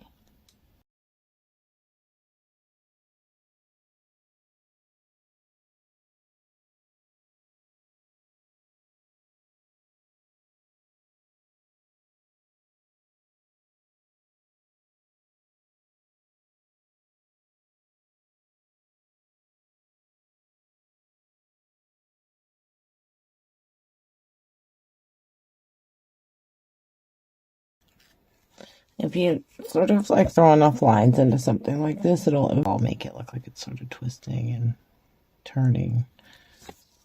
A little trickery of the eye. And you've accomplished that trickery of the eye when somebody goes, where do you even begin on something like that? In which case we began with ugly. Looks like there's a stray flake in there. How did that even happen? There's one right there too. Well, anyway.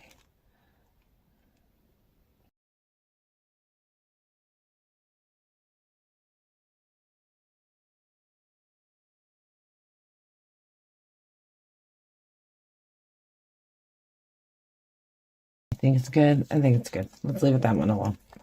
I might come back and throw like a few detail lines or whatever, but I want to make sure I have enough for the others. So on this one, I'm just going to write the word you. And it's just going to represent, what might be somebody's name.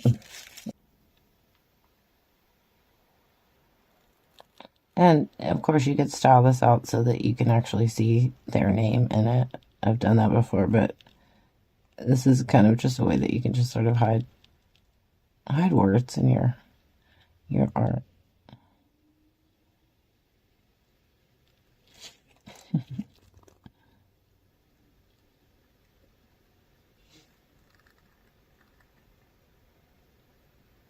This was pretty clumpy at first when I was doing it. So it was kind of coming out stupid, but now it's warming up because it's been in my hand, so it's flowing a little bit better. That'd be something to keep in mind if you're going to venture and play with the hand painter's resin. Okay. And also, just so we know, this video is... Ooh! Excuse you.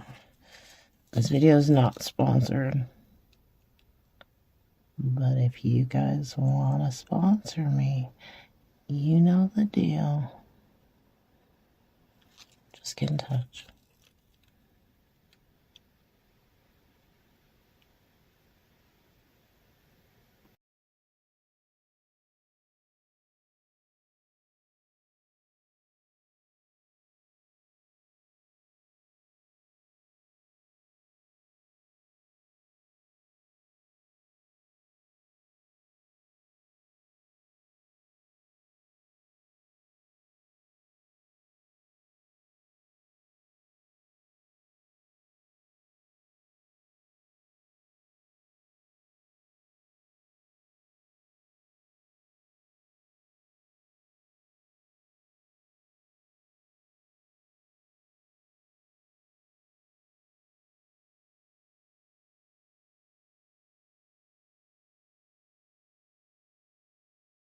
Okay, I don't think I can put any more in that one. I don't. I can't.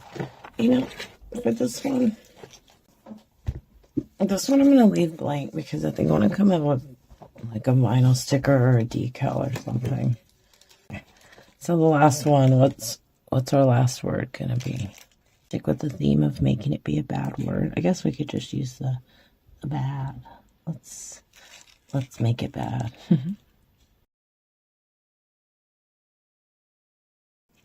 There. It's bad. Are you bad? Who's bad?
Okay, I can't. There's no room left. I don't. We're going to put something else there. I don't.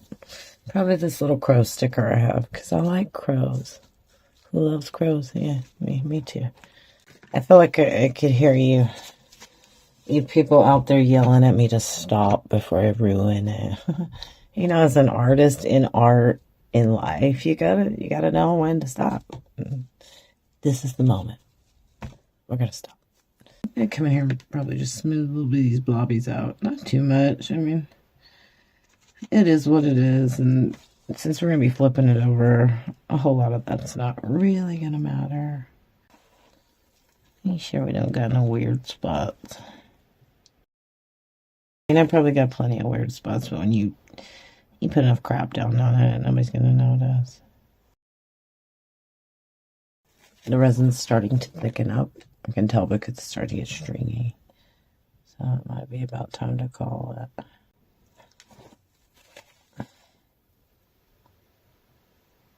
I haven't checked the time, but I'm guessing when I look back at the footage, it's probably going to be about an hour that it took me to do this. And I would like to be able to sort of start and stop and come back to it. Like I would a drawing, but it's kind of difficult. I have to continually mix up a new batch of resin. Yeah, I don't think I'm going to mess with it too much more.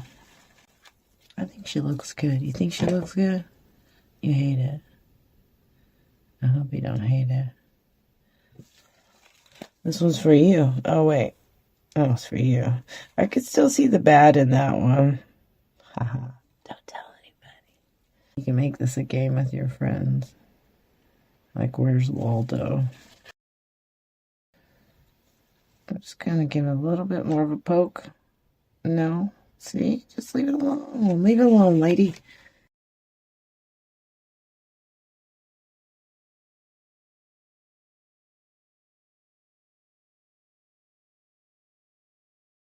That's it. I'm leaving it alone. We're walking away. I'll be back. Alright. That's cured. Okay, so the little kitty's not going to work. I could potentially print a smaller one to fit into that little space, but you're going to lose all that detail and stuff, so we're going to have to just... the kitty. I have this. I got this from none other than our friend Jen. It's so cute, and I don't want to cut it up, but I think I'm going to because I keep getting a little tripped up on what to put in that little empty space, and I feel like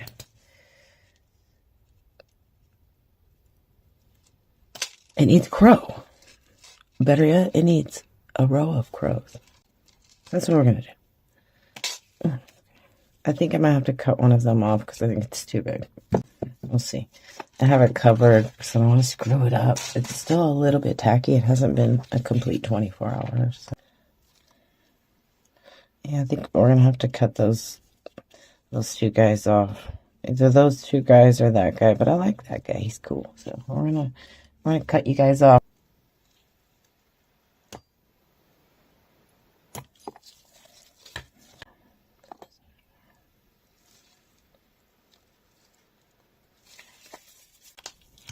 I'm going to mix up some resin and get something sparkly to put in here, but no color. We're not putting any color in here. I mean it. You can't make me do it. I won't. No. Be back. Hey, little pro tip. These little coffee warmers, they're good for warming up your resin, especially when it's cold out. It's hard to get it to mix up correctly. A lot of the times I'll just leave the part A sitting on like a food dehydrator. But this works too. Okay. Now, first things first, I'm just gonna get a little bit of this down. We'll get the crow in there. Crows, rather. Hope we don't catch any bubbles. And then once the resin thickens up a little bit, it'll come on with just a little bit more. We need to get that guy in a clear layer because we're coming on top of this with white. And we don't want it to like seep underneath. So it's kind of like just gluing it in there. Why are you stuck? Why are you stuck? So I'm stuck. We're stuck. Just come on. There we go. That's how we do. Just gonna really give them a good poke to make sure we didn't catch no bubbles under there. Gonna have to watch that one too because it's quite possibly probably gonna drift. Yeah, resin as it moves. Okay, now I'm gonna cover this, so hold up. So for the border layer, I know I said I wasn't gonna use any color, but I want to use some black flakes, but I haven't made any black flakes. But I got this blackish glitter. It's a holographic glitter. Looks a little more silver too, but whatever. It's close enough, okay? This is mostly because this is going to be in the border, and the lights are going to be behind it, and I don't want to see, like, the strings in the lights. I just want to see the light. Okay. Needs more. It needs more. Don't you think? Yeah, I do. It needs more.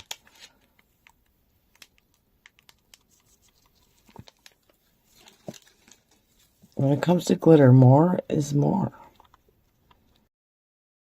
So what I do is I'll go ahead and pour this down into the border.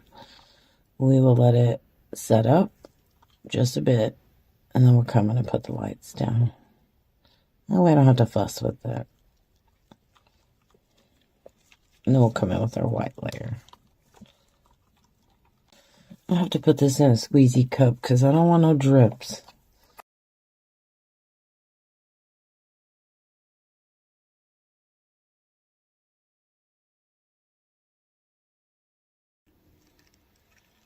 Whatever we do, we don't want this glitter drifting up on top of all this business.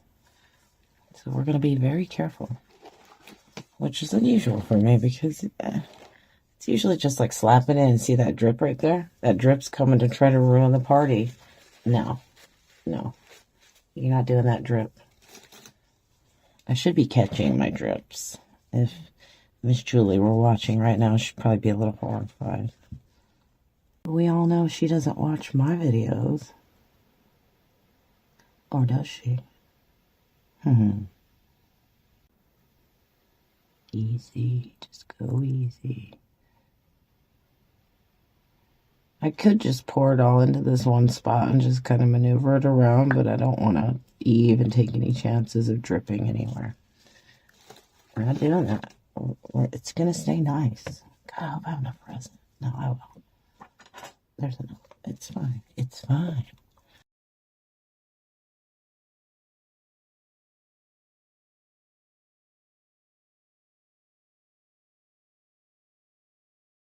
I'm overcomplicating this. It shouldn't be this complicated. Don't be like me. Just keep it simple. Stupid.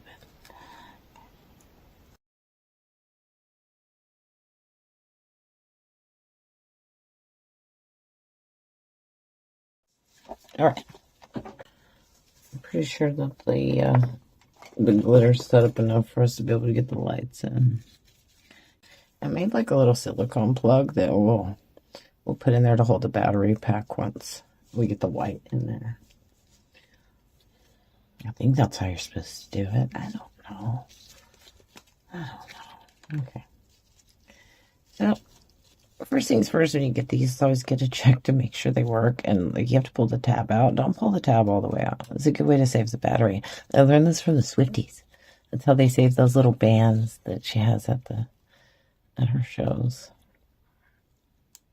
All right, we're good. And then we're just going to push that tab back in there and be good to go. Okay, let me unwind this bad boy. Okay, and I'm only going to get one chance to do this. Keep your expectations low.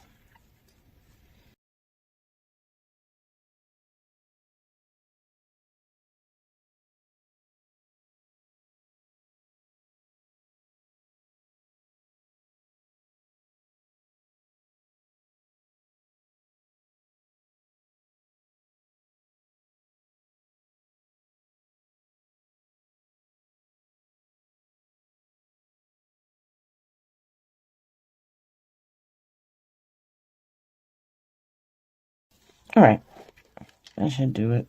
They don't have to be like, glued down or whatever. They just need to be held in place. I'm going to check it to make sure it still works. Yikes.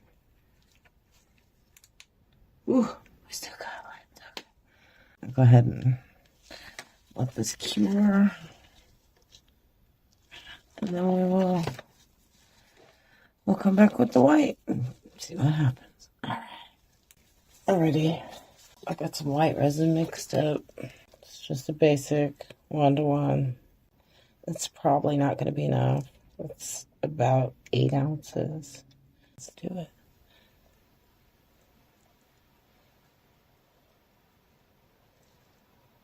I really did my best to mix up the white pigment paste, and I can see little streaks. I didn't mix it up good. I never did.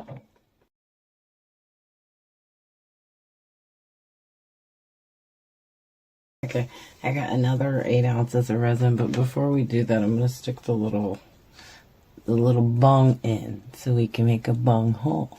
That's right. Hopefully that doesn't like leave some weird clear spot there. It shouldn't. I don't think. I don't know. I've never done this. Oh, I made that way wider than the first one. Okay. Okay. Well, anyway. Consistency, it's not my strong suit. I think I might just have to come and give this one a little stir. Wow, it's taking it all. So the first cup was 8 ounces. This was another 8 ounces, and there was already, I think it was 4 ounces in the glitter layer. So we're up to a whopping 20 ounces of resin, y'all. That's not including the hand painter's resin. I could easily dump probably another ounce in here, but I'm not going to. I'm gonna just leave it. We're gonna leave it. We're gonna come back in a bit. Check it out. Hope it's good. Cross your fingers, y'all. Okay, we're back. Did it work? I already put the little light in the bung and turned it on. I already took it out of the mold because you know I'm not trying to do it on camera. Struggle. Ready? It's pretty nice. Do you hate it? Do you love it? I don't hate it. I think it's pretty nice. Plus, they match. It's a set. It was like some interference powder was on the mold. That's fun. Looks like I might have cut a couple bubbles under the crow, but I don't care. And of course, we caught a couple bubbles with the hand painter's resin because it's just how it is. But I don't know. I think it came out pretty nice. You love it? You hate it? So what's our big takeaway here? Well, words, they might start off as ugly, but with a little effort, you can transform them into something beautiful. You have the power to reshape things in art and in life. On that note, if you get this far into the video, as always, I appreciate you watching. Hope you learned something. Hope you tried something. Till next time, folks. Bye.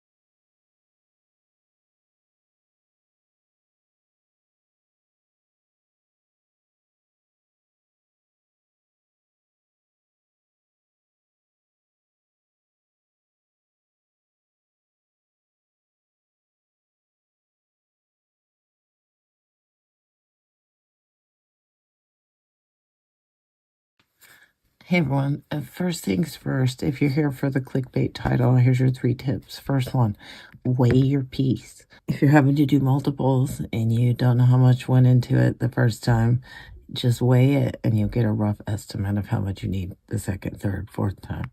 Secondly, dust the glitter on your molds instead of using glue to suspend it. You get pretty much the same effect.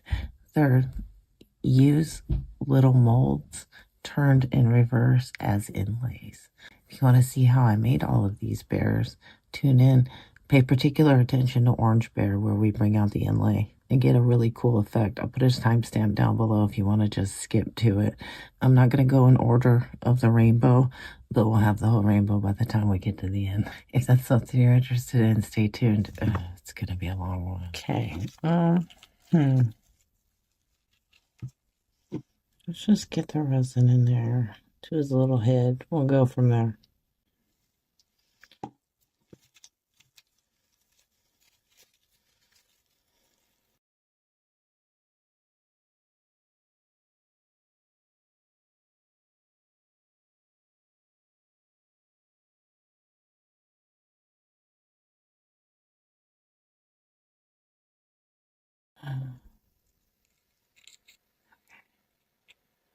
Wait, that one wasn't down in the head, was it? Okay, he's already got one in the head. Okay, got it.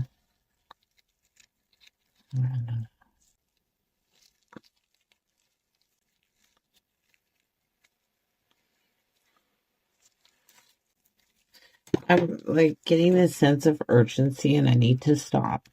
Even though, my camera's rolling, obviously. But I'm used to working with one-to-one where even though there's not a super big urgency with one-to-one, it's time critical. And this really just isn't. You really can just take your time and get this how you want it. It doesn't have to just be good enough. Of course, I'm probably just going to make it good enough because I'm lazy. But you can take your time. Crap. They're coming out. This is stupid. See, this is stupid. That's why I don't ever do flower stuff, because it's dumb.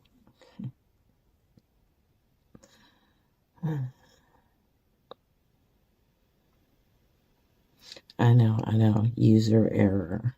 The resin's only as smart as the person using it. We're not going to have enough. It's okay. I'll just come back in here later because I have another project I have to do, so I can just top it up with that. And hopefully, one of these projects will actually see the light of day. I'll leave that. Probably put a little... Whenever you make silicone molds, there's always the little bit left at the bottom of the cup, and then you got one of these, which is pretty nifty. You can use it to smoosh down your flowers. Make sure they stay down. I'll just put something slightly heavy on there. I don't want to like push down the mold too hard, but I'll just leave this. We'll come back, pop it up, I guess, later. I don't know. We'll leave it. We'll come back. Okay, we're back. Turned out pretty cute. I don't know if I showed the footage of that last layer that I poured, but it was pretty much the same as the first layer. That's it. It's pretty cute, isn't it? This mold is so adorable. I love it. And hey, I wouldn't sweat too much using fake flowers. It's easier than using real flowers. Real flowers are going to release a whole lot more bubbles. Give you a lot more trouble. And usually with the fake ones, there's some wires in there, which allows you to manipulate it a little bit better. So nobody will know. They'll never know. I'd also put some of my flakes on the bottom, hoping they would add some interest to it, but it's just kind of lost with the flowers. So I thought we could come on with the flakes and just have the flakes so we can see them shining up from the bottom. That's cute and all, but let's make another one. So, pro tip, if you weigh your final piece, it'll tell you about how much resin you need. This is in grams, that's 67 grams. And if you do tree math, you'll know that that's about 2.5 ounces. So I'm going to go mix that up. We'll be back. All right. Okay. So for this, I have some 1-to-1, just basic 1-to-1 casting resin. I have this little blend that I made, like blues and greens and golds. Call it my 420 blend. I've never really mixed them straight into the resin before. I always just kind of let them sit on the back and shine up. I had done that with this guy, but it didn't really work out. The flowers are kind of obscuring it. But you can sort of see where it was trying to work, but it didn't. So, yeah. I'll just try it again with just the flakes. So I'm just going to go ahead and dump them in. Why not, right? Let's do it. Hopefully it's not too much. I did do this once before with some flakes that were ground down a little bit more fine. It's pretty much just like putting powder in it. Didn't really work out so great. I'm not so sure this will either. They might all just sink. We'll find out. Pretty though. Okay, let's get in there and find out. I probably should be using a deep pour resin for this. It's almost certainly going to flash here, but whatever. Nobody cares, right? Do you care? You don't care. Okay. Wait. We should come down for the money shot. And see, now they all sunk. Now I know they're going to sink. Maybe I should add some glue to it. Yeah, we're just going to do it. Ready?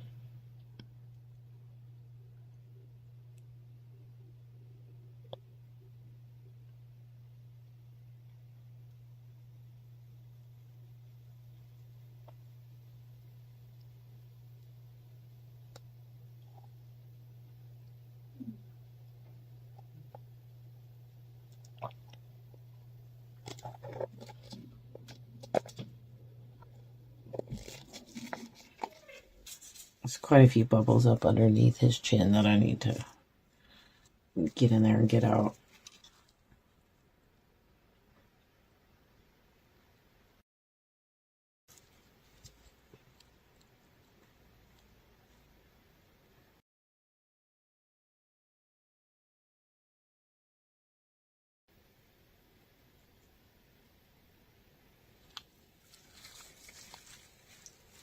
just gonna keep an eye on this one. Come back in a little bit. Put those other flakes on top. Just to keep sinking. And I could get down there and stir them in a little bit, but I know it's just gonna make more bubbles, so we'll just leave it. We'll come back. Alright. Okay, it's thickened up a little bit. I tried to stir it, but it's down there. So we're just gonna put these in the back. I think it's thick enough that they won't sink. Hopefully. How come there's red in there? Hey, nobody said red could get in there. There's hair. There's always hair.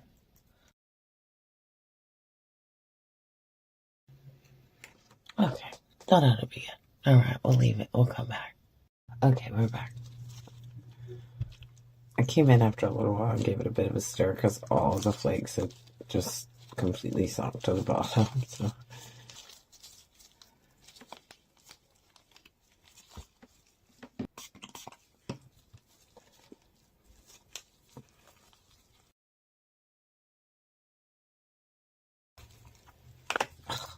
Well, it just flew out. It was something. I don't know. Yeah, I got all the flakes. Oh, we got all the greeny gold flakes at the top and the Tiffany at the bottom. It's actually really pretty. Got some bubbles under the chin. Those bubbles are hard to get out of the chin. Probably should have used a deep pour for this one, but I'm lazy. Yeah, it's funny because usually like when glitter sinks or whatever, it looks stupid. It's kind of dumb. But in this case, it works. Like the mica flake sinking, it looks really cool like that. So let's do orange bear. I want to do the same thing. I'll like just put them in the head. And then I want to do another thing with his belly or his body. I have one of these little tiny, is it a candle mold? I think that's what it is. It's one of those expectation versus reality purchases. I was wondering why it was only like 50 cents. I'm like, did somebody make a mistake listing this? No, they didn't. And they got my 50 cents. But what you do? I'm going to use it. That's what I'm going to do. So if you flip this bad boy inside out, ooh, what do you have? You have an inlay. And it fits in there pretty good. So we'll just cover them in pigment. Maybe come back and fill it with black so you can see the chameleons or whatever, but it doesn't matter. We'll get there when we get there. Right now, let's just fill his little head up with some of the flakes. By the way, you like our little guitar bear? Isn't he cute? Okay. There, now we got an audience. I have these mica flakes I made kind of orangey. A little bit of red-ish tone to them, but they mostly read orange and goldy orange. So I think what I'll just do is just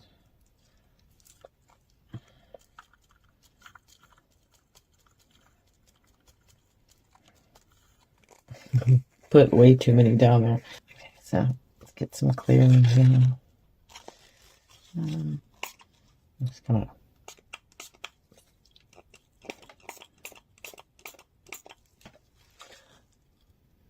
just spray that for good measure.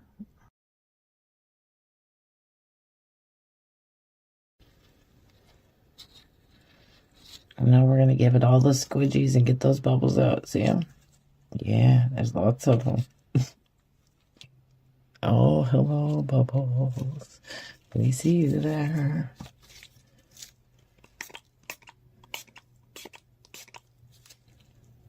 And I don't want to leave. Oh, crap. Did I just suck a bunch back down? Probably. Get in there. I hope this mold doesn't give up on me before we get through the whole rainbow.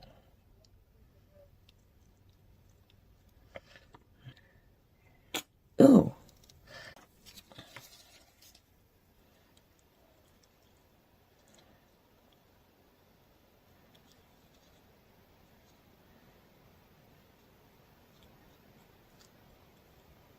Having that much stuff in the head, it's probably not going to matter too much with the bubbles.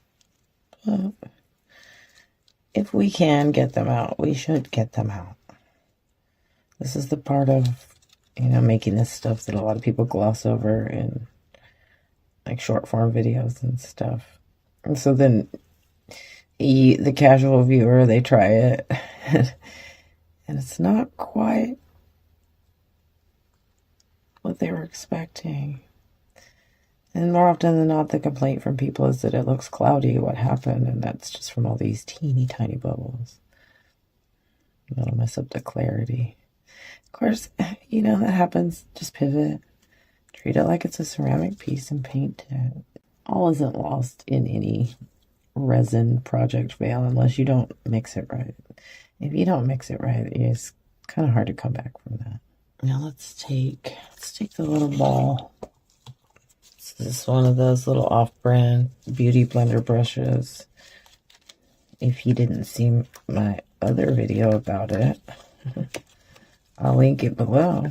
Or up there, down there, whatever.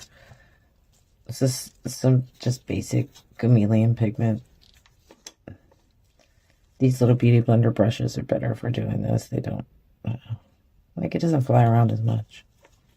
It goes from the brush to the silicone and tends to stay put, for the most part. That looks really gold.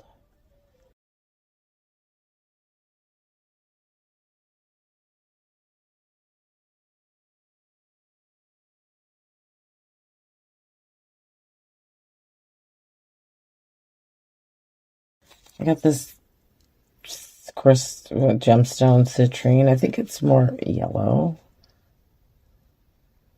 But we'll just add some red. Because yellow and red make orange. Yeah. It's true. It's true. Oh yeah, it's definitely yellow. Super duper yellow. It stinks. Here, I've just got some dye. I'm pretty sure that's what that is too, although it's very transparent. I don't know, it doesn't say either way. It just says colorant, I think. Oh. These are opaque dyes, but if you take it easy with them, they'll still be transparent.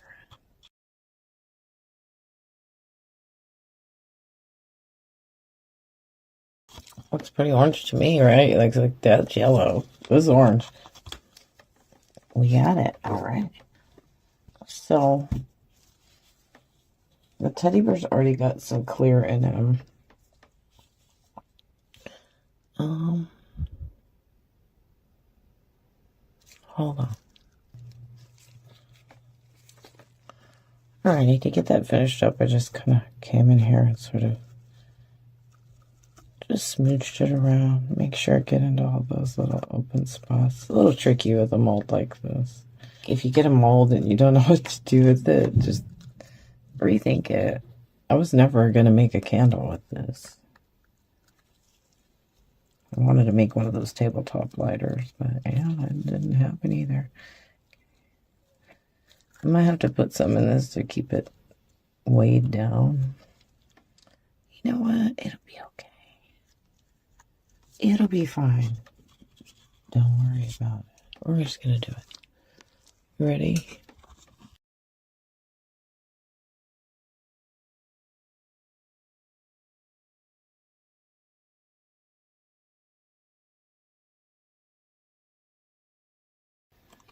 I wasn't thinking about the fact that I wouldn't need this much resin because the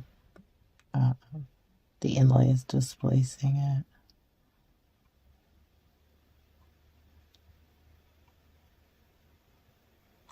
Ooh, don't run over, don't you dare. I should just pour it on the other side, but I don't want to get in your way. If you're doing this at home, and if you're new here, you've never seen this type of stuff being done, when you take like a piece of silicone like this and you cover it and you put it in, when you pop it out later, that print is going to be left on the inside of the bear. And it'll look really cool. And because we put the pigment on, it's going to add that extra element of interest. Kind of makes them look like it's like etched glass. It's really, really cool. I think it's going to be pretty good. All right, we're going to leave it. We're going to come back. I'm probably going to have to fill that in with black to get the full effect of the the chameleon pigment, but we'll see. We'll see. All right. Okay. Let's get the inlay out of here.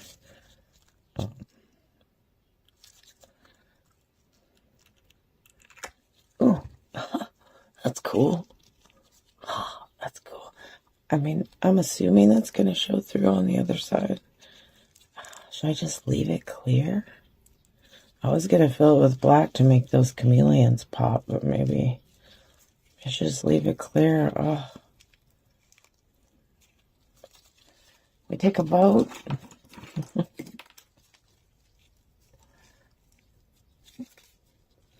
I know, Jen, I know you're out there and you're like, put some lights in it.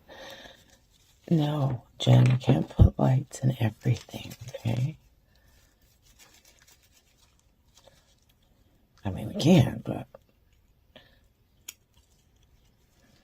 I think ultimately what sort of I don't like about putting lights in is the battery eventually dies and you never change it. At least I don't.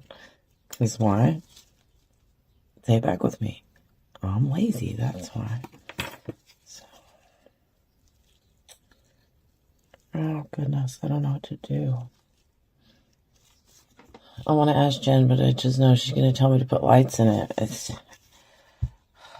She's no help. I joke. She's an immense help.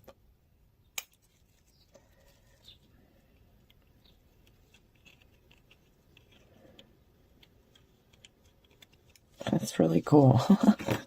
I'm just like really just fascinated with it. I'm like, ooh. We're just going to leave it clear. A reminder, this isn't actually an inlay. It's a candle mold or a soap mold or something like that. It's a little textured rose ball thing. I'll put a link in the description. It was extremely cheap. Of course, it also took 3 weeks to get here. You know how that goes. Anyway, I couldn't decide whether or not I wanted to put clear or black in the bear. So asked Jen. She said clear. I know what she really meant is lights. These are just the other pieces that I did with the leftovers. These are shakers. I'm not going to make this video be 3 hours long and turn these into shakers, but maybe we'll just come back in a different video and do that. For now, we'll put them in the maybe later pile. I hope this mold's actually going to get us through this many castings because these little cheap molds don't have a whole lot of mileage on them. I'll just make another one though if it gets dull or damaged. Oh, that's pretty. Oh, if that's not just the prettiest little teddy bear I've ever seen. Goodness, that's pretty.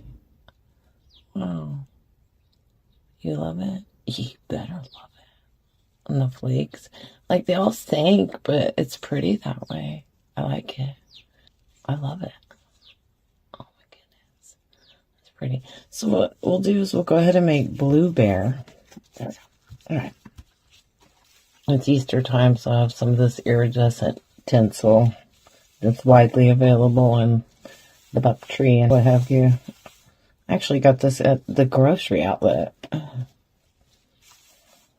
Dinner, anybody? I want to put some of this in there, but I'm not about to try to cut this up, so what are we going to do? We're going to grind it. That's what we're going to do.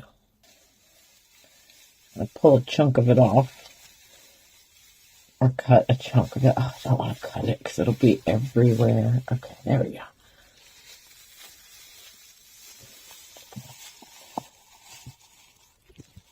Oh, you're going to shove it in. We need a lid. Can we get a lid? Lid, anybody? Where'd the lid go? So it always got to be something. Can't it just for once be nothing? Alright. I'm going to find the lid. Hold on. Okay, I got the lid. Don't worry, I'm going to mute it. You don't hear any of this. Some of us let videos play while we're sleeping, and Nobody wants to wake up to loud noises. Or maybe you do want to wake up to loud noises. Maybe you're that guy. Okay, you ready? Here we go. I'm going to cover it because there's like still sort of just loose mica pigment from whenever I was doing this last time. I don't want it flying everywhere. Okay, ready? Here we go. How it is. I think it's safe to say my coffee grinders had it. Oh crap, now it's all tied around the little spinny thing. That's not good. That's a good way to burn out a motor. I can already hear my husband shaming me over this one. Whatever. Oh man. It's caught up on the little thing. Like the Roomba. Dog hair and the Roomba. That's something. Of course, that's a small price to pay. To have someone else vacuum the floor for you. Or something else, rather. It's stuck in there. It's stuck. Man, I didn't want to cut it up, and I'm going to have to anyway. This stuff's stupid. Don't do it. Just don't. Okay. Release. Why you gotta be like that? It's rude. It's rude. Okay. Let's cut it a little, and then we'll grind it a little more. Oh, oh, God. Shut every time. Oh. Yeah, anyway. Let's try again. If we got anywhere. Maybe I'm just doing too much. I'm doing too much, right? I am. I'm gonna have to get my Roomba in here, have it come clean this mess up. Shoot. Oh, it keeps getting tied up around that little spinny thing. I'm gonna have to cut it again. Oh, don't do this. Don't do it. You've been warned. I did this so you don't have to. Ooh. Oh man, it's all jacked. But you know, I should just take the consequences and just use it like it is, right? Should I? You want me to? Okay. Why not? It's not gonna grind. Will it grind? No. Let's get all this into Blue Bear. We'll go from there.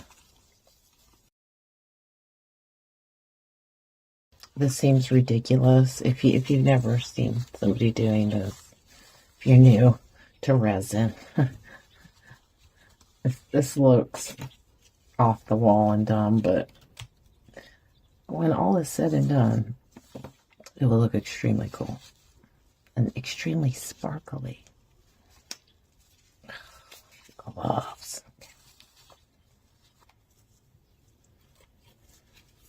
I think I could just, let's just pack it in. You want to be daring? Let's do it. Let's live on the edge. I don't think any's going into his little ears. Okay, this is just stupid. Can I get it all in there, though? I think I have to chop it, huh? I am. I don't want to chop it. But I will. I probably should have put some resin in here first. I absolutely should have put some resin in here first. I don't want to get my hands all sticky yet. I'll clean this mess up first, and then we'll get sticky. Just trim it. Yeah. Like whatever doesn't want to be in there, just cut it off.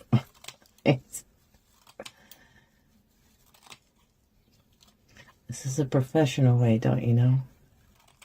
Ooh. Oh, it's flying everywhere. Oh, Lord, help us. I should have just cut them up. I saw that lady. Ooh, Billie Holloman. She was cutting them up. Okay. I'm going to keep a little out. We'll chop them up small. Get all this contained. Mix up some resin. We'll come back. We'll fill up Blueberry. All right. Oopsie, now I'm dripping. Crap.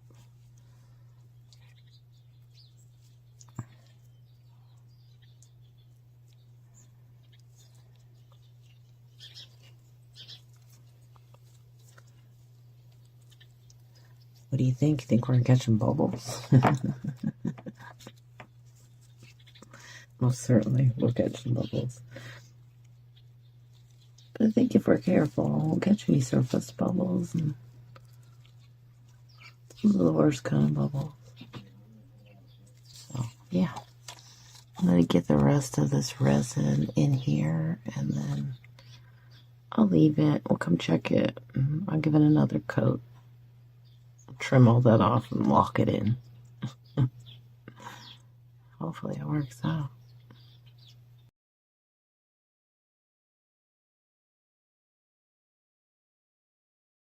So Blueberry's mostly done. It needs to be topped off, so I thought we'll just speed race that and use some UV resin. I have some of this chunky glitter that's in these scam bottles. I see you. I see you scam glitter people with your scam bottles. So I have a little bit of UV resin here.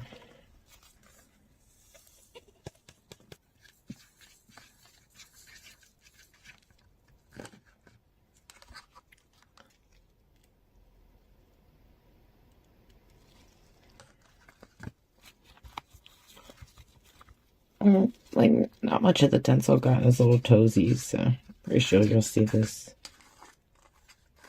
glittery sparkle in that one place and only in that one place. It'll look pretty on the bottom because we know everybody looks at the bottom. No, it's not true. Nobody looks at the bottom. It's cute. It's cute. I might have to do something with all these little buttons. Let's get this cured before it runs over. I already see it trying to run over. This mold isn't level, and neither is my table. So, yeah.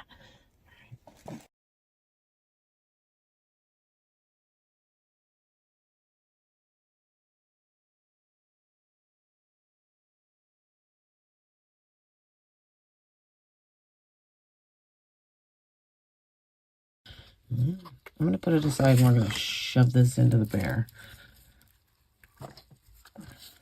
Should I shove it in? Let's just do it. Let's do it. What the hell am I even doing? I can't.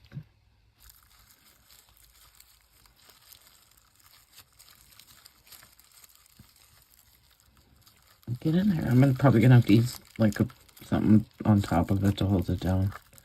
That's okay. It's all part of the process. Oh. We're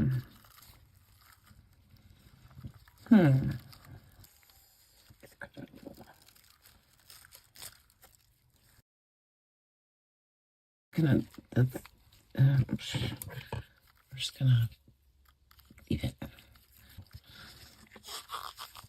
Don't worry. I know what I'm doing.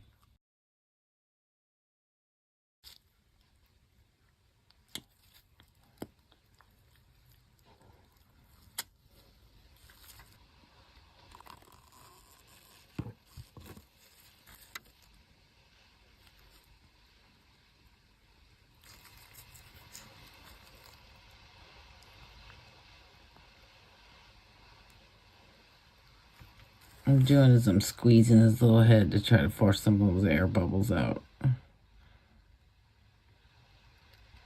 Probably wouldn't have hurt me to just like wet this piece first before I shoved it in there, but yeah. That would make things easy on myself, and I don't do that.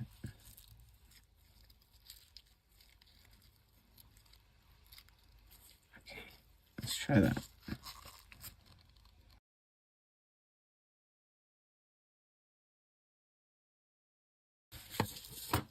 I think this one's going to end up being a lot like the blue one.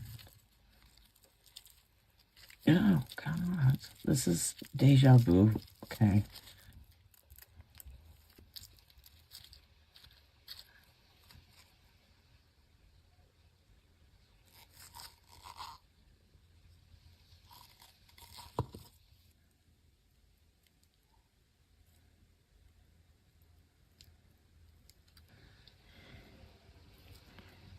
It's sticking up a lot. Get in there. Get in there. Well, anyway. Okay, don't try this at home, kids.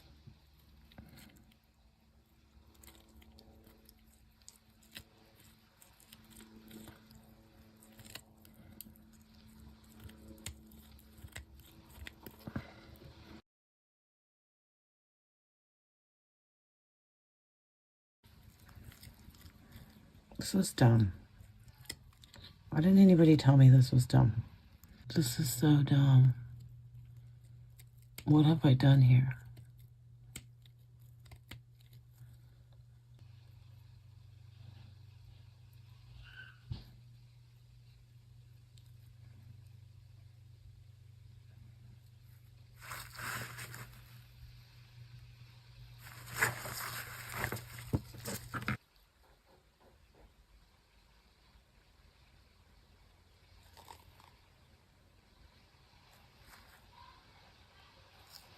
And so, just so we're clear, I'm about, I want to say, 15 minutes away from when I finish stirring this, and it's only just now starting to warm up.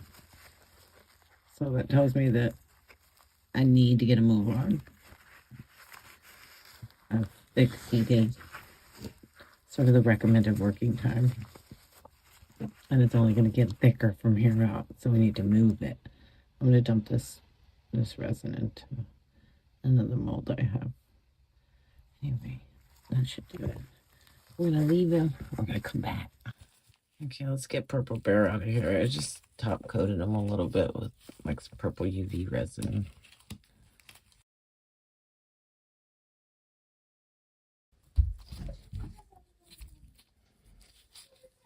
It came out nicer than I expected it to. All right, let's do Red Bear and we'll wrap this up. Okay, so the audio on Pink Bear got screwed up, so we're doing a voiceover. I'm starting with some red and white acrylic ink, because if you know, like I know, pink's kind of a hard color to get with alcohol inks and stuff, so it's easier just to mix it up.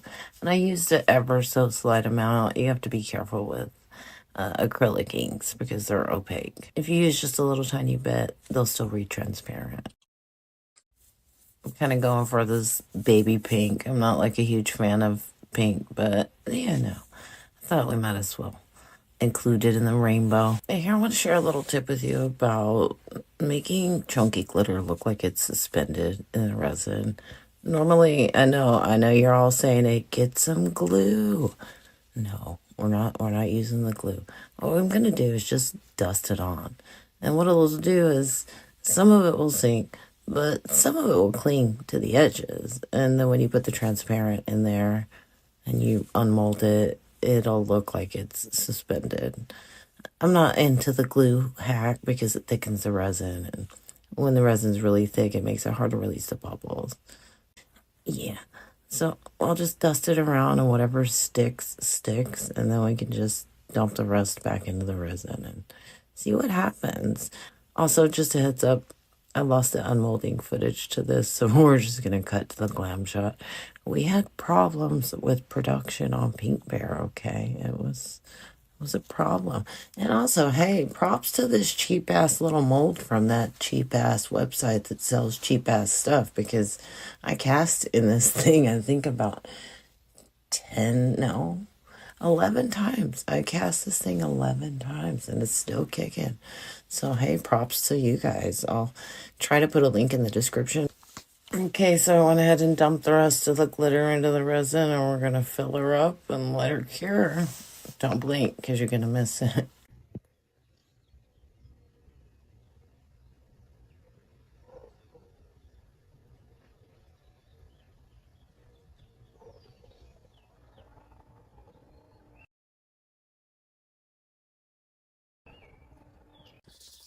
Okay, let's get little Red Bear out of here. I don't know if I recorded myself making Red Bear. I feel like I didn't, but if not, we filled him up with red alcohol ink, a little bit of glitter, popped the inlay in, and that's that.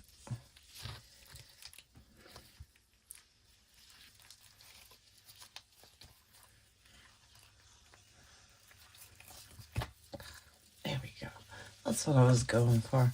My original Red Bear, he just came out too opaque. You can't even see the detailing in the belly. So this is good. This is no good. Even though this is still good. We'll give this to somebody. Somebody will end up with this bear. I'm probably gonna end up filling them in when I get some clear resin just on the side, but just put something white behind him so you can see a little bit better. Yeah, he's cute. So who's your favorite? Red? Orange? I quite like orange. He's cute. Yellow. If I have to keep any of them, I guess I'm keeping yellow. This is the thing about using artificial flowers, is that they're going to stay that way, and nobody really knows the difference if you're using real ones or fake ones. Real flowers are pretty delicate and hard to handle. Fake ones, not so much. And then we got green bear.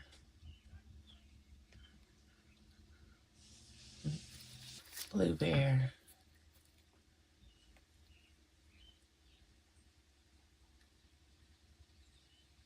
Purple bear.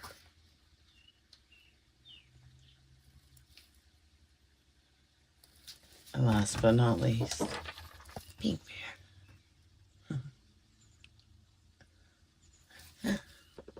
Alright, that ought about wrap it. And if you got this far into the video, as always, appreciate you watching. Hope you learned something. Hope you try something. Till next time, folks. Bye.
Hey everyone. I got this bag of doodads from a friend of mine. She said, I thought you could use it with that Mod Podge thing you do. So what I thought we'd do is pick some of them out, put it in this cute little teacup, and then give it back to her. Let's see what we got. Got some shooting stars. That's cute. I'm gonna have to keep that do Counting Crows thing, because if you know, you know. Okay. These are cute. Shoot. Okay, I'll put that little rose in there. That's cute. Let's do that. Why not? Right. Look at that butterfly. Isn't that cute? Where did she even get this stuff? Tell me your supplier. The friend that I'm gonna give this back to, she really loves my little, I make little succulent planters in tiny pots. So we could probably do that with this and give it back to her. She'd probably love it. This is cute, whatever it is. Let's stick it in. Oh, it's a tree. A little tree. Let's put the tree in. There it fits. Oh, there's another star. Yeah, look at that. Let's put this little heart in.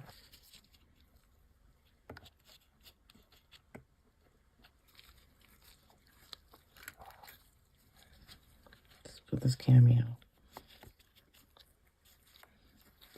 It's funny how people bring me this stuff and they don't want it, and then the second I put it into a resin piece, they love it. It's probably just going to disappear in there. I feel like it would. We'll just line that one up. Oh, we have another one of these. I'm going to keep that for something else. I don't think this will fit. No, get out of here. These are cute. I don't know where she got all this stuff, but it's cute.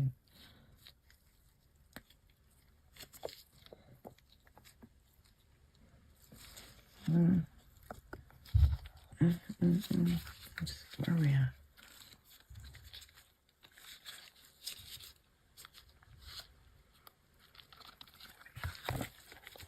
Let's go.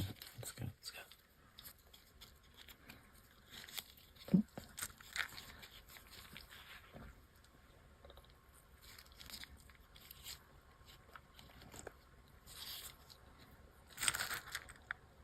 What the heck is that? Oh, it's a little bee. Okay, it's supposed to be in there. Isn't that cute?